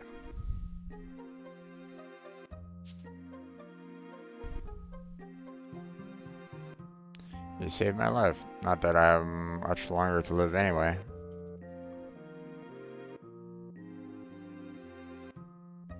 When I grow up, I'm gonna travel the world collecting glowing stones. Okay.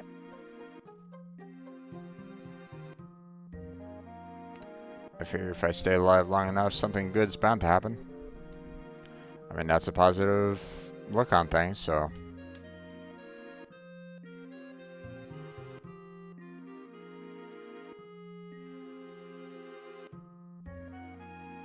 I wanna die, but who can stop meteor?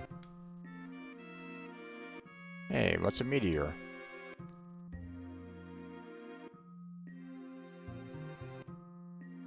Is me really gonna crush down on us? I'm still too young. I'll never remarry. This memento is all I have left of my husband. I'll give it to you if you'll please stop meteor. Catastrophe. That's Barrett's, by the way. Alright. Next. Let's see. Um,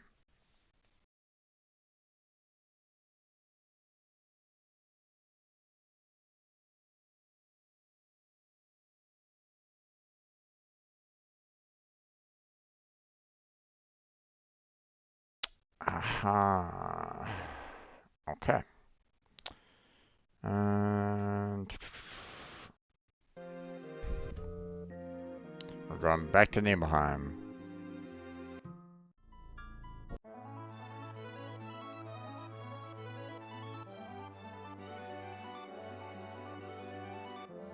There we go.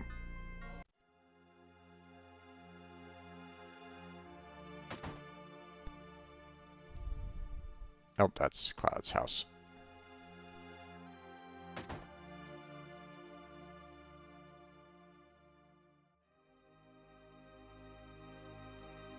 Alright. Now.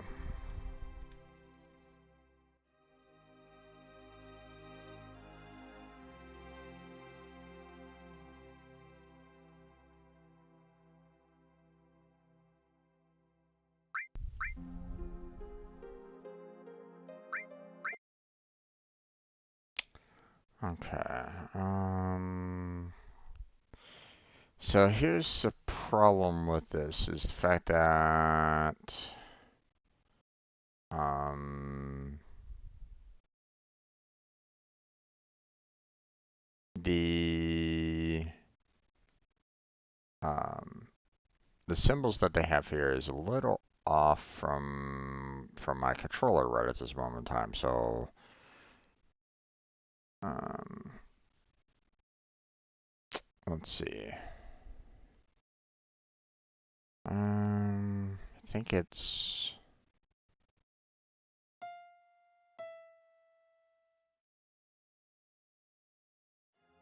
Oh,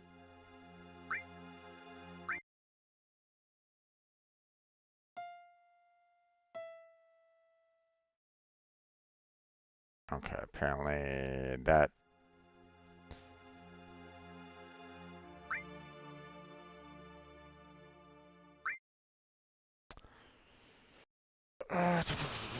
Okay, let's see. I'm gonna need the list of controls again.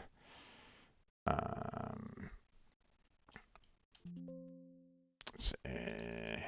Keyboard controls, images to.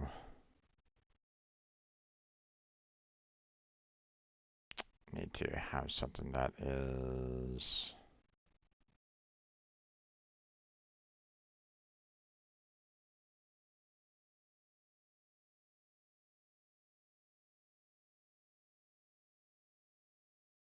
Hmm.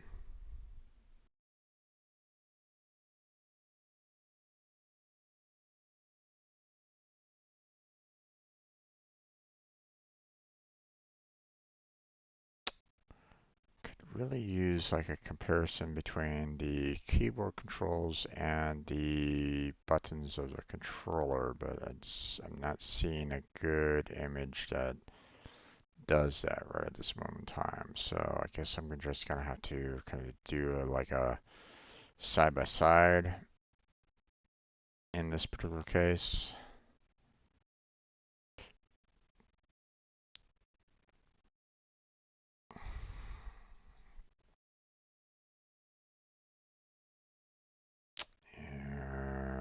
that.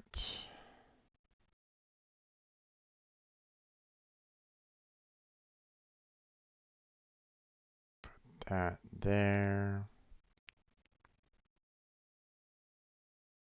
Okay, and then I need kind of that there for the most part. Pardon me while I'm kind of setting this up so that I can play the song. So,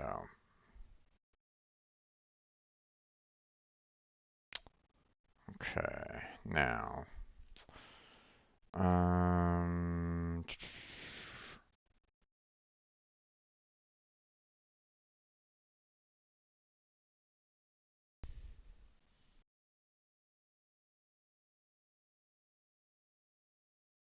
okay, so X is cancel, so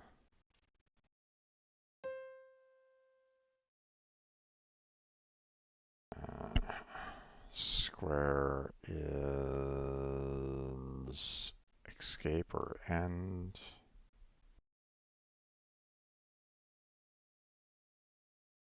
Or no, wait,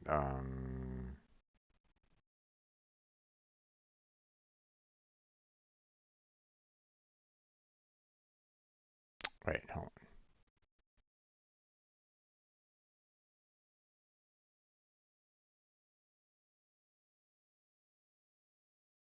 Let's see, select, cancel.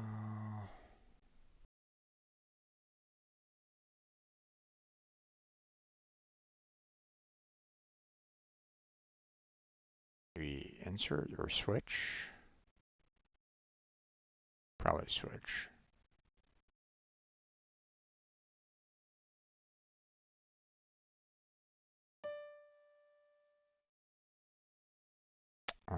Triangles menu.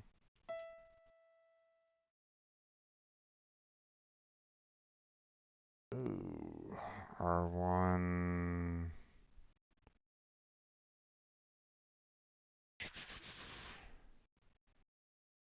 I don't know if I can do that one.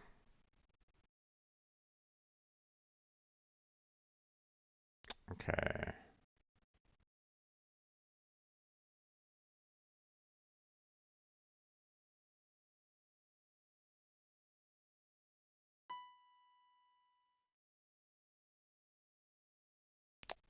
Square.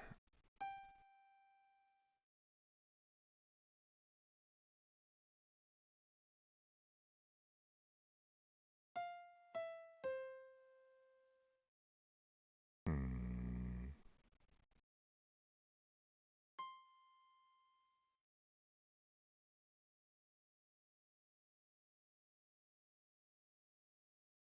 All right. Okay. Fuck. I'm messing up on this. Oh, Tifa's secret savings. 1 gil came out of the keyboard. Oh, how nice. Gosh.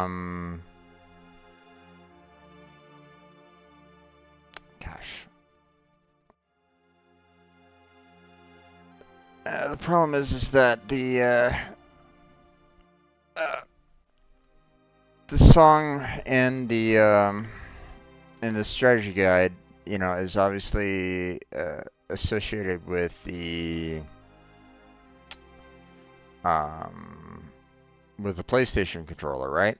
But obviously, I'm not using the PlayStation controller, you know. And um, the controls on this are obviously, you know, um, different here. Although they're talking about the menu, but it's like, wait, when I go into, wait, hold on.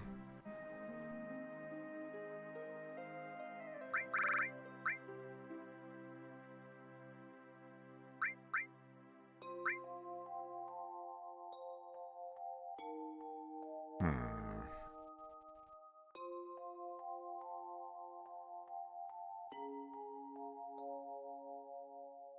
Let's see. Okay. Let's see. Okay. Let's see.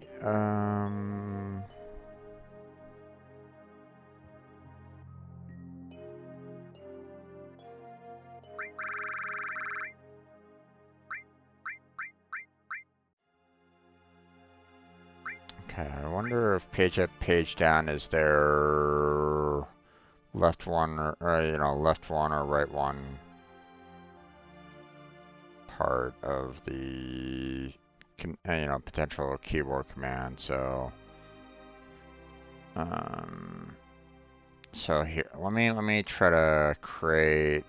Let me do like a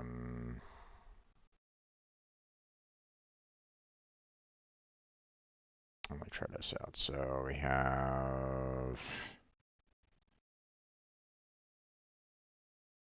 So we have the X, we have the square, we have the triangle, and we have the circle buttons. So the X is cancel, the square is extension or maybe insert, I don't know. Triangle is menu, and circle is select or OK. So I'm assuming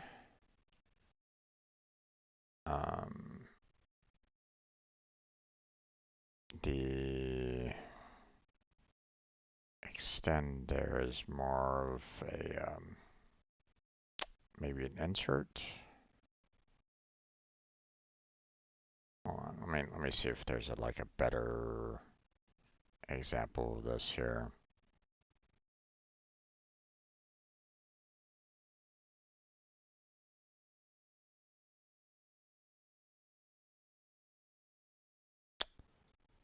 Hmm.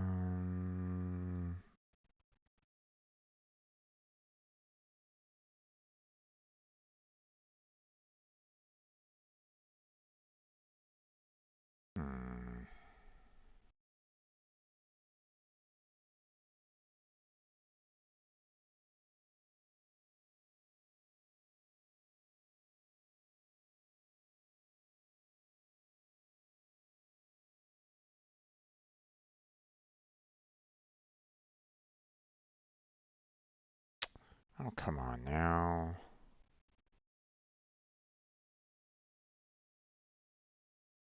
Let's see, switch. That's what I'm looking for, switch.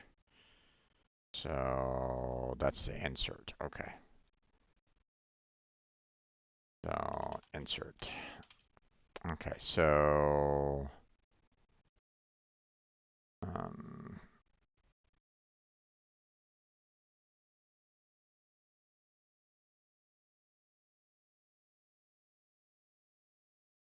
next page and previous page, that's R1, R2. So that I believe would kind of work with the page up and page down. So with this in mind,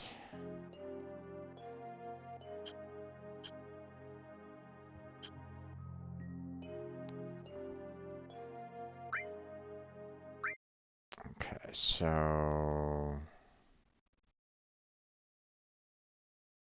let's see, we want,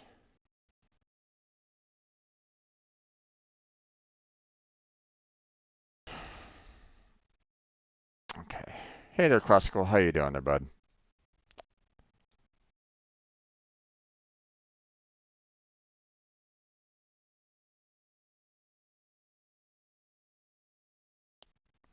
Let me try to maybe like just use the keyboard in this particular case. So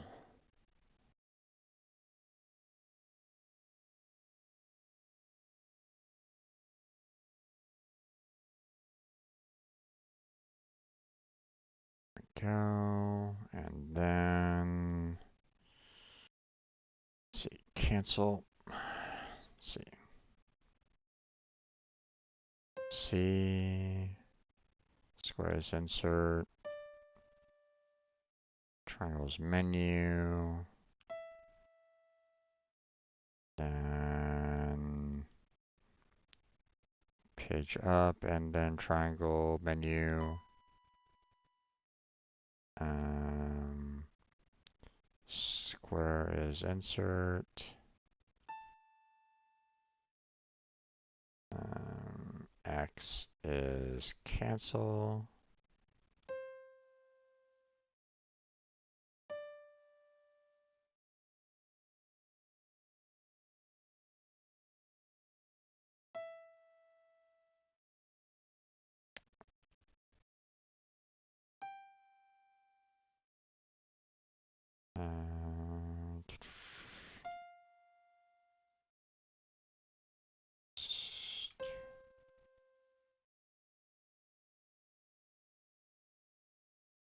Let's see, square.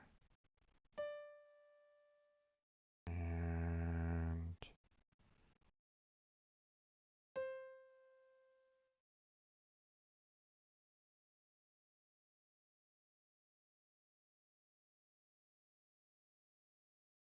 I heard this melody somewhere before. I've played it well. Sheet music for that song. Wait a minute, there's something inside the sheet music.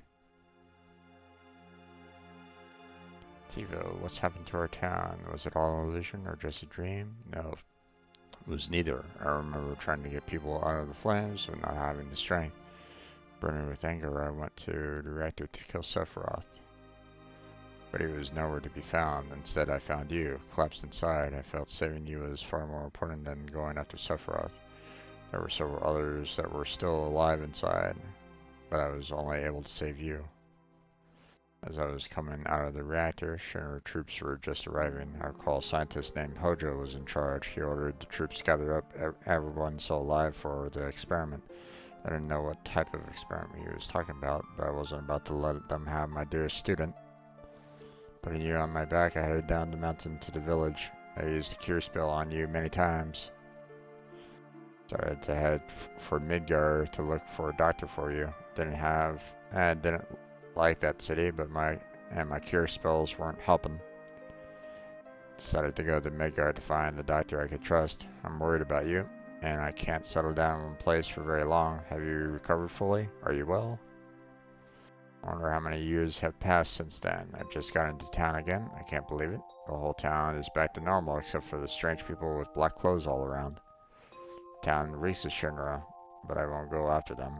You may think I'm running from them, but it's just that I don't want anything to do with Shinra anymore. Feels like time is running out. She'll find this letter and this gift for you. It should come in handy. I can't even jump anymore. I hope you can continue to sharpen your skills and remember what I taught you. To my most precious student, from Zangan. Final Heaven. I'm doing okay there. I'm doing okay there, Classical. Just trying to figure out the controls again for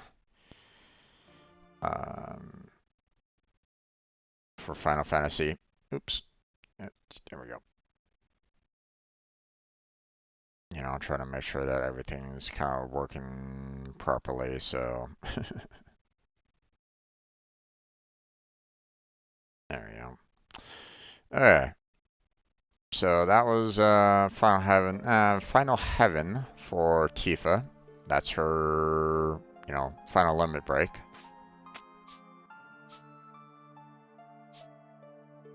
Which obviously I'll show as soon as we get to that point. But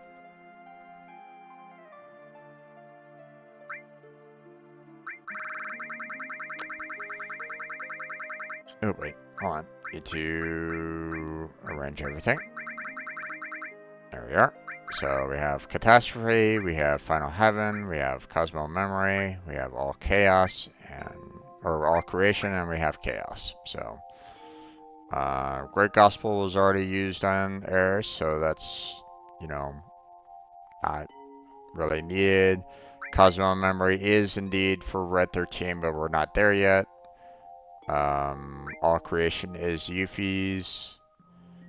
Chaos is Vincent's, and we have High Wind for Sid, which is at Ganika, so we'll have to hold off on that for right now. So, we'll worry about the ultimate weapon later. So, and we'll have to deal with Cloud's Omni Slash later as well. Let's see. Ruby, Emerald Weapon and Ruby Weapon are weapons that we can't go for right at this moment in time. Now,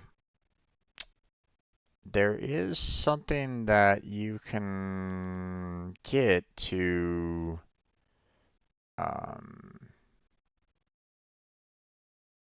make it easier to fight the Emerald Weapon.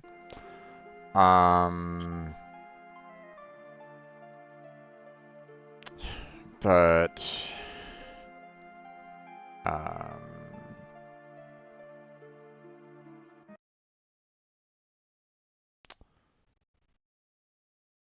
I'm not quite sure exactly where you can get it again.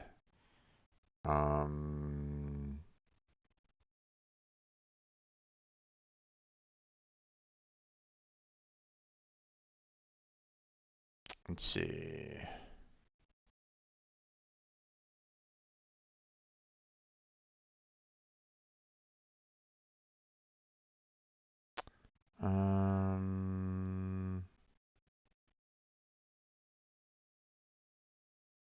Okay, I don't know where the underwater material is. So, let me. That was the one thing that I never could figure out. So, um, I was never able to defeat Emerald because the time limit kept on, spelling disaster for me. And even when I was using all of the, I did mimics, I did, Knights of the Round, like over and over and over again against Emerald. I still could not get past the its time limit. It always felt like I was getting so close to killing it off, but never enough. And I'm like, So, where is the underwater materia at? Um,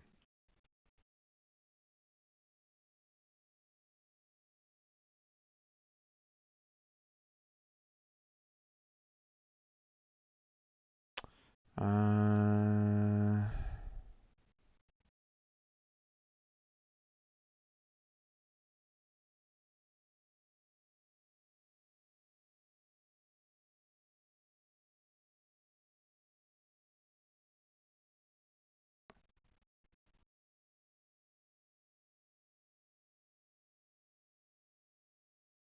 hmm.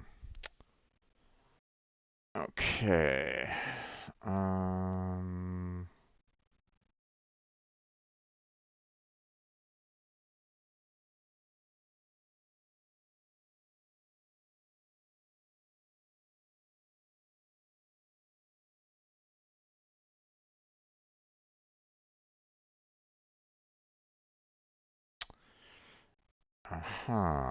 Okay.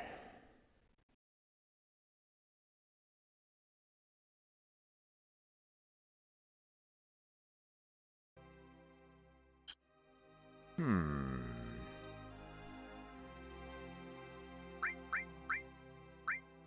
So,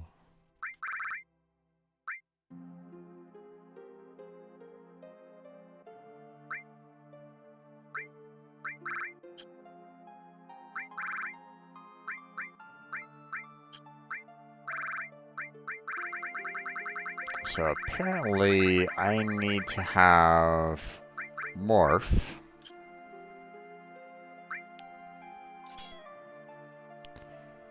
And I need to go and try to find a ghost ship. So let's go ahead and do that because I really want that underwater material.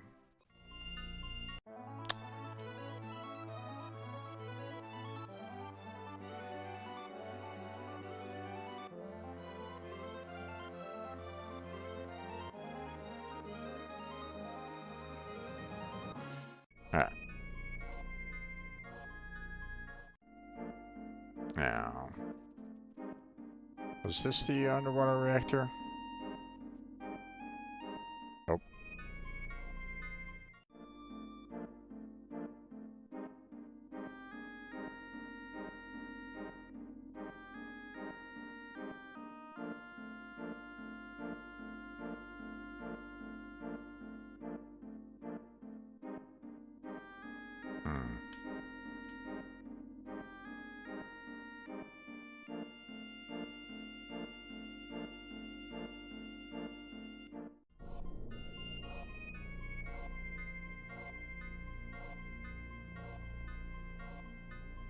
Am I not able to...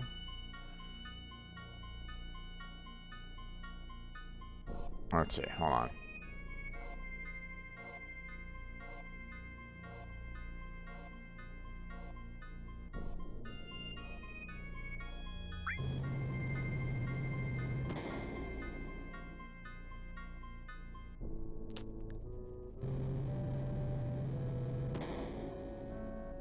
I'm trying to remember exactly where I need to go in order to get to the underwater reactor again.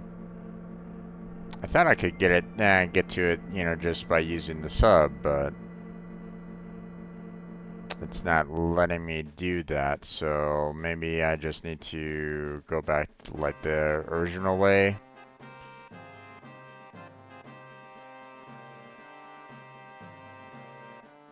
Which means I have to kind of go back into that little center area and then go back, you know, down through all those, you know, all the passageways and stuff like that to get to, you know, get back down there. You know, maybe. I don't know. I'm just...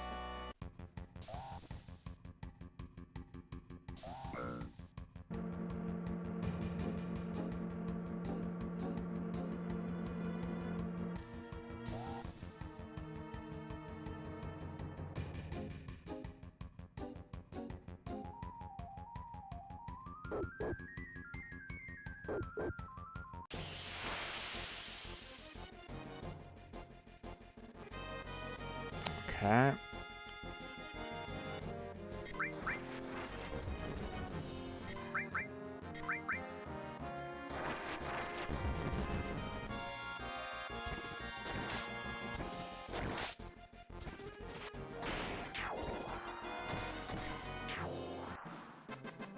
Dum bum bum ba-dum.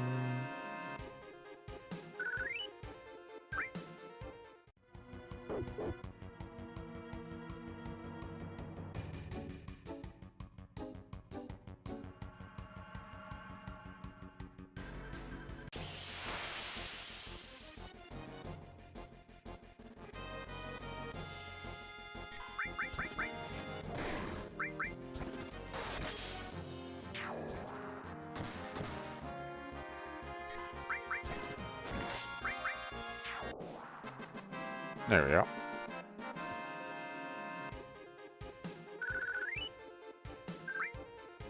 Now, it might be that I might not be able to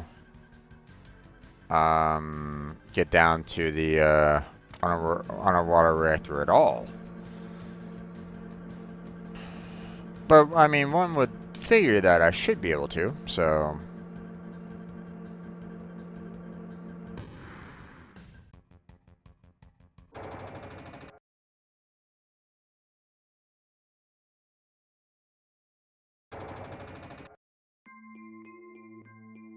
Okay.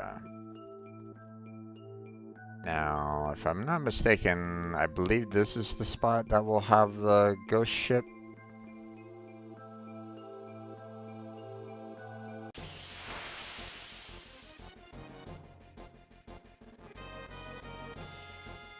Because I think this is the, you know, I'm basically in the, like, the underwater area, which the ghost ship, I believe, shows up at, so.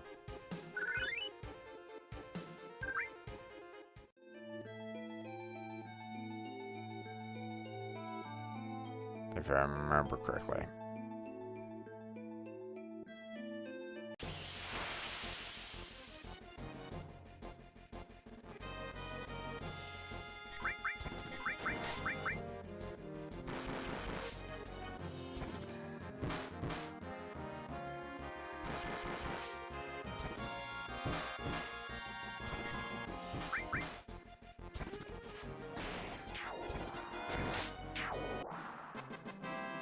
Boom, boom, ba-dum.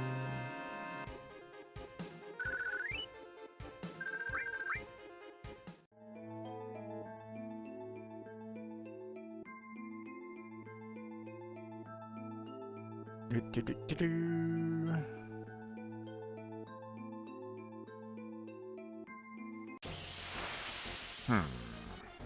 Up, there it is. Okay, so apparently if I use morph,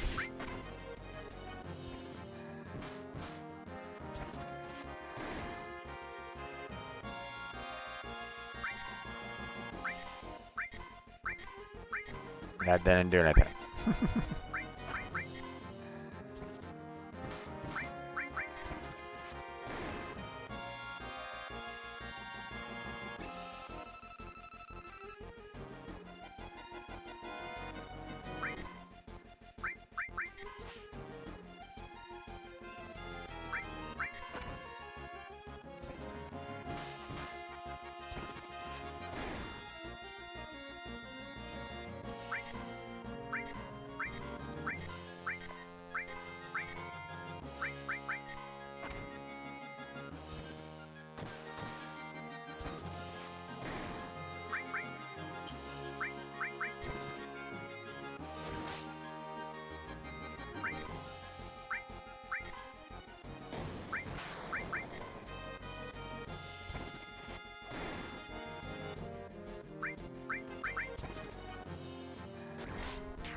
There we go. That's what I needed to do. Restore was born. Awesome. So, was able to get that material done. Well, before I swap out of that, right, real quick, let me go ahead and restore her pretty much to full health there. We'll swap out the materia for, you know, another,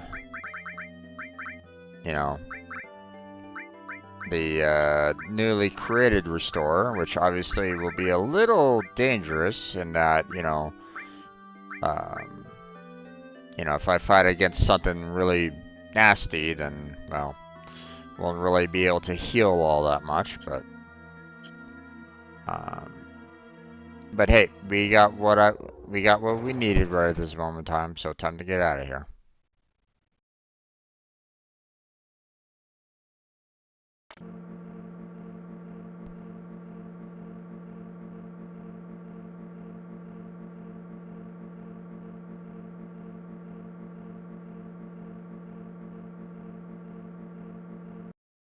Okay, let's see. Now we have to go and take it to calm. Oh.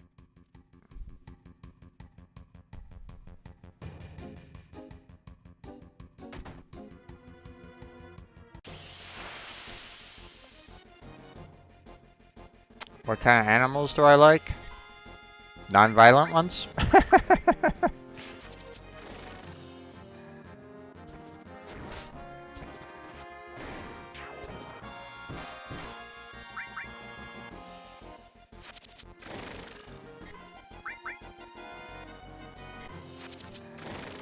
I mean, I don't really have any like major preference or anything along those lines, so.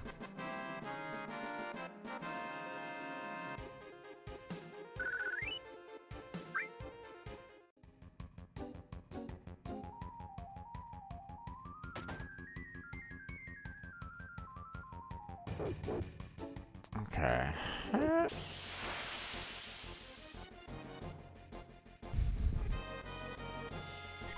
What's this dog doing here? I don't think I've ever gotten past that dog before.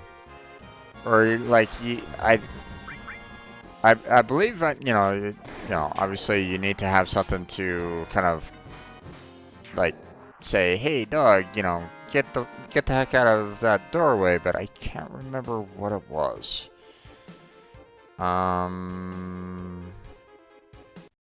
Let's see. Underwater dog. Let's see.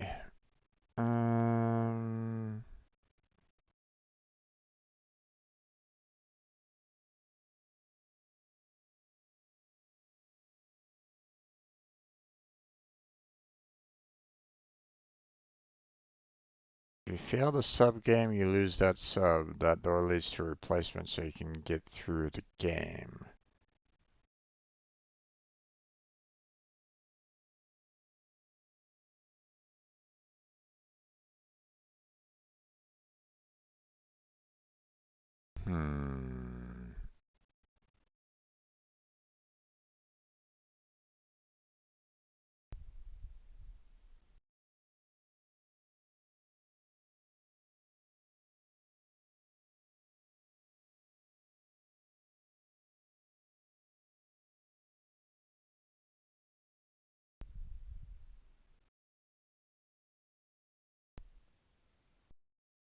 Okay, so that's what it's all about, huh?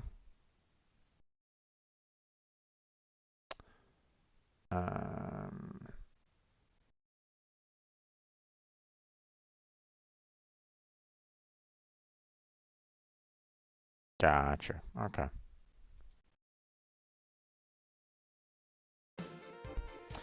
So,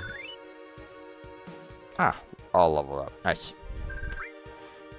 So in other words, this dog, if you screw up the submission, you can get another sub from inside there.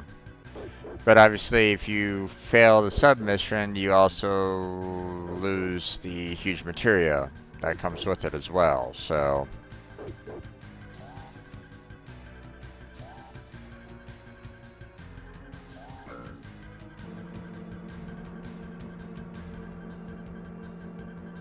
Alright.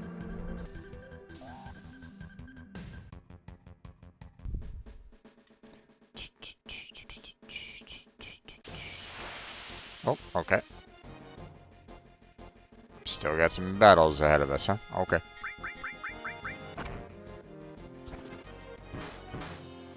Boom, boom, boom.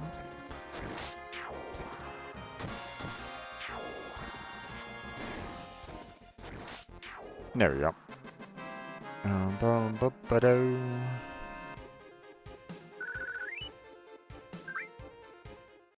Okay.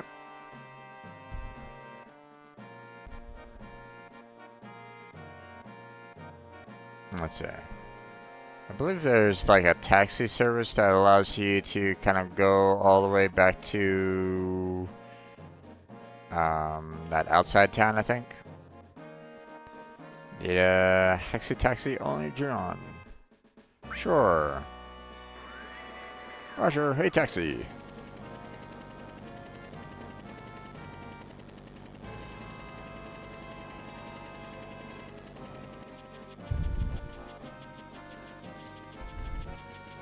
Outside.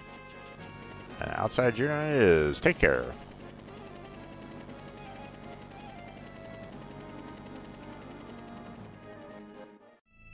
There we go. Okay. I'm gonna save it real quick. It's been a while since I saved it, so. There we go. Now, we are going to head off to comm.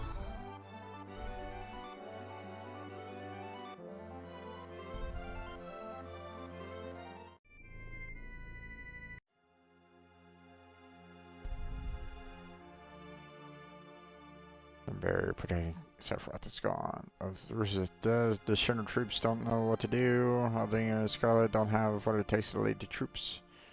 I thought something was finally gonna happen, and then everything's the same. Not a damn thing changes around here.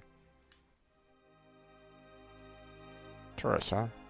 There are a few things you should know that will come in handy when you travel around the world. Alright, want to hear what they are? Tell me. Let me explain how to use the world map.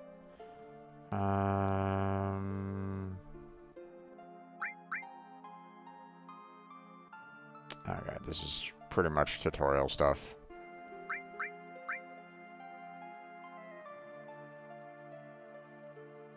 Let's see.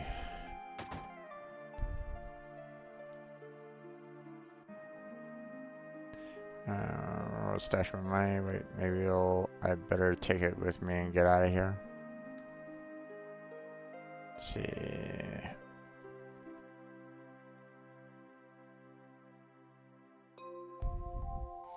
Well, it's changed a lot in the past few days.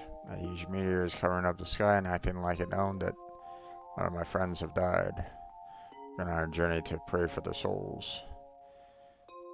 A map that was sunk along with the ship. Guidebook.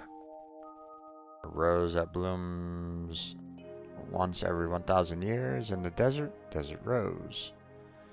A harp that soothes those who hear it. Earth harp. Wonder if there is anyone who will bring it to me. Oh, it's a guidebook. Want to trade it for this underwater material? How about it?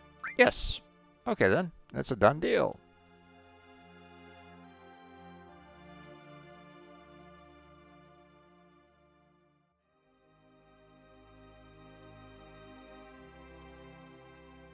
This underwater material, go on, it's yours. Awesome. To be honest, I don't think I've ever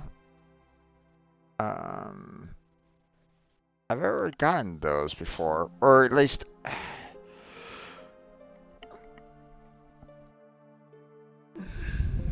I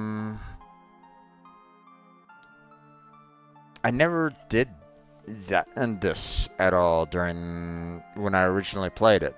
Hence the reason why I never had the underwater materia for Emerald. So oh,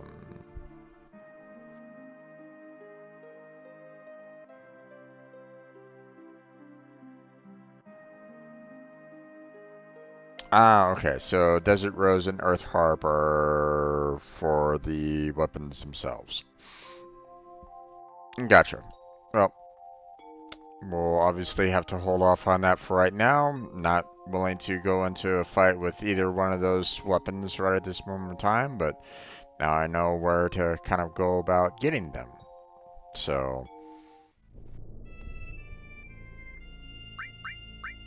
let's see. Let's go ahead and save it real quick because I really want to make sure that I keep a hold of that one, particular materia, that's for sure. So,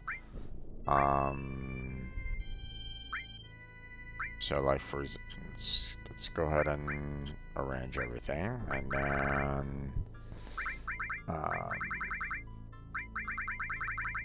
where is the underwater materia? There it is. Yeah, no AP, no next level, just underwater breathing. That's it. That's all you need. So,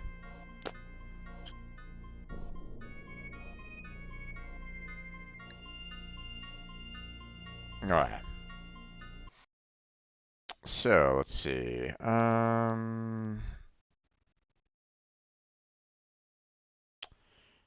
Let's see.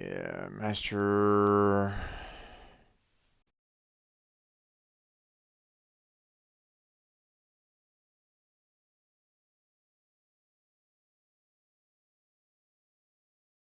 Um, let's see.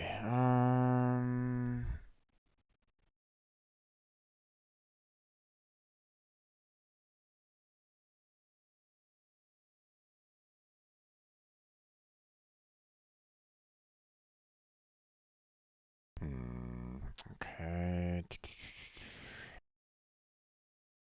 Don't think I really need to worry about anything there. Um,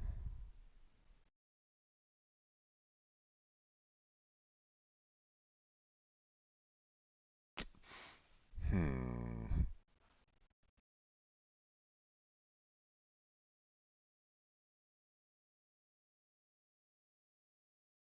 Let's see.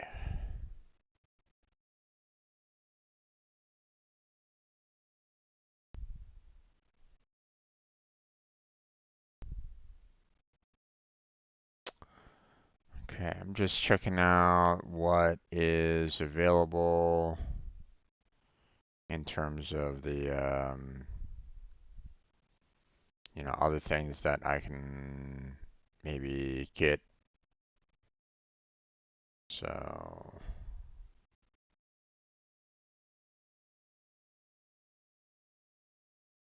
okay, looks like, seems like about it in terms of their,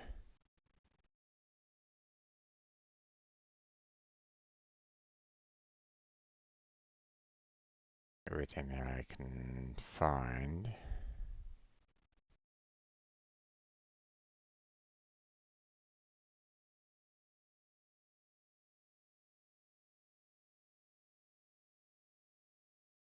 Is there really no...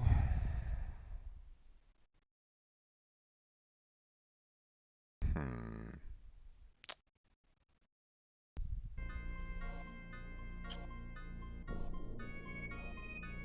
I thought that um, there were multiple ribbon.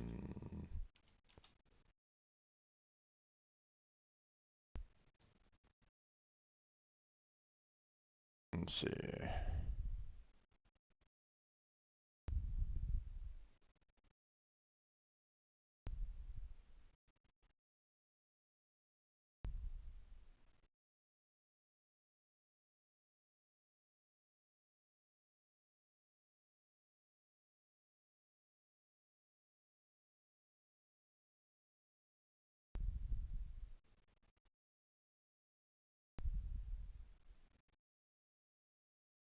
Aha. Okay. Hmm.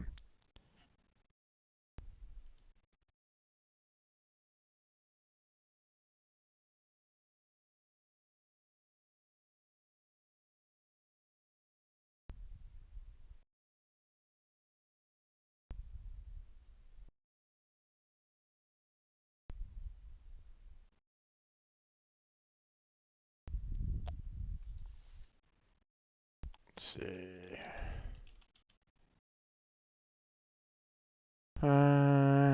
So 3.99 via morphine. Okay.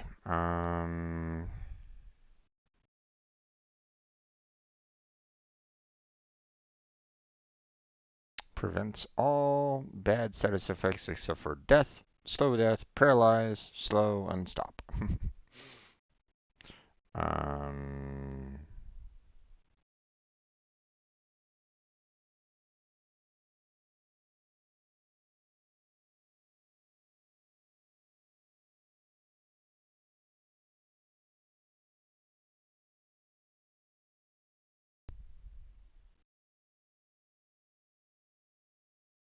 let's see. What is Hochu?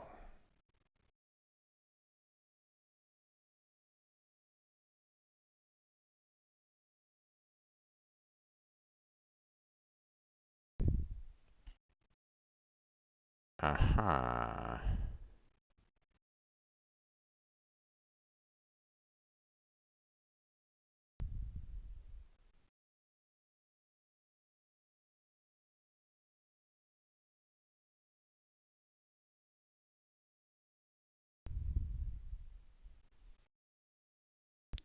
Okay.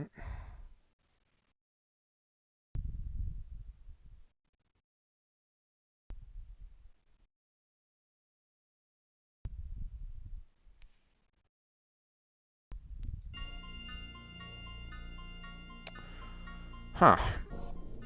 Well, okay, so I would really love to get my hands on some more ribbons, right?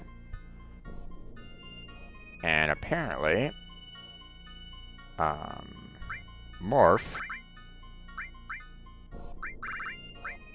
can allow for you to get more ribbons. But the problem is that you're gonna have to, gonna have to fight some pretty nasty enemies to get there. So yeah. Um, let's see.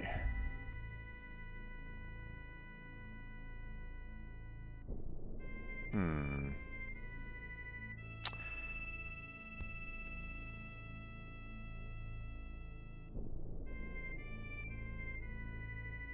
What am I gonna do?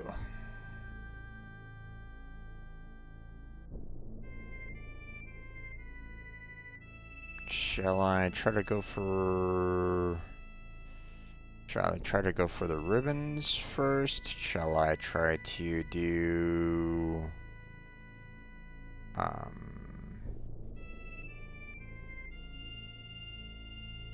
shall I go for Yuffie's and Sid's final weapons? Hmm.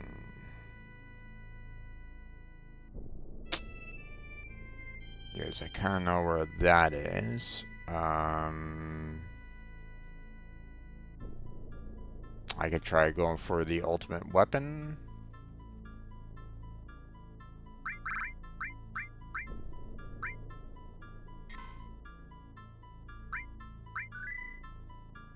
Hmm.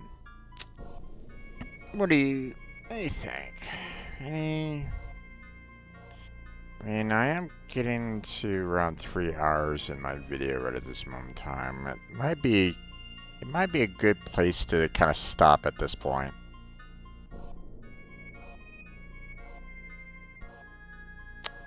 Um,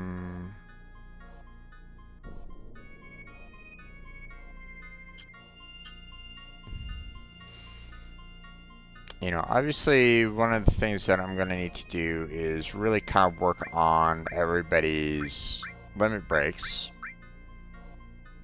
Um, you know, um, so there's that. Um, the other thing that I'm gonna need to kind of work on a little bit is trying to get a lot of the materia, and I feel like I'm kind of missing some here. Um, I feel like I don't have like all the possible materials I could get. Um, Combat full cure. Alright, got that one, got that one.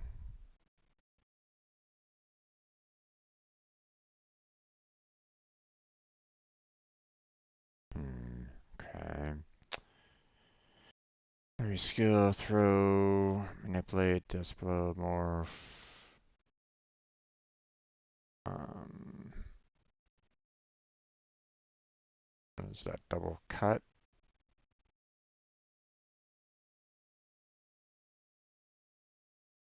Yeah, that's double cut.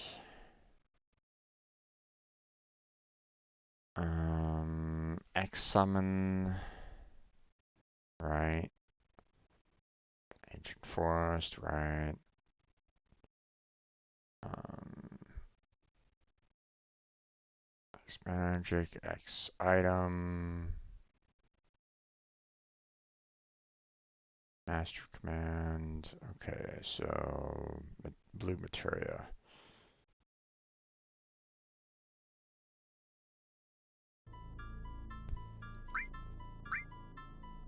Let's see.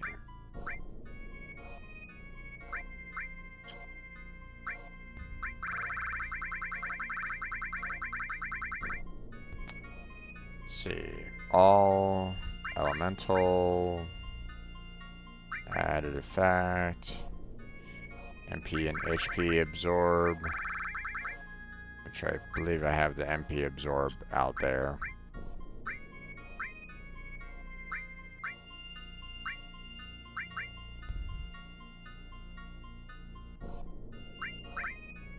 And there's the MP absorb. I don't know. I don't think I ever got the HP absorb.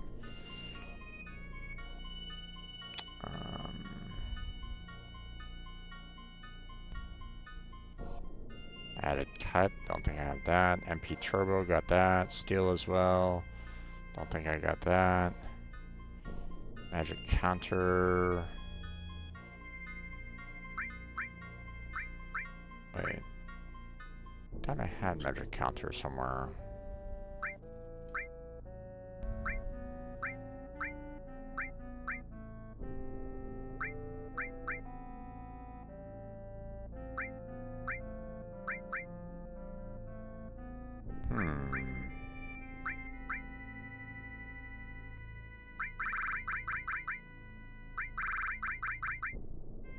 That's weird.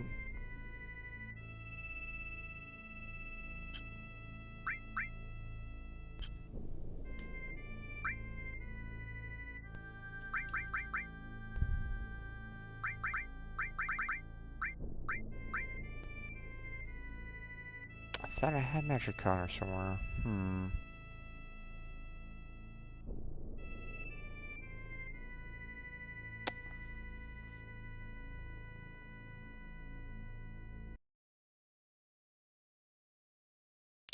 Final attack. Let's see.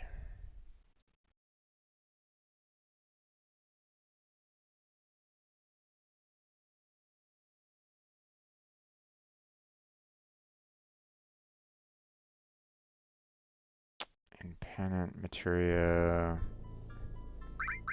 Let's see. We have cover.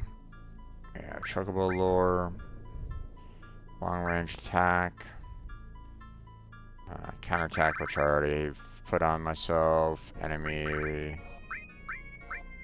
lore, which apparently I don't have right at this moment in time, but I mean, I don't really necessarily need to increase the encounter rate. We have speed plus, which I believe I've equipped on someone already. MP plus, HP plus, luck plus, skill plus, preemptive. Don't think I have preemptive. Experience plus I placed. Enemy away I got. HP to MP, yep. Mega all, don't really have. And underwater just got, so. Then, let's see. We have the summons here, which obviously I don't really have everybody here, but we have Chocobo, we have Shiva, we have Ifrit, we have Ramet. Then we have Titan, wherever he is. There's Titan. Odin.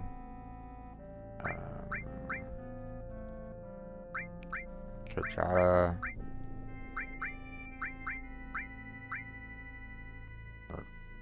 Kajata. Bahamut.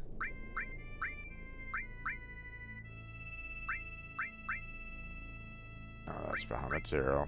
Just regular Bahamut. Here we go. Alexander. We have Neo Bahamut. Leviathan. We have Phoenix. Don't have Hades. Don't think I ever got Hades, to be honest. Don't remember ever acquiring Hades before.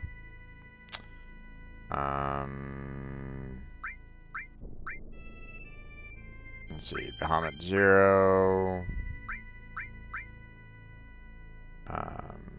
Typhoon. Don't think I ever got Typhoon either. And that's of the round. Okay, so apparently there's 2 additional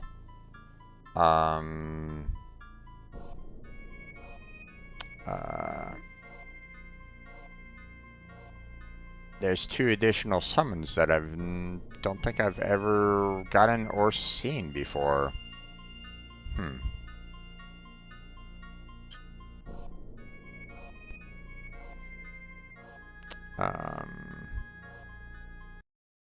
Let's see.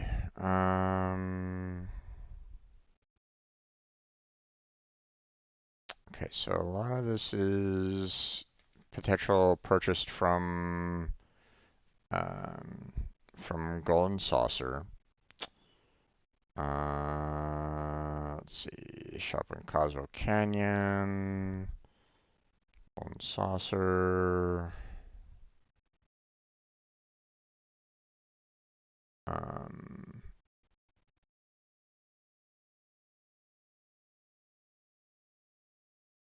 Let's see.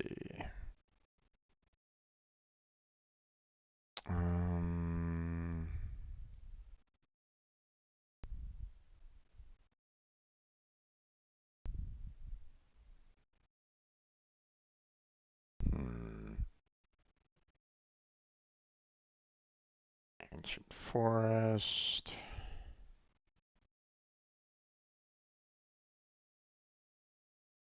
Second Shinger Airship.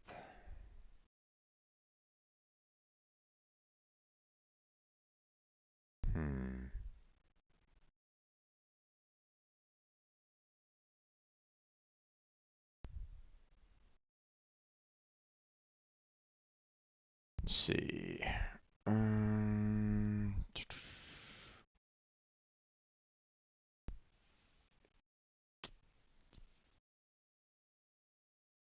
Time Mountain Steel as well. I don't think I ever got that one.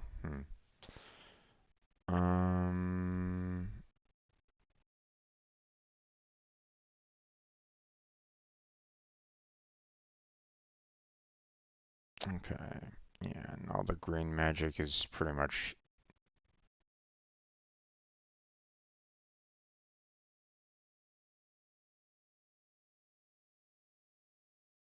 there. Kind of curious about this Cosmo Canyon Master Magic, whatever that is.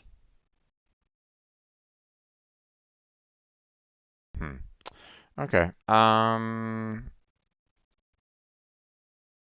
Yeah, so it looks like I'm pretty much at the spot where I'm gonna have to like just kind of work on just grinding, which means I'll need to try to find the best spot for not so much like leveling, but a lot of AP,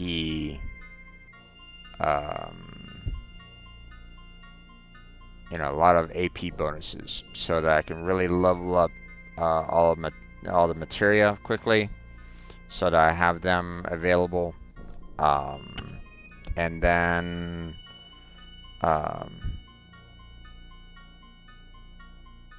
obviously there's different spots for me to kind of go to. I'll need to really kind of also work on characters, limit breaks, and levels. Because, I mean, the only one that I can really do any kind of limit break to is Cloud, but again, I don't have his, his particular item to, give him that, his level 4 limit break right at this moment in time, so You know, that's Barrett, that's Tifa, this is Red X, or Red 13. You know, this is Yuffie's, and this is um, Vincent's. So I still have, you know, Cloud and Sid to, you know, get in terms of the um,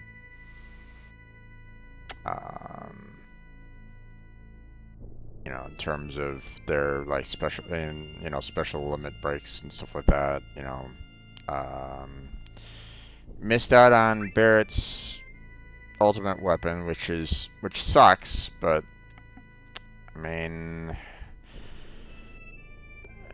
I mean, that is one of the things about having an RPG game like this where it's like, you know, there will be spots where you're going to be kind of going past it and you'll never be able to get back to it.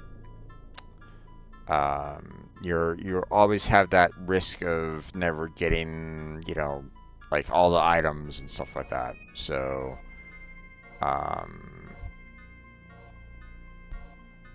which reminds me, you know, if I look back on where it talks about like facing off against Tojo, do they discuss um the fact that you know you know it's best to have Barrett in your team in the strategy guide? Um,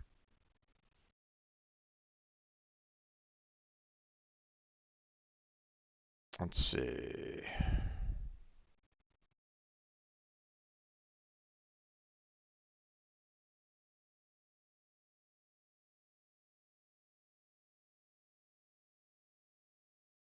Missing score. There's that in the item list there, but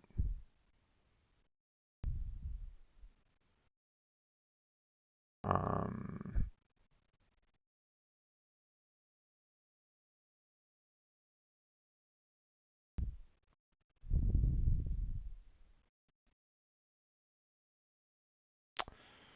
let's see.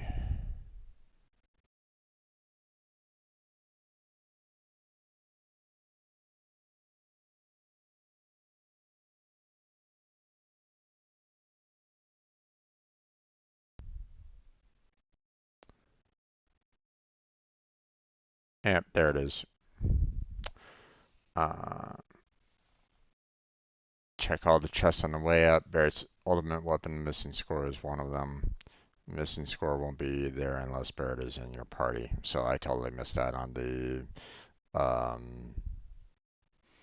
in the strategy guide. But then again, you know, I didn't really want to be looking at the strategy guide all the time either. So, but yeah, missed out on that. So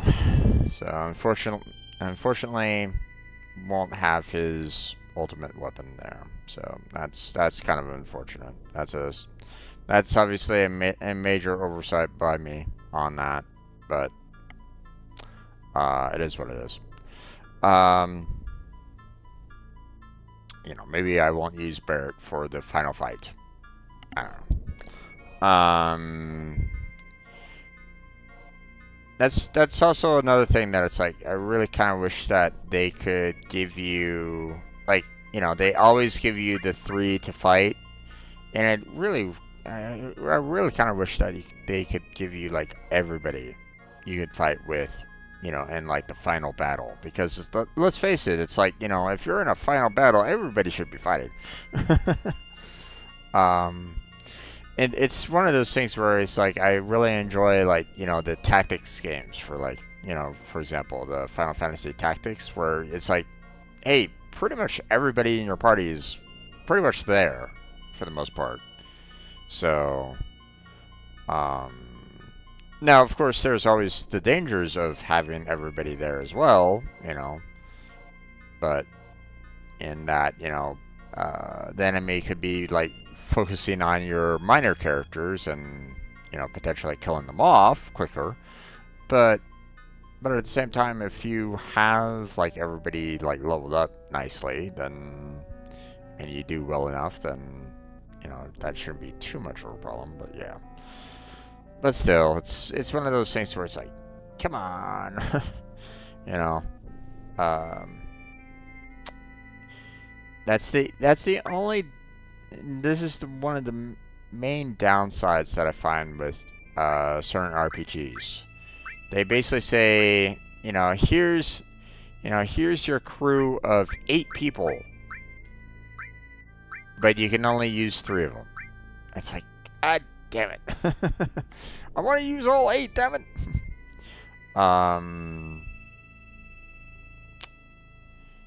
You know, later on, I think it was, what was it, Final Fantasy 12? I think it was 12, where they had those special, like gambits. You know, you can set up your characters to kind of do their own kind of thing, and it made like combat and made sure that like if you set up like the right kind of gambits, you pretty much could never lose. So unless they started like one-shotting you, and even then, if you did it right, even that wouldn't really be stopping you all that much either. So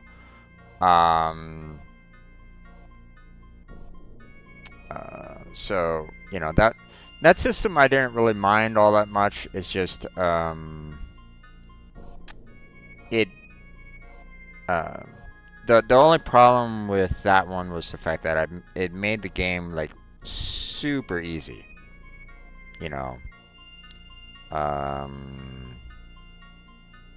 really didn't have to do anything. As soon as I learned how to get the gamut system working the way I really wanted it to work, it was easy. You know, the game was just a walkthrough at that point. So, but yeah, okay. I think I'm gonna go ahead and close on down there, folks, on this. So we'll just save it one last time, just in case.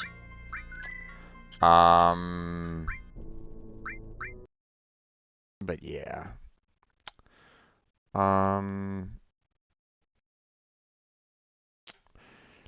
So next week we'll continue working towards getting some of the the major weapons, the working on getting the limit breaks. I'll look up like the best place to get AP for the material growth. And then I'll get Cloud kind of prepped for the battle arena. So that I can do and get his